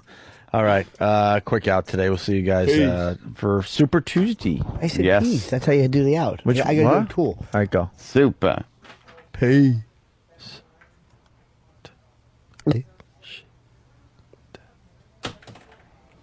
What? Peace.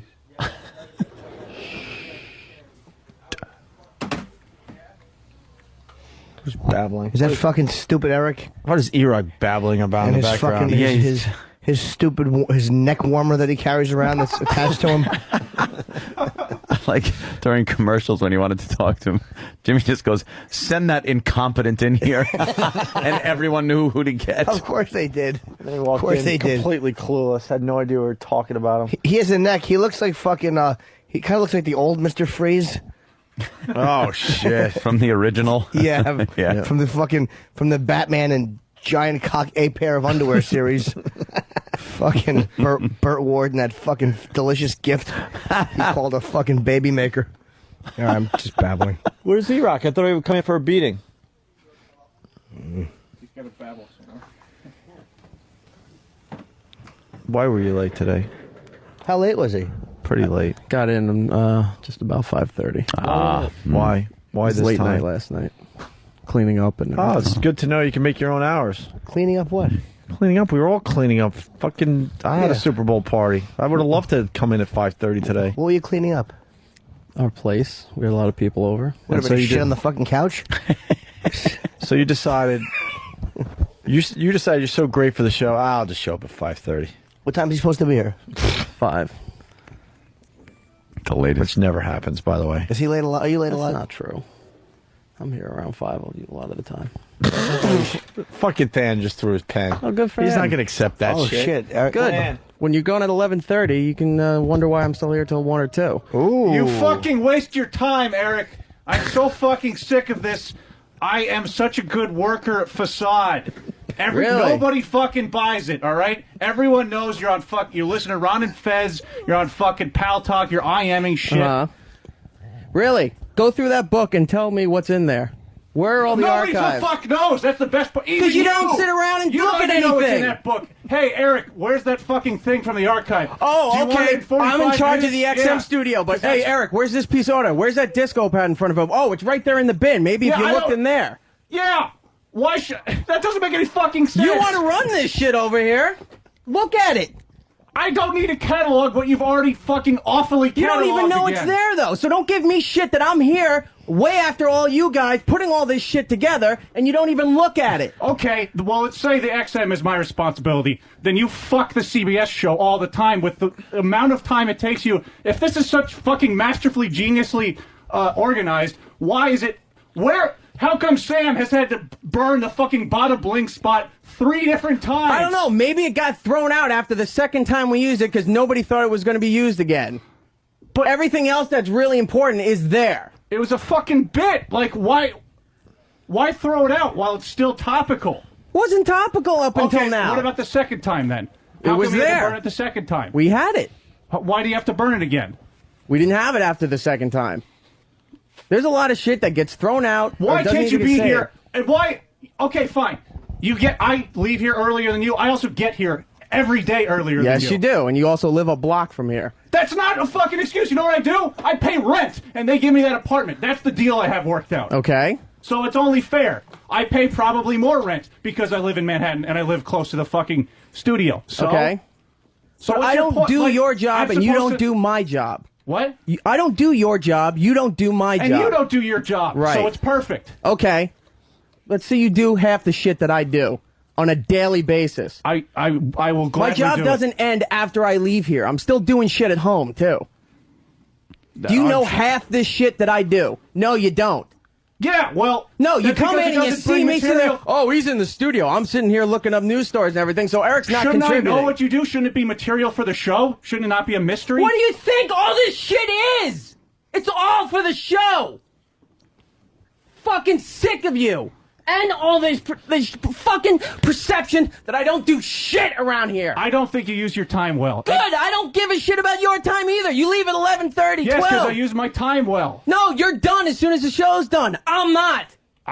So because I don't have to come in early like you do to do half the shit that you do because it's not my job. Yeah. Okay. So because I'm not doing your job means, I'm not doing the shit that I'm supposed to be responsible I'm sure for. you're doing it, but your job is to get here at 5. End of story. Okay. I'm sorry. I don't care what you have to do. If it's unfair because I have to do less work, then fucking take it up with somebody. But that doesn't mean because you have to do more work that you get to show up late. I'm sorry. No, it That's doesn't not mean. true. Today was not an excuse. It was a late night. But I it got up happens all late. the time. There's been several times over the past 3 weeks where they've been like, hey, can we cut that up from yesterday's show? And I go in and fucking Pat Duffy is sitting where you are. The interns are beating you to work. Okay. That is the issue at hand. What is your defense to saying you are not punctual in the least? What doesn't get done? What doesn't get done that is needed there? It doesn't what? No. What doesn't get done that's needed show there? audio does not get pulled. Somebody else has to do it. Derek has to do it. Show audio that has to get pulled, like daily news shit? No, like the fucking stuff from yesterday's show that we want on today's show. There's been several times when Ope's like, hey, we should replay that because it was funny, and you haven't been around. And then I have to wait till you're around for you to do your job. Okay, and first I'm hearing of that, but all right.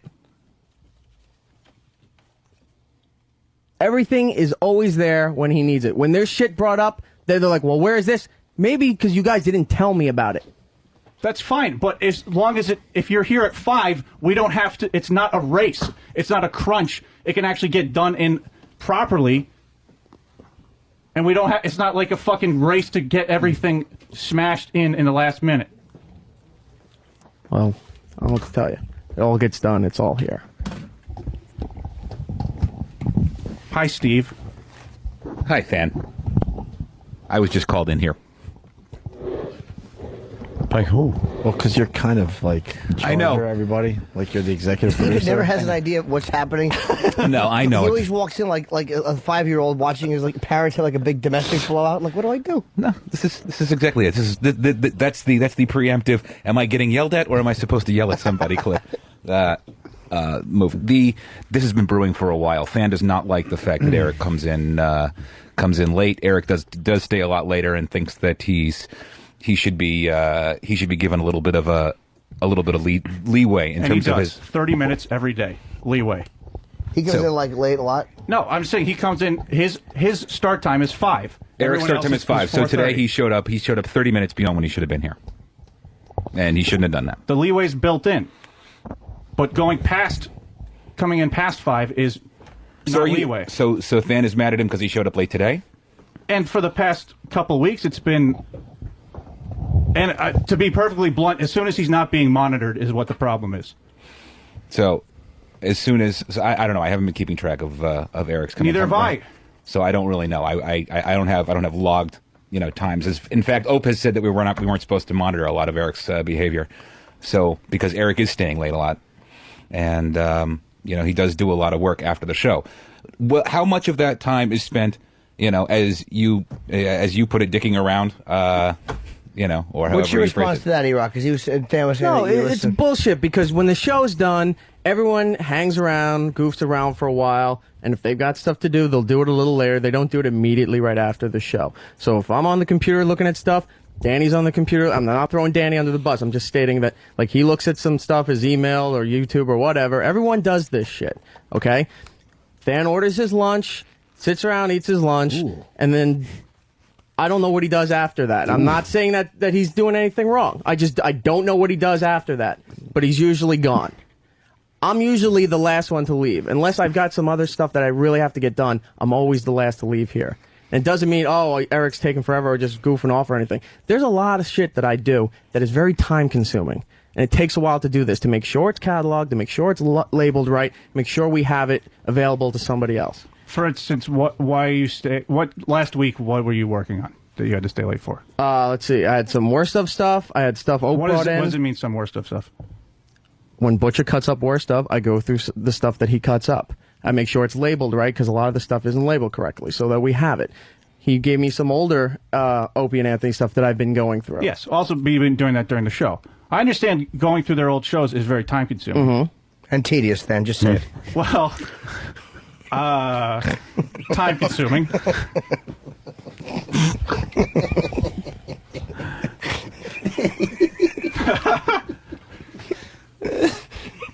All right, cool. We got to 11. Thanks, guys. Can I ask before we go? I have 23 more seconds of anger if you want to.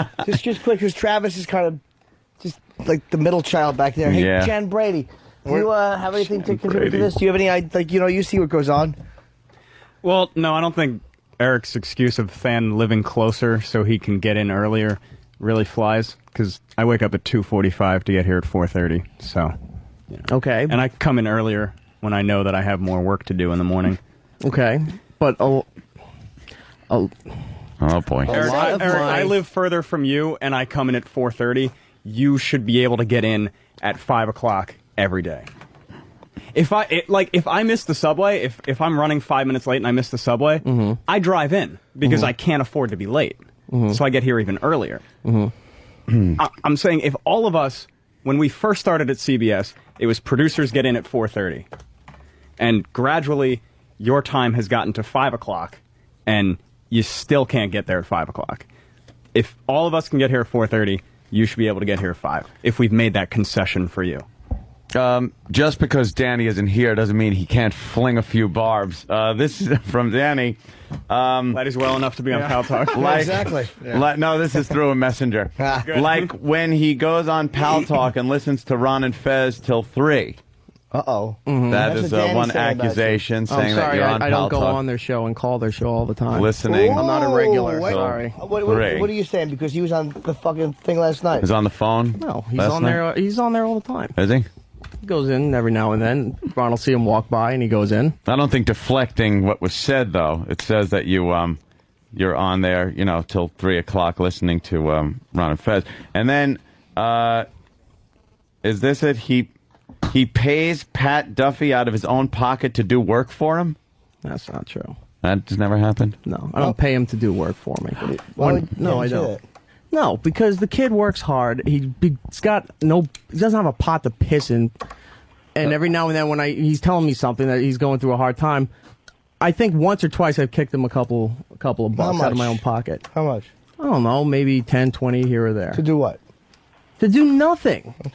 Oh, so Pat Duffy does nothing? It's good outsourcing. No, I don't. Good outsourcing. Who's on the phone? Is this Danny? Yeah, Eric. Are you there? Hold on, he's got to get his He's got to headphones put his on. headphones on. He didn't realize he was on the air the last half hour. Jesus.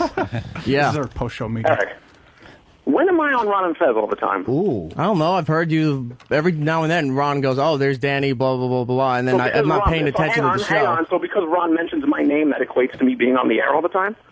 I don't know. You're in sometime. I'm never on Ron and Fez, Eric. Okay. I'm never on Ron and Fez. Okay. And look, and not for nothing, but you know what? You do sit around in the office, and it just kind of seems like you're sitting there on cam doing nothing for most of the time. Okay. I'm not saying that you don't work, Eric. I'm just saying that maybe you're here.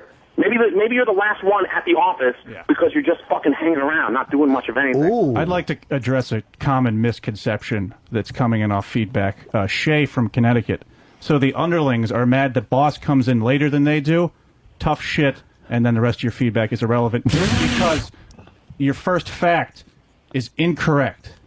They're not upset that the boss comes in later. He's They not don't the mind boss, that. Tim, is what I'm Steve's saying. the boss. Misinterpreted. Eric, look, I'm really trying. I'm not trying to shit on you, but you fucking, you brought my name into it, so now I wasn't shitting on you either. I used you as an example of how. No, I'm not yelling at you, dude. I just brought you up as an example of what people do in the office after the show. It was not shitting on you, and I stated that. Well, how about why don't you bring up the fucking the actual work that gets done? If I'm waiting for for some shit to mix down or whatever, yeah, I'm gonna check my fucking email. Danny, I wasn't throwing you under the bus. Hang on, you sitting on the bleachers with fucking Happy Typing Girl for 3 hours, and then the next day going, oh, it was super late yesterday. Ooh. That kind of fucking it's dumb, it's stupid. That sounds like a throw That's under an the bus. exaggeration too. No, it's not. Yeah, it is. No, it isn't. 3 hours sitting on the bleachers watching Ron and Fez doing nothing while I'm here. All right, it was 2. There's been time. I'm not saying that you do that every day, Eric, but there have been times. All right, where this I is noticed another that. thing that keeps getting come up to. If I do anything, Because then these arguments start, and you're always the first one to be, oh well, I'm here later than any of you guys. It's well, yeah, you are, but it's because of that. It's because you're just hanging out. And we're not saying that's bad. I'm not saying that you're not allowed to hang out. That's fine, but don't pretend like you're fucking, it's crunch time for you until 3 p.m. No, you think because I'm later, I stay here later than everybody else. If you see me talking to somebody, or if I'm doing something other than sitting at that desk in that office, oh, Eric does no work. But nobody bothers to see what the fuck did I actually do around here. There's video of you sleeping. Yeah. That's not part of your There's not footage of other people here sleeping. We're not too. talking about other people, Eric. I'm Those not people directing that are- at you. Wow. How did he turn that comment around real quick? I'm Mr. Marshall. I wasn't talking about you, Mr. Marshall. Exactly. Who else has been sleeping? Oh, you mean Poe, okay. And there's been other people. Who? Who? The intern, who? There's been interns or other show people. All right, so... What other now show what? people? Not on this show. So now Well, then what show? On this Someone on show. Bubba the Love Sponge? And Punt. Was he sleeping? Boy, we all ran out of steam quick. What's going on here? Come on, E-Rock, respond. You got some... Well, I already have. Like, I don't know what else you want me to say here. Do you want somebody just to stand... and just see every little piece of work that I do on a daily basis? That's bullshit, because nobody else gets treated like that. Bill K from Philly. Hey, Ope, wait a second. Danny did not even come in today because he was drunk last night. He should not be talking. Jesus. Danny should be very quiet right now. If that was the truth, it would hurt. See, we got off the main issue here. Which is the what, main Foster issue. Brooks on the phone? Oh, Jesus Christ. Well, Eric, the main issue is the fact that Eric is habitually late. Regardless if you stay later. Like, I know that I've had certain jobs in the past where I had to be somewhere at a certain time. And if I was late, it didn't matter if I stayed later. The start time is a certain time, and, for some reason you have an inability to show up on time and everyone's for your supposed job. to be there at 4:30, but somewhere along the line, E-Rock's time was moved to 5, and he can't even do that. And now it's 5:30. It's going to be, you're going to be working for the afternoon drive team. And I just don't know how, I think as can the make it boss, in. E-Rock should maybe just fire somebody and bring in like someone that will be more compliant. I'm gonna to his needs. I'm going to put a chart up on my MySpace page that has some arrows and names. Well, there's a lot of confusion. In the Yes, correct E-Rock's position. got the big gig, and he's in charge of a lot of people around here. But Who are you in charge of, E-Rock? I think Sam and Travis, and that's about it. That's the only ones I'm above. Same, Eric. Well, he's pointing at it. Absolutely not in charge of me. We are both producers. Yes. We are both in charge of Sam. Oh, then that's his fault, because he's And pointing Sam's at the you boss and of him. us. And Sam is such a smart ass He's that a you good boss. can't even get Wait, the one only over one you're on in him. charge of is Sam? You're half in charge We're of all Sam? in charge of Sam, pretty much. Sam's your Poor whipping Sam. boy? Poor Sam. Sam's just waving. Yeah, everyone else is on equal footing, I guess, huh? No. Yeah. That No, promotion- no. Sam's promotion. Okay, it's you. Sweet.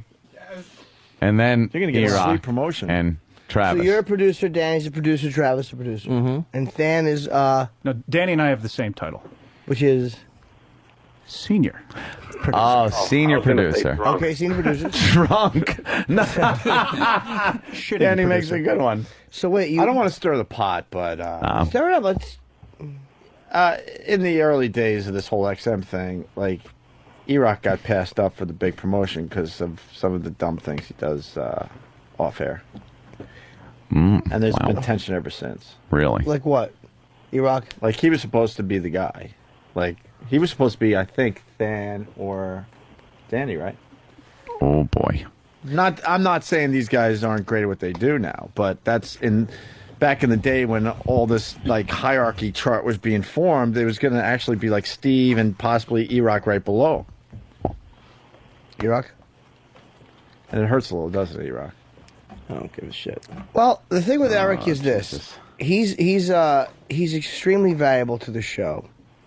We tolerate sometimes. We all have imperfections. Eric happens to have some of them, but he's very, very valuable to the show because what he brings on the air, which is a lot of fat jokes, but just the mistakes, and he's like Steve. He's like a fucking 30-dimensional guy. You can't not be interested in him. Thank you, Jim. You know, I mean, we all understand where Eric wants to put his penis at night. With you, we're not 100% sure. But I'm saying that's E-Rock to me is very valuable. Eric, why is it that you just can't make it in every day at the same time? Like, I don't... Because you got to catch up on, Raw from the night before. Ooh. He really hit you right there. There's really no reason. You can't just say because I'm tired or... E-Rock, I would love to show up at 5:45 every day. That would rule. It does, believe me. It'd be great. Just ask Jimmy. You mean you're early, Jimmy? Dude, if I walk in and I don't hear ecstasy, I'm like, you're going to be happy. When Jimmy shows up at 5:45, we're all like, wow, he's early today. But I don't like to talk before the show. I kind of like to hang out, read the paper. Like I always want the conversation. Like whatever you guys are doing, you'll do during the first break, and that's cool. And if I chime in, I chime in. But I never want to know what's being said. It's just a thing with me. I don't like to. And I like to sleep later. Yes. I wish I could. Is that it? You like to sleep a little later? I wish I could put in those terms so I could show up at 5 to 6. Honest to God, if I could go to bed. That would rule. Yeah, but you gotta realize I can't go to bed. I can't go to bed before 1 o'clock. I won't sleep. I mean, for 17 years, my clock has been wired one way. You're crazy. That's the only way I can do it. So why not 5 o'clock? I really don't have a... I was even your biggest supporter because I'm like, all right, leave E-Rock alone. Stop keeping track of when he gets here. It was on the prep sheet every morning. And I said, enough, guys. You made your point. And then I had a private talk with E-Rock. I'm like, you're giving these guys ammunition. So why don't you fucking just show up at 5 and it'll shut these guys up. And then... You showed up at 5 for maybe 2 days in a row, and then slowly but surely went right back to I thought you were fucking say a being week, late. 2 weeks, No, 2 days, a couple days, maybe a week. And I'm like, you know what? You're on your own. Let these guys beat the shit out of you because you do it to yourself. You give them way too much ammunition. Do you say your alarm and everything, and then you just shut it off? What? Well, then what happens? No, I have 2 alarms. Take me through the morning. Okay, I have 2 alarms. I have an electronic alarm, and I have a wind-up, annoying alarm thing that's on a dresser away from the bed. I'll get up, I'll turn the alarm off, and sometimes you're just kind of sitting there where it's like it's really difficult to just get forward. I know. It's called getting up for work. It sucks. Yeah. No one likes to do it. But you're up at that point. You're standing. Wait, but it's difficult. What's more difficult, that or eating a salad? That's not even right. I eat salads. Well, now, E-Rock, do you have any? Because the guys are all kind of giving you the business here. The business, language. You responded to Thammy. Do you have a response? You can't just sit and take it. You got to respond with and defend yourself like you have been. I get defensive when it comes to people thinking they know what I do or know what I don't do as far as this job is concerned. Well, Danny was saying basically, Danny, if I could paraphrase, that you were basically parked on your fanny talking with Happy Typing Girl, who's just a babbler, as we all know, for 3 hours. How often is she here? You're yelling at me. I don't know. Tell Danny. Eric, I didn't say that it happens every day. And in Eric's defense, I'm sure that I pay more attention to the times where he's just kind of loafing around than I do the times where he's actually getting something done. Let's say. Ooh. So of course I'm going to pay more attention to when he's just on Pal Talk. But it just seems like there's more of those times than, you know, other times when, and, you know, I don't know what you do at home, so I can't, I'm not around for that. But from what I notice sometimes at the office, that's, you know, I call him like I see him, and that's what I see a lot of times. Okay. I see him online going through shit videos and different type of tattoos and all that other stuff. Sadly, I never that's what complain Danny about does any of for the that. show. He's found some very good stuff going through videos. I mean, some of the most classic sound clips have come from, you know, shit videos, and other things. But Chocolate actually, Rain. Yeah, I don't think he appreciates like looking at shit You know. videos. I think he's doing it for Some the show. people do. that's not necessarily. I wouldn't give him that much credit. A good shit video can be pretty entertaining. It can be. But Eric, if I am, you know, fucking around and not doing much of anything, it's because my work for the day is pretty much done. Like the replay's done, everything's taken care of, and then, you know, that's my time to, you know, do whatever the fuck I feel like doing until I get out of there. But I don't pretend the next day that I was working my balls off yesterday until 2:00. You know, I don't say that. And whereas I believe that you do. Time management. E-Rock. A little time management. Like, is there anything that you think the other guys should be doing? Because you obviously do a lot of archiving and stuff. Get up off the deck, kid. What are you doing? You're laying there like you're a beaten man. No, it's just, the stuff that I do. Nobody really. You obviously feel like you're the backbone of the show, so you know. Let's get some constructive Like stuff to done Travis. here. Wherever, I don't know where she went, but he's around somewhere. What do you think Travis could be doing to help you out a little bit? Why don't you fucking speak Travis, up? I've already taken enough of Eric's responsibilities. I don't need any more. Ooh. What's that mean? What are you giving me shit for? I'm not giving you anything. Letting him know. Sam and I had to take over your responsibilities on some things. into this. Ooh. Sam, you're the biggest douche I've ever seen. Wait, hold on. What do you mean, Travis? What do you mean? I'm not sure what you mean. It was also they gave them they do worst of the week for the weekend. He does one half of the show. He does the other half of the show.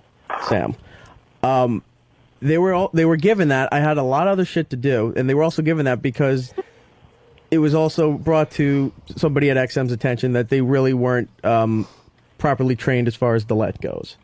The system that we use. Okay, so basically, you're saying that you took his responsibility, but you're basically saying that they kind of weren't kind of good at what that. No, I'm not. Delete. No, they were not doing anything wrong. They were just. We were told that they needed to be brought up to speed as far as delete goes, and that was one of the things that was given to them. I'm sorry, Eric. I was told something differently. So. By the way, Booby Man from Brooklyn, right? Shouldn't Danny be shitting or drinking right now? Says I'm not. I will never disagree. Eric does a lot of work for the show. I don't think anyone is saying differently. He just has terrible time management. Which bothers everybody, because we're all tired. We all want to sleep in. Every day. God damn, do I want to sleep in. Every fucking day. Yeah. And no one gives a shit about all the stuff you are doing for the show because they get frustrated that you're not there in time. You know? Does it make it harder, Than? Like, is there stuff that the show might? And I don't know this because I'm obviously not here. I'm here after all you guys. So, is there anything that the show might need that would be easier if our own young Eric was here on time to organize? Because you said before about a race. Well, yes. For instance, today, Ope wanted clips of him making his Patriots predictions. Because I knew we were going to talk about the sports curse. Yes. Yeah. You know, Opie might tell me this at 5:15, and then I go in and ask Eric, "Can you have this cut up?" And being his boss and all. Well, that's kind I mean, okay, the chart doesn't lie. All right, something bothers All right, here's what you don't know. I had already talked with Steve, who had informed me that these needed to be done. I said they will be taken care of, and they were done when you came in. Yeah, you talked to him on the phone at 5:30 because you weren't in the office. Oh, that is true. Oops. Oops, wasn't your responsibility. Yes, it is, because what fucking Opie will be like, didn't I tell you to get that ready? And it was cut and ready to go. Everything was set. Okay, I apologize for not celebrating your cramming abilities, Eric. That's my bad. But what if there was another thing? You got this thing done at the right time, but there's sometimes more than one thing. Because there's lots of things on the show.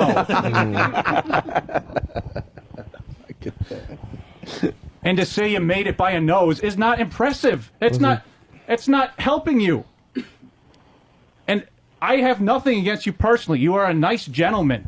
It's the stuff that affects us and the rest of the show that is my only problem with you. Are you crying? And punt. No. So the guys behind the scenes, I thought you guys were like a well-oiled machine. You all got along. Like, who doesn't like who? I don't like Fan at all. He was cunt. Why are you looking at me? I'm just asking, who doesn't like who? I thought you guys all got along, and I assumed that you all piled up on E-Rock. But is there other tension between the guys? E-Rock, you would see it. E-Rock, who doesn't like who? I don't know. This, I thought we had cleared a lot of this shit up. Apparently, we did, and then you heaped more shit in there. Mm-hmm. So there's that. Don't just dismiss my fucking... I'm not dismissing it. Are you habitually late? Habitually, no. A lot? No, but it happens more than everyone else. That was the best case of realize what he was about to say you're ever going to see. So Than thinks you were dismissing his point. I think this all goes back to the the Daily News Lottery thing. Thank you, Bill K. from Philly. No, that I could care less about. Well, you're rich. We all know that. Well, yes, because I live in Manhattan. So yeah, who else doesn't like who? What's going on here, Eric? Come on. It's not my... Just say it. It's not my position to be throwing other people under the bus. Yes, it is. You're not throwing them under the bus. They painted fucking yellow stripes on you, so buses would use you as a speed bump. Long way to go. So why don't you just tell the truth? No. Lately, I haven't heard anything towards me. I've heard towards other people. Who? Danny on the phone there. I've heard other people having problems with Danny. Oh, Jesus. And I've stayed out of everything. Is it after we go home? Who? I'm not doing this. Well, you can't say that and then not say if who. they have a problem with him, they can feel free to step up and voice their opinion on Is it. it? I'll say a name and just say yes or no. Is it Steve?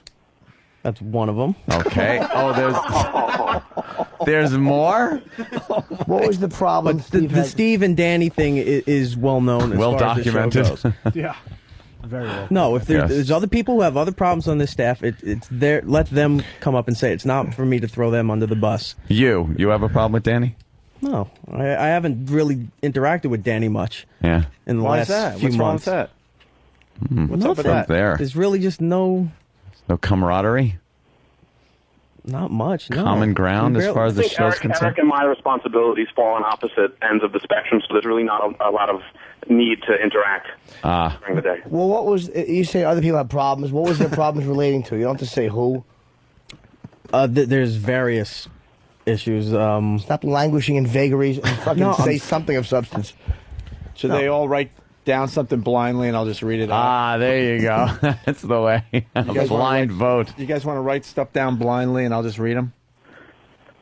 Are we up for that, or is That's or is good. that too destructive? That'll work. I'm just. Oh, Yeah. God. Because it'll definitely stay blind, and you won't spend the rest of the show getting to the bottom of who is saying what about who. Thank you. Just say, Oh, how Than. about just How have about us if we- write down who we don't like and why. It's nail on the head, Than. How about it if we promise just to read blindly some of the issues and then we'll leave? Just the show? blind. We'll just read them and leave. Then it'll just fester behind the scenes. We'll read them and leave. And then let you guys mop this whole mess up. Yeah, exactly. All right, so everybody. So I guess everyone's okay now. I'm not convinced with E-Rock's eyes. E-Rock? I'm fine. You're misunderstood, aren't you? I think you have a time management problem myself, if you want to get into it. I think you're very valuable to the show, but I think you waste way too many hours on dumb stuff. Like, we have a guy that said you called him in the middle of the night just to make sure Jim Norton had his, he had tickets for the New Year's Eve show or something. No, they were all called at 6 p.m. This guy says it was the middle of the night. Yeah, good for him. Oh. Maybe it was 6 p.m. here, but it was Well, maybe midnight if the in London. promoter had done his job, and instead of me having to call and tell everybody, because since the promoter Well, why never would you told have them- to do that? The promoter, that would have been Kenny. Because I was responsible for getting all their names in the first place, and when the promoter didn't call But them, why I said, was that your responsibility? That's what I'm saying. I think you take on a lot of stuff you It was don't a have to station take giveaway. Yeah, Okay. it was on both sides, Well, we collected the names here, I think, and was the promoter supposed to call them and he didn't? and he never called them. Oh, okay, that's So clear, I called Sean. everybody to make sure. Thank you. If they got their information, they didn't. We were on vacation too. So what the fuck does that even matter? It's a good point. Tell these guys what you told me privately. Go ahead, E-Rock. I don't know what that was. Go ahead. Go ahead. E-Rock. That private conversation we have. Just bring it up. No. Let's get out in the open. Come on, get out in the open. What are you doing, E-Rock? You know that time we talked. It's cancer if you don't fucking get stuff out. Yeah. It clogs the arteries. Yeah, the mayonnaise isn't doing that. Stop it with the witticisms. Stop with the, Just be serious and I'm done. answer. What's the private conversation? There is no private conversation. I don't think Ope would lie. It's not his nature. Then he recalls it differently because I don't remember a private conversation. Well, Ope does. You The know, boss recalls, you recall. Yeah. Yeah, I'm sure that's not being made up to kill more time. It's 11. We don't need to kill time. What are you It's saying? bonus This time-wasting bag of shit? Is that what you're calling the boss? I don't like it. No. When I first started here. All right, here we go. All right. I could tell Hope was fishing around. I was Eric's subordinate. What? That's the fuck was that about? That was what I call the past. And Eric would show me how to do things because he had more responsibilities I was an intern when I started, and Eric would show me things. Maybe things have changed, but his general MO was to be like, okay, we're going to do this later. And then I'd stop by and he'd be on AIM, or he'd be, on Pal Talk or something. Like, I have seen bad time management on your part, Eric. Ooh. Mm-hmm. I don't mean to interrupt, but Blue Healer from Kentucky, he writes, Danny hasn't flushed once during this entire intervention. Fuck you. I just shit on the phone. You guys didn't even hear it. I was waiting for big laughs, and no one even mentioned it. Yeah, fuck you. Yeah, what are you, pouring fucking soup into the toilet bowl? That old gag? Yeah. I mean, linger longer. Yeah. Or maybe tear down a wall that I didn't want to. All right. Anyway, go ahead, Dan. No, that's it. I mean, So there's tension there because E-Rock was technically your boss when you first started, and now you're his boss. That's got to be very uncomfortable. Yeah, E-Rock. I'm cool with it. Oh, okay. For Eric.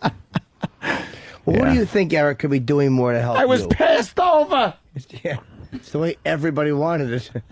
So who do you think? I don't need more help. I'm good. It was a sad day when E-Rock was passed over because it was his gig to lose, and he certainly. You know, it's kind of like the Tom Brady thing. Like, Tom Brady wasn't supposed to lose that Super Bowl. But it happened. And E-Rock was passed up, and I'm not going to lie to you, I was kind of sad, but we had no choice in the matter because he fucked up too many times. What happened, E-Rock? I don't even know this. I don't want to get into it. Well, can you tell me briefly? Because I don't know this stuff. No. You got to tell me. I don't know. I think E-Rock's bummed to this day that he blew a big opportunity. Are you bummed? It's enough to make someone want to kill themselves. I understand that. Oh, my God. I wouldn't go that far. Well, what happened? You got to tell us now. It's out in the open. No. Why? Right. Because it's not a secret. It's a work issue. I wasn't allowed to talk about it. Why? Because that's what I had to sign. You had to sign something? I don't even sign an NDA. He had to sign something? We were talking. I'm not going into it. Come on, E-Rock. Because I didn't have to sign anything. You don't have to go all the way into it. Just briefly so we have an idea. No. But it's already out in the I don't open. have to. We disclose all kinds of stuff on the show. Is it incriminating? No, it's not incriminating, but it got. I don't know, somebody got upset about something that happened. Steve. So, Who got upset? Yeah. It was you that got upset, right? No, it wasn't Steve. I think I know what Eric's talking about, and if it is what he's talking about, then yeah, there's a piece of paper he signed that dictates he can't talk about all right, it. But you can, Steve. Was it? I can't Logan? actually. I can't. You signed the paper? It was just this whole. It was. See now, I hate talking in these vagaries because at one point something happened to Eric, which sort of is related to his being passed over that he can't talk about. What happened to Eric? Somebody mean to him? I mean, what? No. It's not. Not somebody mean to him, but something happened. People are suggesting he got raped in the bathroom. Is that it? Sexual harassment? Oh, E-Rock? What happened to you that was bad? I know it had something to do with sexual harassment, but who was it with? No, it wasn't. It had nothing to do with that. No? Nope. Oh, we just don't want to talk about that? No. What? No.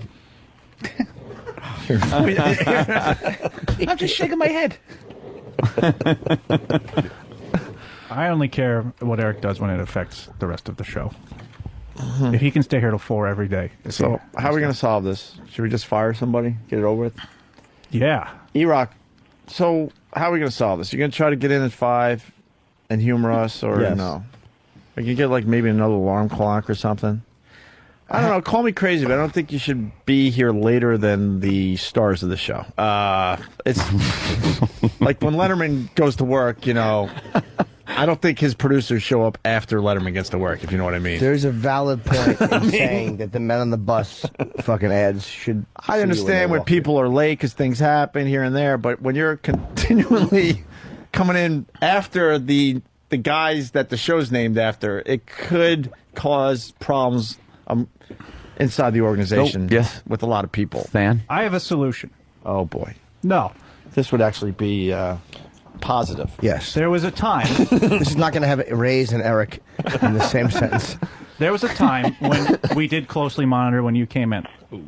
And you did, for a time, when you were getting in trouble for it, a fair job of coming in on time.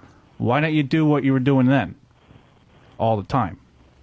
I bet you if we put a little like bucket in the office, and every time you're late, you have to throw a little money in the bucket, you're not going to be late anymore. That's right, nickel. Bucket full of nickels, then we'll see. Or we take your, your calories, and for every minute you're late, we take calories away from you. That wouldn't make you happy, now would it? Yeah, but he could just leave it home. Were you sad when Than got the position? You didn't. Honestly.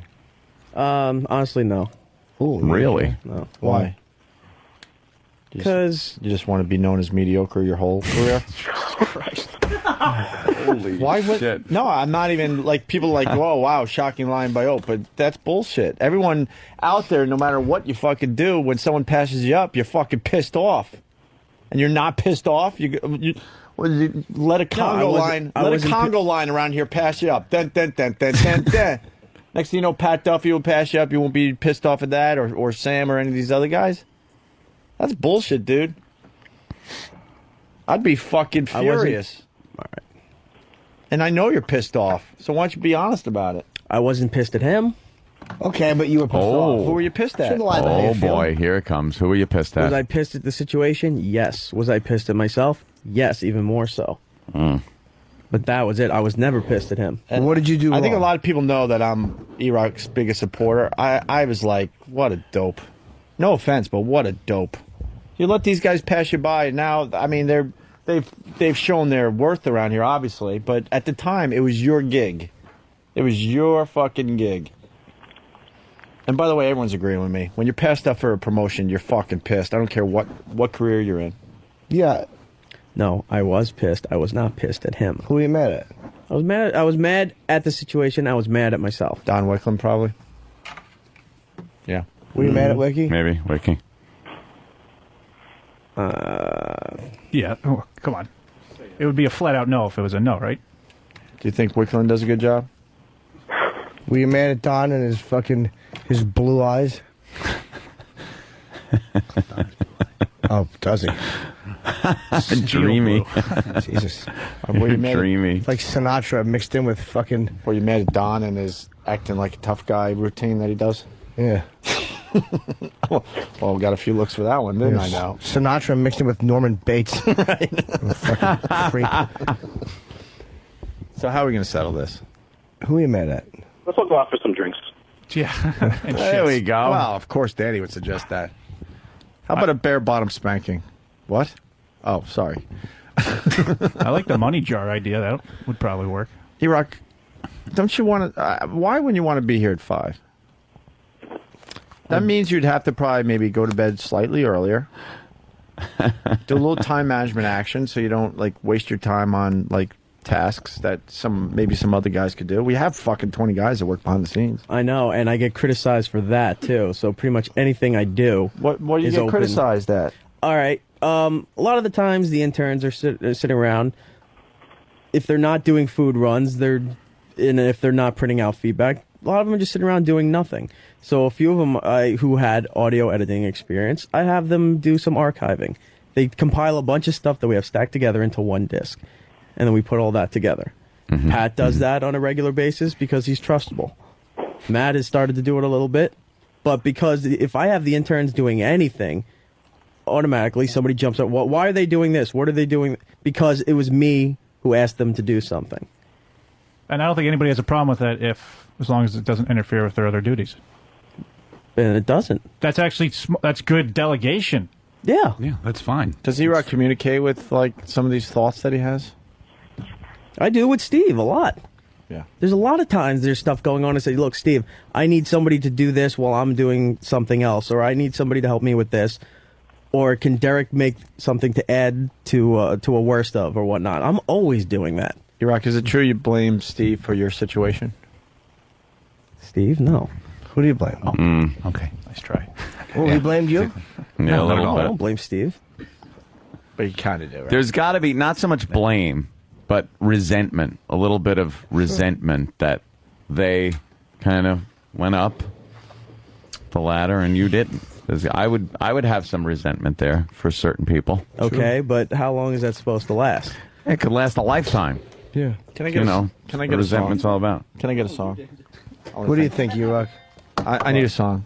Can I get a song? Coke Logic suggested a fine song.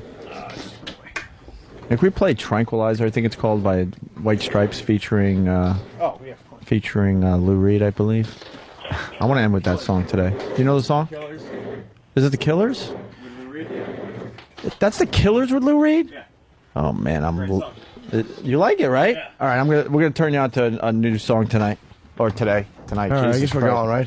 Well, I want to play a little "Everybody Hurts" because Coke Logic suggested it. So, Steve, what's your thing? Oh, you got your headphones on. You got a phone call. Steve, we're Aunt and I and Jimmy. We're gonna hit the road. You clean up this mess, all right? Good luck to you. Before we go, though, thanks. Can we ask E-Rock? I appreciate it. Can we ask E-Rock? Now I wonder why nobody likes me. Because I love Eric. You like teasing him. E-Rock, like, what would you like to do to remedy this situation? What do you feel you're misunderstood with? Like, the guys give you a hard time a lot of times. You're very underrated. What do you think you're being underrated with? You feel like the loner in this organization, don't you? No, not necessarily. Do you have friends? Who's your ally in this whole room? I don't know. Maybe Travis, but Sam, Steve. Wow, you guys actually get along? I thought you guys hated each other. No, Eric and I get along very well. I don't think anyone dislikes Eric as a person, and nobody is saying that he doesn't do a lot of work around here. Maybe I can't hear Danny. Danny says I do, but he's also very fucked up right now. So. No, he was being proposed to by a liquor bottle.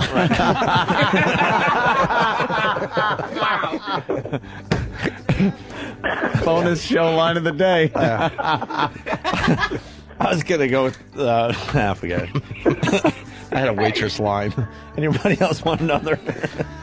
So that's funny. Sorry. I know, but I just fucked it all up. Anyway, so you get along with E-Rock? Yeah, I get along with Eric, sure. And he just has awful time management. You really do, E-Rock. That's like the theme right now. How do you feel that Than treats you? Like your relationship with him is a bit tumultuous. Could you turn up Everybody Hurts? Yeah. This is getting emotional. I'd like to hear your take on that, E-Rock. I don't have a problem with Than personally. Okay. I really don't. All right, how about this? We go around the room. I know what we're getting at. From 1 to 10. Yes, Everybody Hurts, of course. From 1 to 10, grade everybody on if you have a problem with them, okay? That's fair. 1 being you really have you want to fucking punch this person in the face. No, 10 is punch in the face. 10 is punch him in the face. 0 is nothing. 0 is like you get along and, you would almost marry the dude. Yeah, let's go. All right, start with Steve. From 0 to... Hold on, that's a little hard because... No, it's not. That time period has come and gone. Okay, well, let's speak all right, in general let's go terms. back a little bit in general terms. 0 to 10, how would you rate Steve? 10 meaning you want to punch him in the face. Come on. Steve's a 0. Oh. So you want to have sex with him? Wow. Yeah, that's thanks. Good to know that your boss is a non-issue. That's wonderful. How about Sam? Sam ranges from a 3 to 5 depending on the day and the situation. Fuck. Congrats, Sam. Travis? Travis is a 0 because I'm afraid I said he's 0 is hurt. like you want to have sex with a guy. Oh, yeah. You're in, dude. Come on, stop being diplomatic. All right, I'm not being diplomatic, but the time period where no, this is good because he gave Sam a 3 to 5 and these guys 0. So Than. Fan ranges in the 3 to 5, but not for the same reason that Sam ranges in the 3 to 5. I do. Can't believe Sam and I are on the same bullshit, level. Sam. I never do anything. All right, you as soon as they rag on something, you come. I don't know why they're doing that to you. Who gave I don't know what this is all about. I just came in full of it. and saw my friend Than yelling at my friend Eric. Oh, right. And I like wanted to like figure the out. night we went to that wrestling thing, and you told them about, Eric was, because I was in pain from the surgery, that I couldn't eat anything. That's what I told All right, them. yeah. And they made a joke out of it. Okay, then, one, you told them. Yeah. 2, then you came over and you said, look, I got your back. I don't know why they're doing this to you. I tried told to them. ease the pain after pouring salt in a wound. No, I told them that you were in pain and that it was actually kind of hard Yeah, for but me. Sam, when you come and they over made a and you joke give out the of lovey it. eyes, you go, I don't know why they're doing this to you. Yeah. And you put like the hand on the shoulder, Yeah. like you're reaching out. Yeah, It's such bullshit. What? Iraq, just in case you're wondering, too, Sam did come to us with a smile on his face and couldn't wait to give us the info. Of course he did. That is not true. We got to keep it fair here. We got to keep it fair. All right. So So what's the difference between Than and Sam's 3 to 5? No, Sam's 3 to 5 is just he's being a smartass and he's trying to lie to you. It's tact. He's trying to make you feel good, even though he's totally fucking you at that point. I just want you to feel good. Right. So that's Sam's issue. Than, you're saying he plays both sides, kind of like. he's very good at it. He plays his blackness against his whiteness. Yes, to the point. to the point. Punch, what? Yeah. To the point where you just want to punch him. There's many times Steve wants to just grab him by the face and throw him. Keep it on you. Which one, Sam? Sam. Yeah, sure. Sam's a little shit stirrer every once in a while. Yeah. All right. And now we get to. And why is Than different? Admit it. Than is a little different because whether it's work or not work, sometimes he'll come up to you and say something or just give off an impression like he resents or he feels slighted or something, and sometimes I don't get it. Slighted, I'm fucking king shit around here. Okay. Right. And finally, Danny. All right, this is where I say This is the real issue. This is where I say that that time period of where this would be is long past, because Danny and I have said a lot of this stuff. There were a lot of times I just wanted to just cave Danny's head in, or there were times I'm sure that he wanted to do the same to me. Danny, you can't ask Danny a question without him just turning and yelling in your face. And it's not even English. He's just making gibberish or noises. What the fuck? He's describing a mongoloid. Wow. Or an alcoholic. If you ask him for something. So wait, you try Sorry, to Danny, get it was point too and easy. he yell at you. Yeah. Well, it's not even yelling. He just would scream and make weird sounds at you while you're trying to ask. It's like, look, Oak needs to know where this is. A monkey. It's like a monkey. We throw Am I wrong at this? What sounds? Oh, Sam. Oh, see, you're shaking your head yes and then going boy. no. What's you got Sam as an ally on this one? What sounds? No, Danny used to give off an attitude anytime Wait, you know what? you'd I know ask how him to handle something. this, Sam. I mean, imitate Danny. I'm just saying maybe. So that's Danny's reaction to where is something. Well, it depends who's asking him, too. Yeah. Sometimes Iraq's questions are met with more short-tempered answers. Yeah. Yeah. Which it's not even English answering you. He'll sit there and just go like that, and you're like, what the fuck just happened? I gotta say, the chemistry is a little weird here. I think we need a blockbuster trade. Really? I say we go blockbuster trade with Ron and Fez. Blockbuster trade. Well, who would we have to trade off to Everyone alleviate? for Lily. That's what we got to figure out. Blockbuster trade time. Well, it seems that it seems like the common denominator in the friction is Iraq.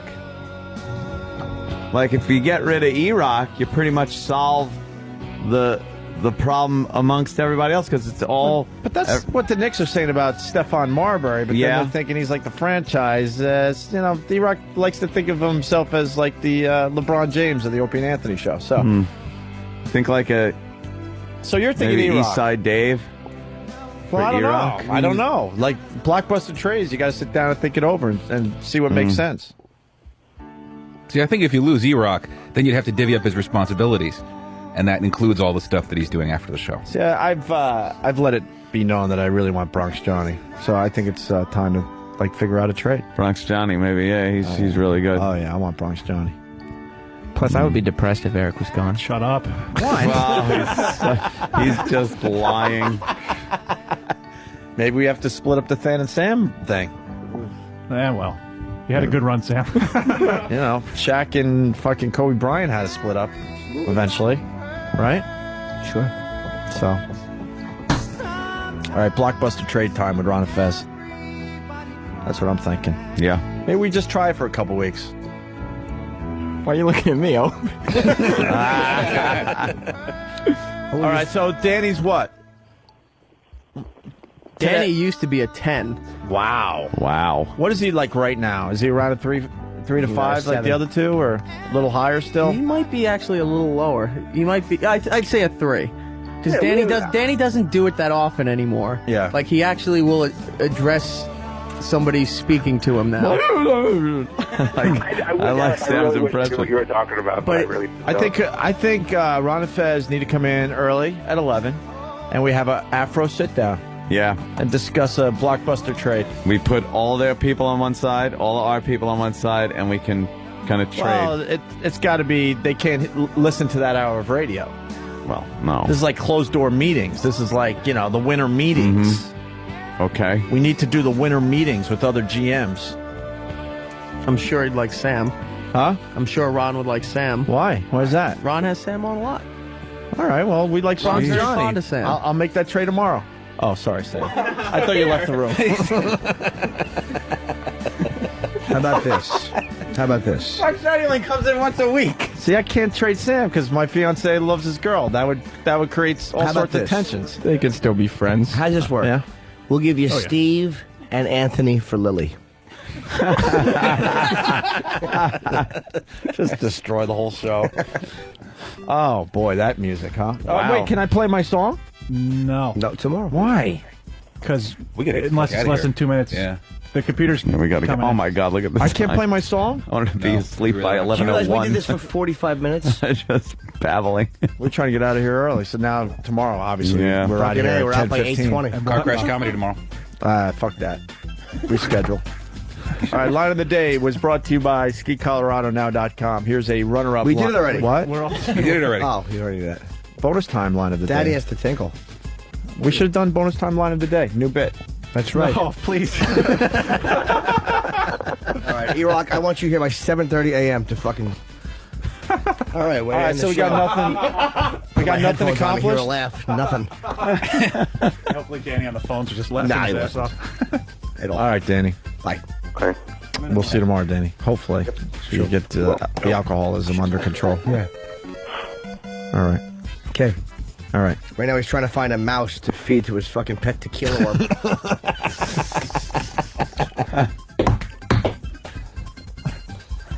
They want Puddle of AIDS wants. He's like, Opie, don't be a ball licker. Trade for Lily. All right. So who do we give out? Who do we give away for Lily? I don't know. Who don't we give away? How about this? Exactly. We'll give you 5 players to be named later for Lily. We'll just have her running around like a mad woman. She'll be the only one that works behind the scenes. Exactly. And all we'll tell her to do is just sit there in a miniskirt and giggle. I want to work. We know. I got some interest in Lily. I got some interest in Bronx Johnny. Bronx Johnny's cool. How about if we can't have Lily? Can we just have one of her scarves that smells like her? We'll give you Travis, Sam, E-Rock, and Than from 8:30 on. And Fez, I have by a the funny way. joke.